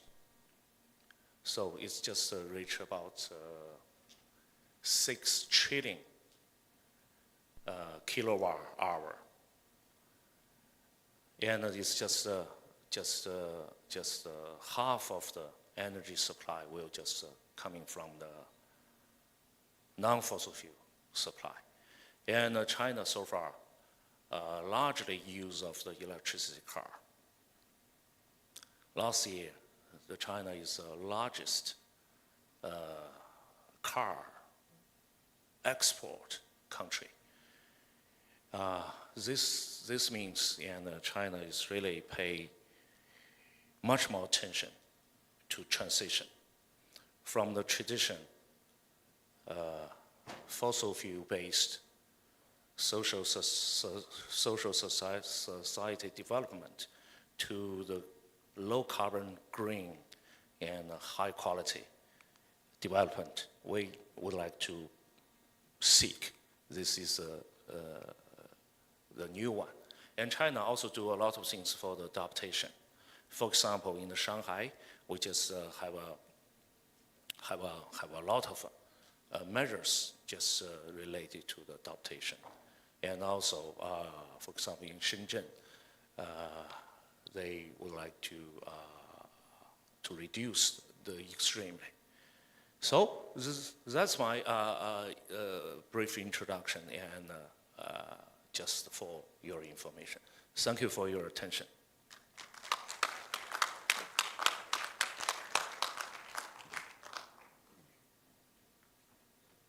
Thank you, Professor Zhang, for the comprehensive presentation on the China's organization of how the researchers are organized to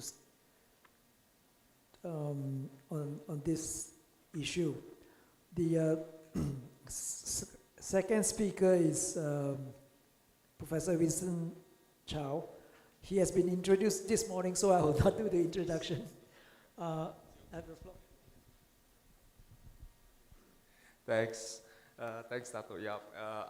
Since you all heard me before, I'll try to keep my intervention short. And I've been invited to speak about the experiences of researchers in Singapore and how they engage in international arenas and forums with respect to climate change.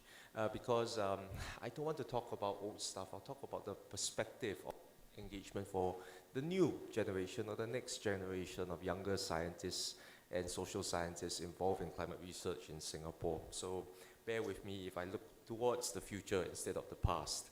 So before, in the Singapore perspective, there wasn't really heavy coordination within the country with respect to climate change research or engagement outside of the academy.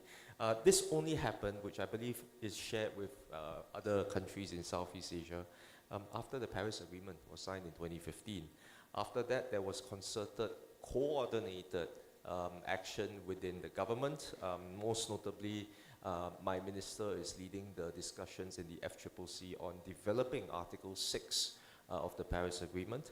There was strong engagement from the business community in terms of looking out for opportunities to develop aspects of transition finance in moving away from fossil fuel industries in the region and trying to support the green transition within and outside of Singapore's borders, but also a very strong engagement from the community, from the ground up, from people realizing, hey, this climate change is real, it's going to affect me, how is it going to determine my future role and my kids and my grandkids, so on and so forth.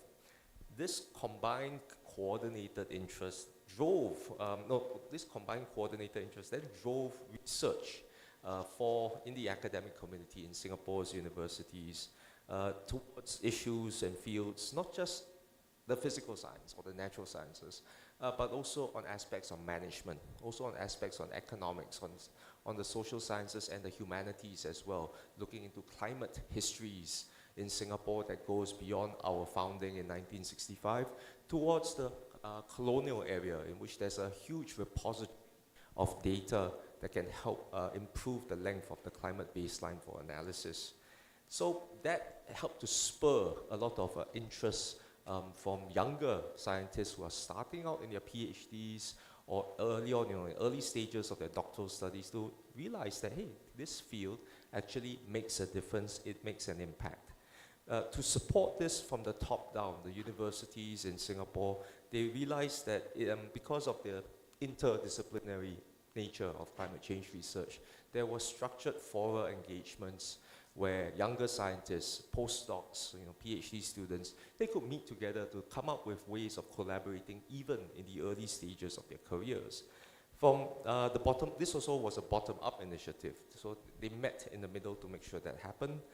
There was also strong university, governmental support, and private sector support to help these young scientists become more visible, make their research become more visible in places, to support them with travel to places like COP, not just the climate COP, but also the biodiversity COPs, and also for IPCC meetings such as this, where similar outreach events take place in Singapore, and younger scientists are encouraged to come and meet with the co-chairs like myself and Prof. Joy. Like recently, we held an outreach event in Singapore this past October. That said, while the environment is good for now, I would argue that more can be done to support this fostering of engagement in this important community for early career researchers. One tricky issue, and I think this is common not just for Singapore, Southeast Asia, but the rest of the world, is how the professional career development of younger scholars, those who are assistant professors right now and who are just starting out their promotion and tenure prospects, how their impact is determined. It's a long struggle. The work that we do in the IPCC, sometimes universities don't consider that as part of their assessment for promotion and tenure, and it can be rather annoying to justify that given the long hours of work that we do for the IPCC. This is something that in that previous outreach event that Joy and I were talking about in October, we engaged with researchers, and that was a very strong sentiment. Like their own institutions don't really support them in this critical work where you engage with international researchers and have governments and other stakeholders acknowledge that climate research is so important. I guess the bigger question is that I personally, I've written reference letters explaining to promotion and tenure committees about how these authors' work is so time-consuming and is so influential, but we can only do so much. It's a bigger question towards institutional and systematic change that I can't do anything now, but together, and if the message is consistent, something can be done further down the road. So once again, I'll close by saying that in Singapore, things are changing. I guess that the work that in terms of climate research is getting relevance and resonance. But in the long run, we might lose a few researchers who are not supported by their home institutions. How can we change this discussion? It's not a Singapore problem, I'll argue it's also a problem that affects many other early career researchers around the world. And with that, thank you very much. Thank you, Prof. Chow. I think the institutionalization of this participation is a very important issue, and I'm glad to see Singapore is actually pushing this very hard forward. With that, I will give the floor to Dr. Kate Calvin to give her perspective from the US side. Thank you. Thank you, and hello again, everyone. I was here earlier today. So I'm going to talk a little bit about how the United States approaches this, but before I do so, I do want to recognize that every country is different. There are a lot of things about my country that make it easier for us to engage in the IPCC, and so some of what I might talk about may not resonate with everyone. So first, just a couple of the things that make it easier to engage. As my colleague Xiaoye mentioned, the IPCC's working language is English. Every meeting is in English. And my country, most people's native language is English. And so for me, even when I'm really tired, I can construct a coherent English sentence, and that's very difficult for people. I don't know how you work in a different language at all, and so I'm very appreciative that people take the time to speak to me in my language, but it does make it easier for us to engage. The second thing is that we have a high research capacity and a lot of infrastructure. So even things like being able to use Zoom on reliable internet make life easier in the IPCC. We do a lot of Zoom calls, and for some people that's really challenging, both because of time zones, but also because of access to some of the technology. We've also had an IPCC bureau member from the United States since the beginning of the IPCC. So we understand its processes, its rules, and how to engage. And one of the things I've learned more recently when I explain IPCC to new people is how complex it is and how hard to understand.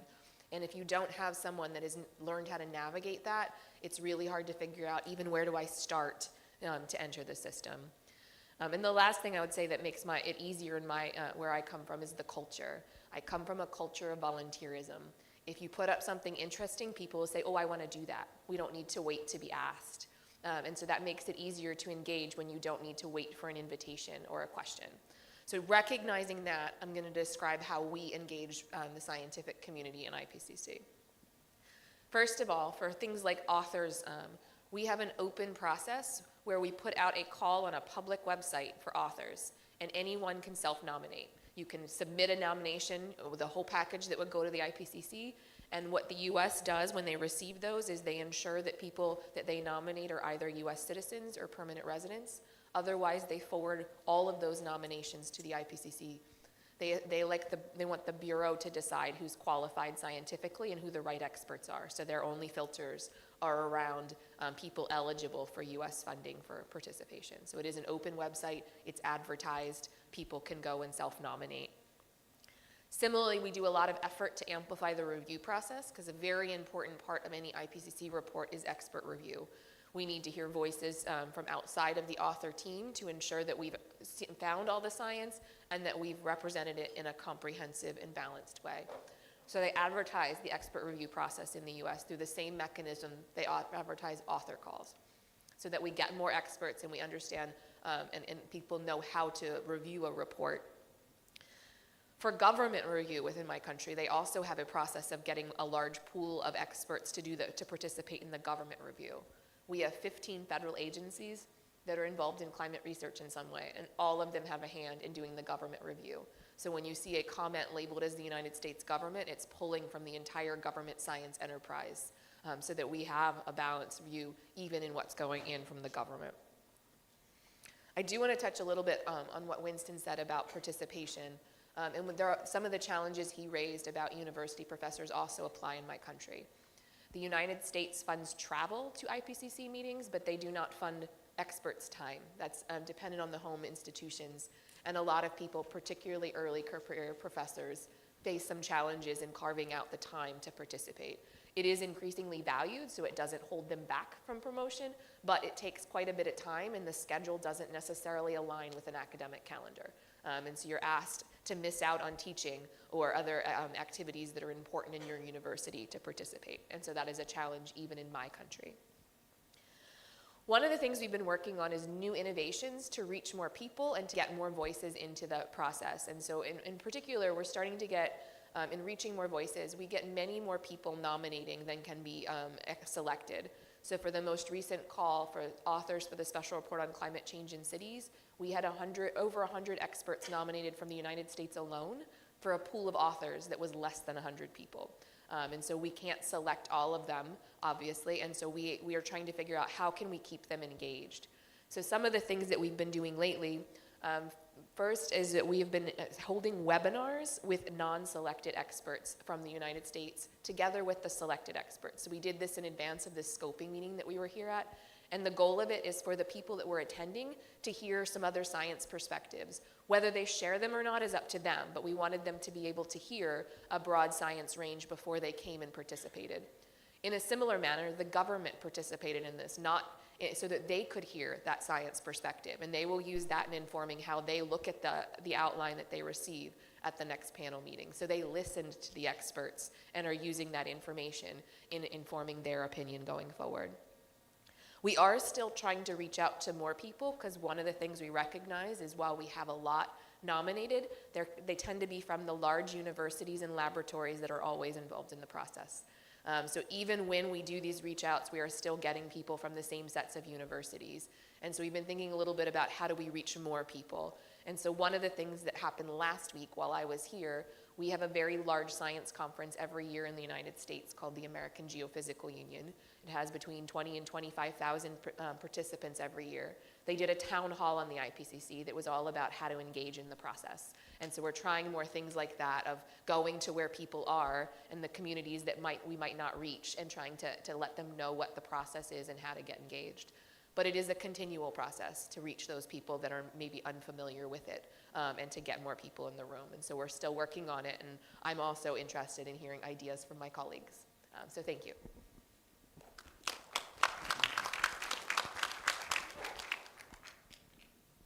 Thank you, Kate.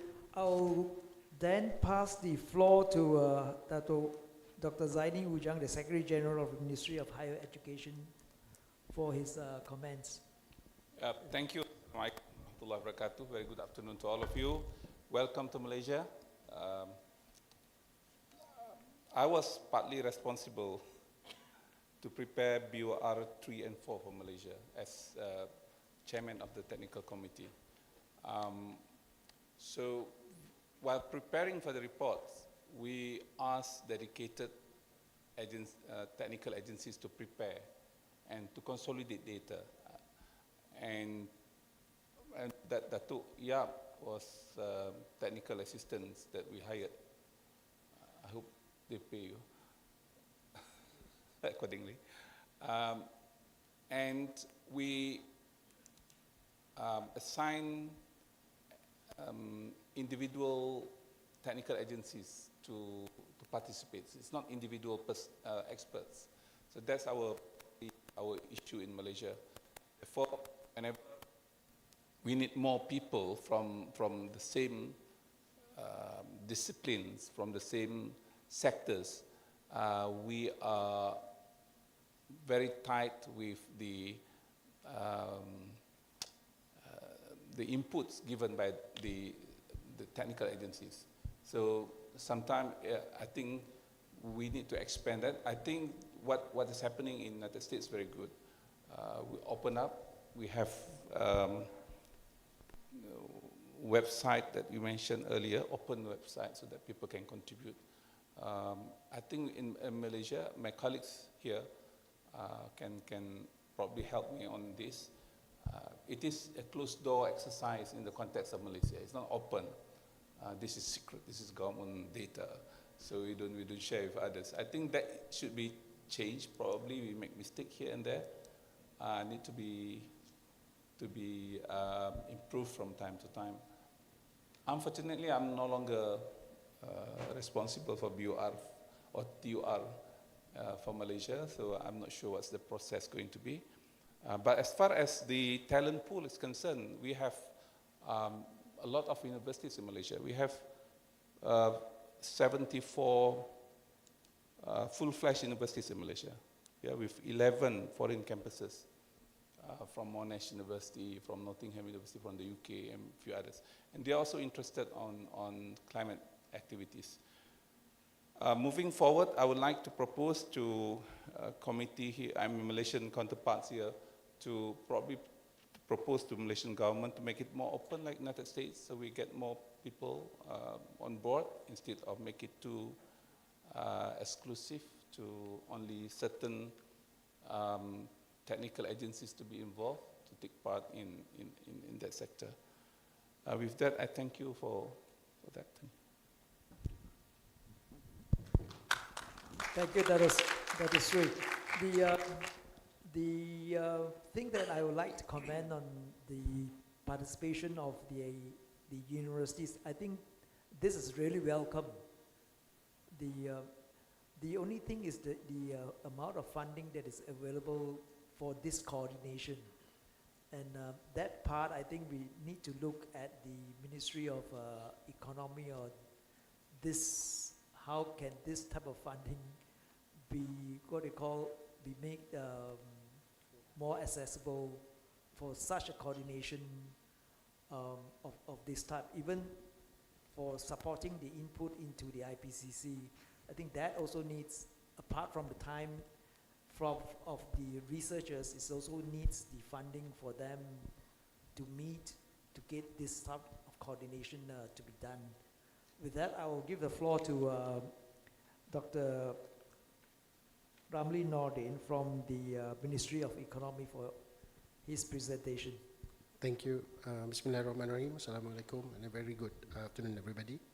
Now, I'm a bit scared because the way they introduced me as a representative from the Ministry of Economy, I am not. I'm actually leading the research management unit from the Ministry of Economy. I'm not representing because there's different division, and I heard a lot of questions just now on subsidies and fuel subsidies. So with that caveat, I really hope there's no question about subsidies later on. So let's focus on research. Let me just begin by bringing back why the Research Management Unit was established. Way back in 2016, the Ministry of Finance and the Ministry of Economy sit together, and we realized that a lot of funds being pumped into the different ministries, the line ministries, but then we don't see the results of the research that's being churned out from our either universities or government research institute. So with that in mind, the government commissioned a study managed by the Ministry of Economy. Then it was known as the Economic Planning Unit. So through that studies in 2016, 2017 and 18, it was proposed that there should be a centralized agency that manage all the research, especially the funding part, to make sure that the funding that we give to all these different ministries are utilized and contribute especially to the economy. So that was the main reason then. So with that in mind, with the results from the study, in 2020, there was a cabinet decision to establish the Research Management Agency then. But as most Malaysian knows, we had been changing the cabinet a few times then. And because of that, instead of an agency, it became a unit, a very small unit within the Ministry of Economy with 15 people, the manpower